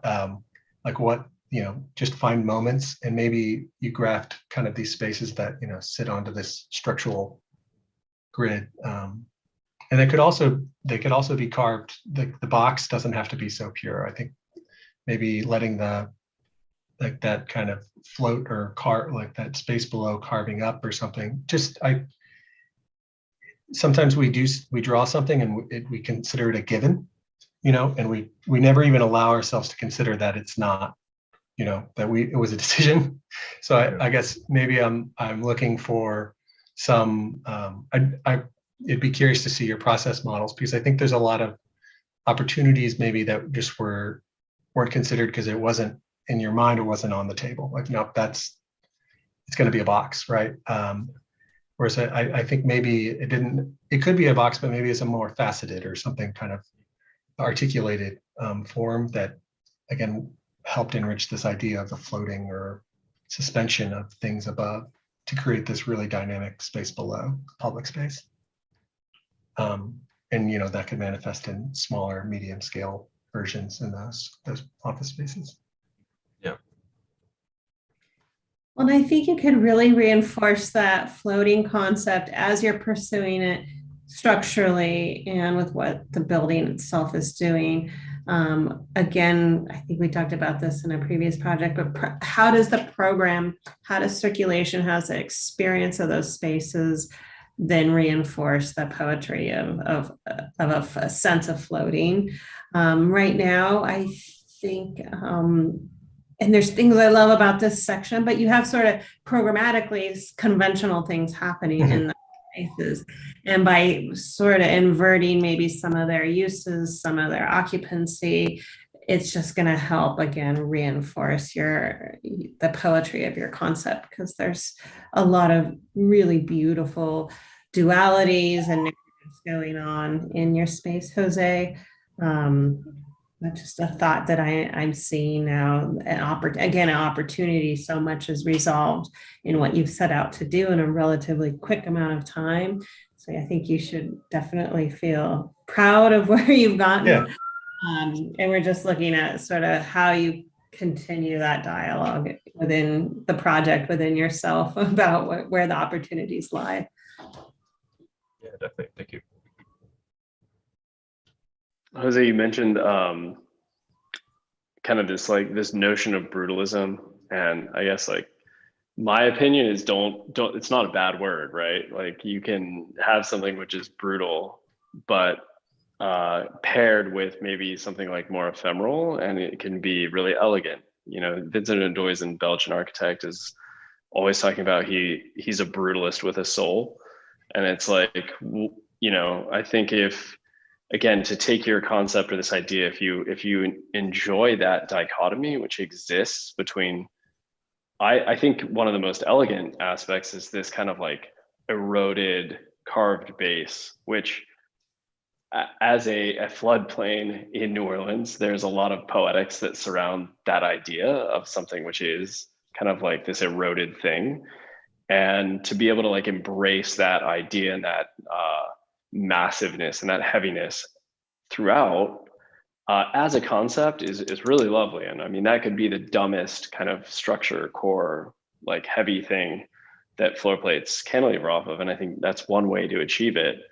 So I guess my encouragement is, I think you have a really, really strong, cool idea with this like massive structure, this eroded base, and just like wanting to question how those can be maybe even simplified, right? Like maybe getting caught up in the complexities of a cantilever started to like go down a path that wasn't necessarily reinforcing the initial idea. And I think that's something that's always worth questioning.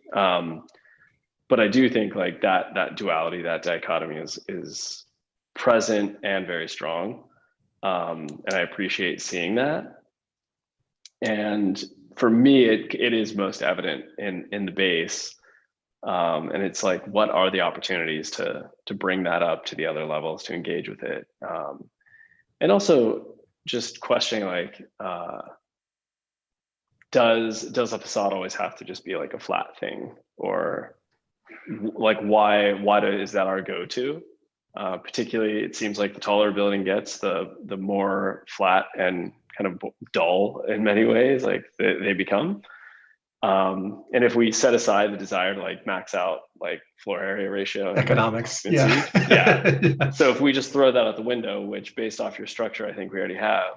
Like, now's the time to just say like, yeah, like how could this be more engaging and kind of like compelling? So hopefully those landed as compliments that they were intended to be. I think it's like such a really lovely fundamental that you're working with. And again, the strongest projects are like, I feel like it's almost becoming a dirty word, but like a narrative, everybody uses it. It's overused potentially, but there is a lot to be said for having a seamless narrative. And when you start to say things about like the intentionality of green space is limited, right? So how do you make your green space even more intentional throughout all levels? And I think that notion of like the water flow and the erosion, and how does that start to influence the way that your building comes together? Like if there is a narrative that supports all of that, it's kind of like that aha wow moment, which people may not need to like immediately understand. That's when it becomes like a bit kitschy, right? Like kind of too on the nose. But it's such a fun tool for like designers to be able to utilize to think through the spaces, right? Like why does the upper volume maybe want to be more rectilinear and the base want to be more like organic or eroded, for example? So it's like a guiding light basically for some other decisions we make, which can be kind of fun. Yeah, no, I think that's a super interesting point. Yeah, I think the projects that I think have the biggest, like leave impressions on us experientially, they have something to say. Like there's some kind of expression to that building where they took a stance, made a hypothesis, and they're challenging maybe, but what it's happening is you interact, right? Like subconsciously, at the very least, sometimes more, where when you're in the space, like there's a kind of participatory nature to it. And I think that you're just on the cusp. Like I feel like you've got the kind of elements, and the soup is like, the ingredients are in the soup, but that kind of like the impact is in. I think personally, I'm just going to say, like, this is my opinion, but I think the way you're starting to carve at the edge of the floor plates, I think you could blow that idea up, like literally scale it and like apply it across the whole building. Like where sectionally, like you like think of this thing as like these like big stereotomic, elements, not floor plates, and you just carve away at them sectionally as you go across. And that starts to reinforce the structure as like this kind of really the verticals, and they're part of this big stereotomic mass in the back. And then the farther you go out, it becomes this lighter, almost tectonic thing that's about floating. I think that maybe that's a direction to explore. Obviously, you're not going to. You're done with this project, but that's taking that. That's kind of where I think where you would go, like where this could. I think the ingredients are there though. It's a nice project. I think it's just missing that like, that not last little, but the kind of it's the poetry, it's the, this is my my hypothesis for what this building wants to say and the spaces it wants to create. Yeah, I think we're all alluding to like, how do you design the unexpected? How do you design those moments that you're not thinking are going to happen, that like change your perspective, change your physicality, change your experience of a building? Obviously, there's no formula to that. It's more of a pursuit. It's it's the gospel within that you find, right? But you've set the stage and you've allowed for the opportunities. So I think you're in a good spot, Jose, to continue that pursuit. Thank you. Yeah, I also love this. Go ahead, Jose. I was just gonna say, like, I really appreciate this because, like, I really like, even if I won't can't apply to this project, like in my future, like I definitely want to like kind of enforce that narrative, like, and take things further.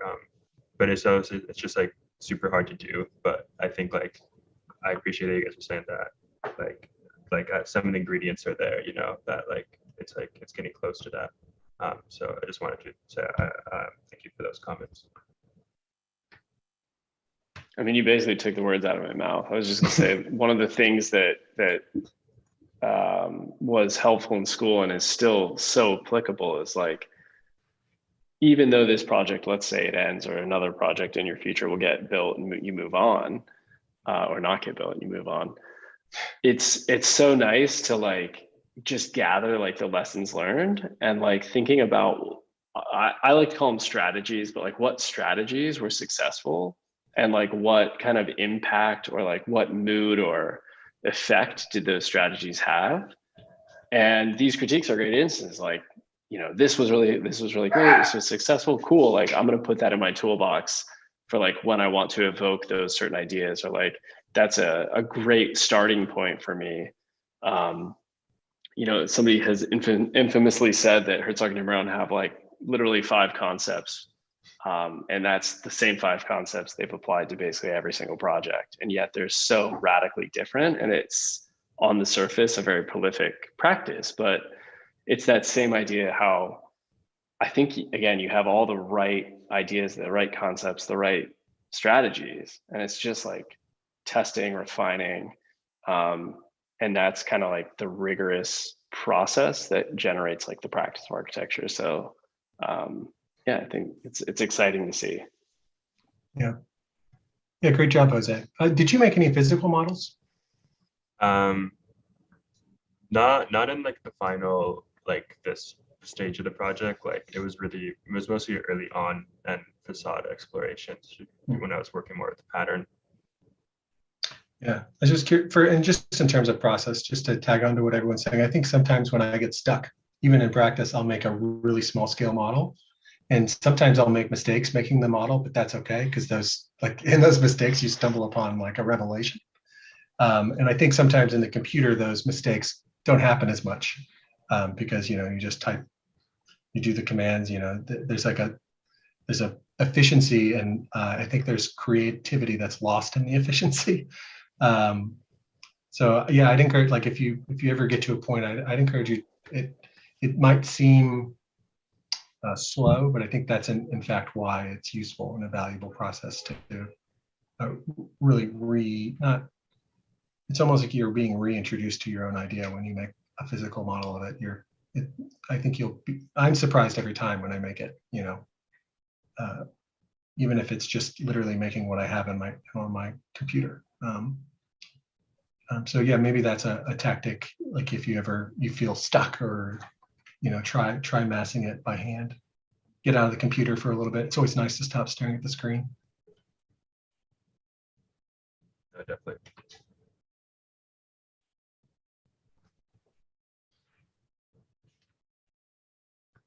Cool. Kristen, any last thoughts?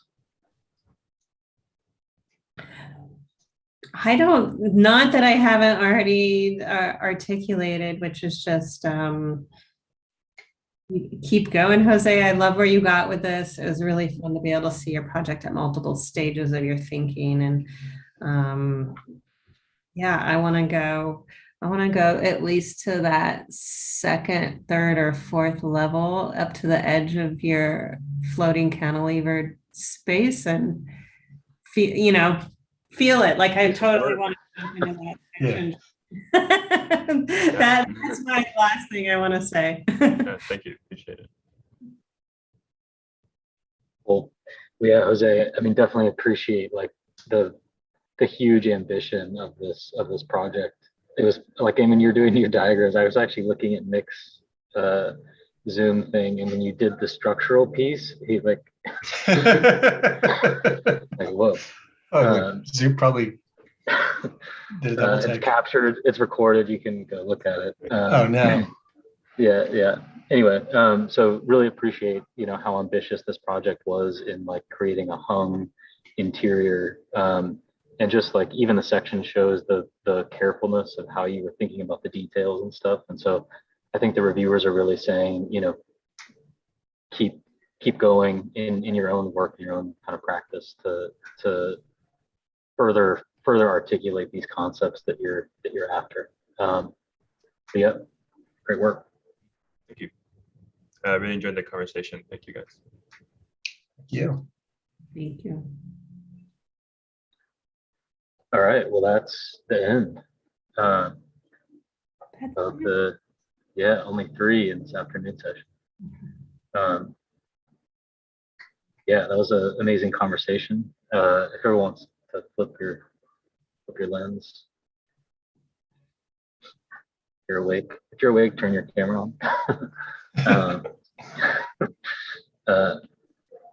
Yeah. So any closing thoughts from Nick? You've been here all day. So great job, guys. I mean, my Design 6 project was couldn't hold a candle to this. You guys, you were asked to do a lot, and I think I was very impressed with how ambitious your designs still were, and how you were able to kind of really pursue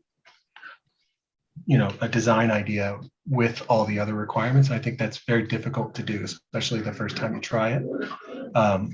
Sorry, dogs are ready to go out. But overall, it's just really impressed. I was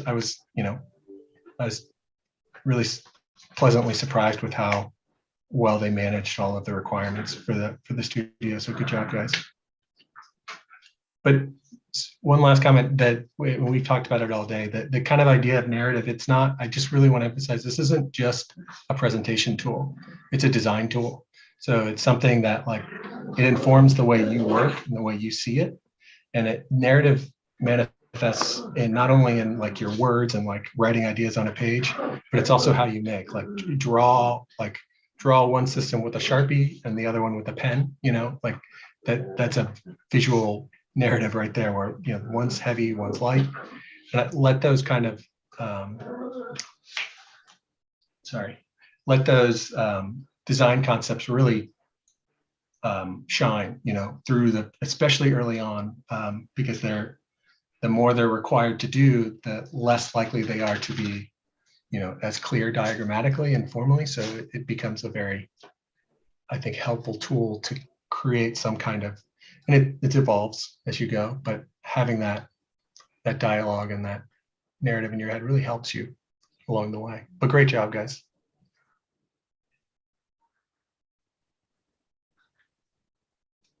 I think I talked about it. I'm trying to remember, maybe in Elise's presentation, but for everyone's project I've seen so far, I mean, you obviously set out ambitious sort of challenge, and I think you guys all met it.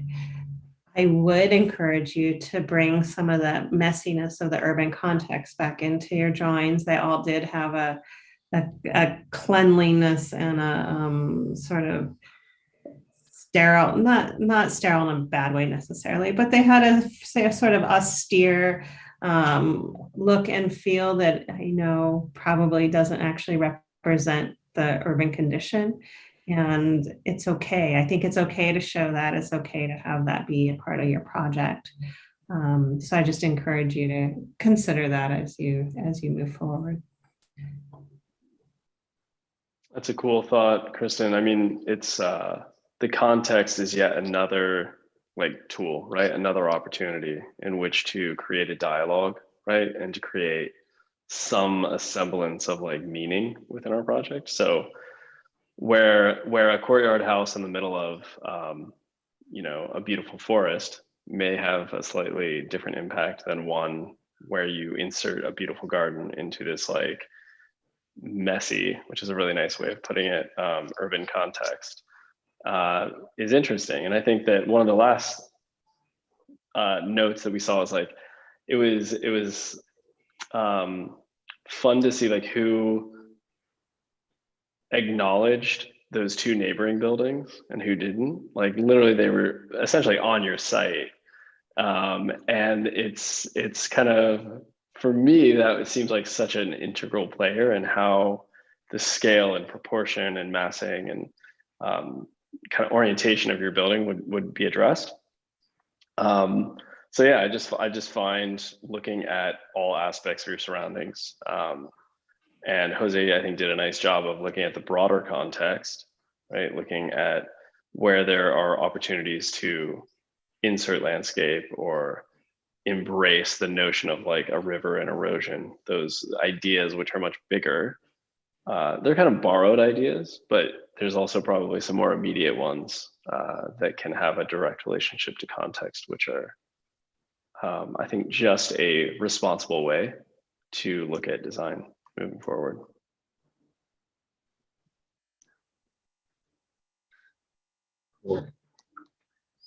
Well, amazing remarks throughout.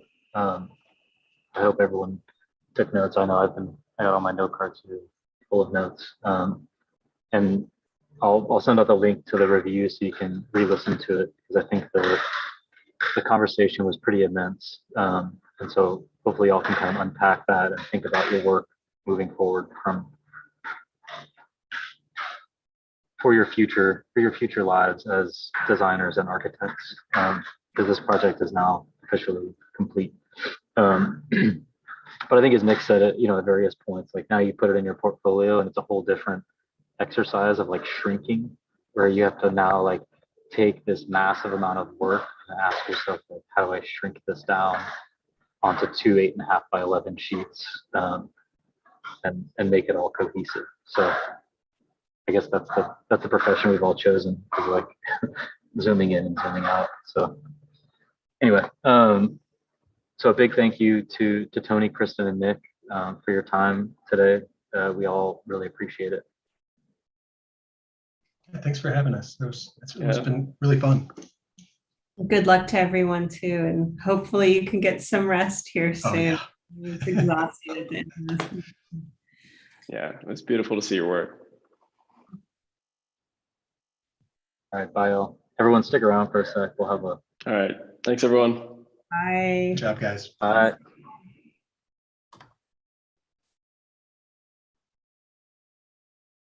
All right, let's wrap. Integrated Studio is no more. So congratulations to everyone. The reviewers obviously can't know the intensities of the semester. They just see the final project. But I do, and just want to commend you all for pulling really amazing ideas through all of these like measurable enterprises of columns and ducts and egress plans, and still having something that's interesting and compelling to talk about at the end of it all. So I think that's what I believe architecture should be, is always a conversation.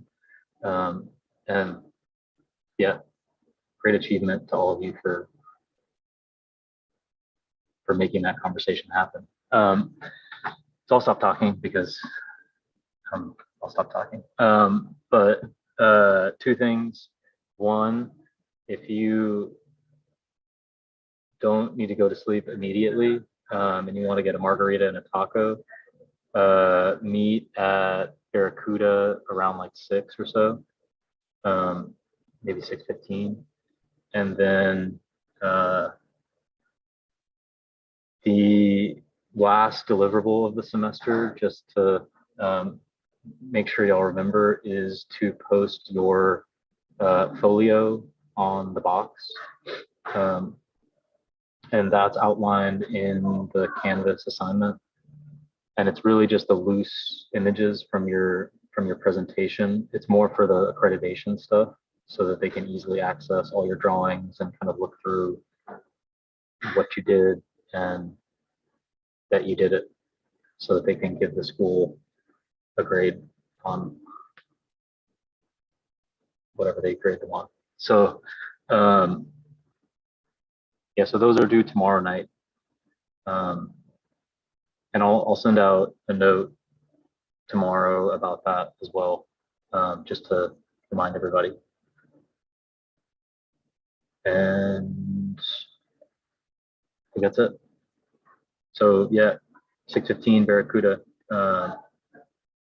if you're able, and whatever, see you there. Cool. Thank you, David. Thanks, y'all. Thank you.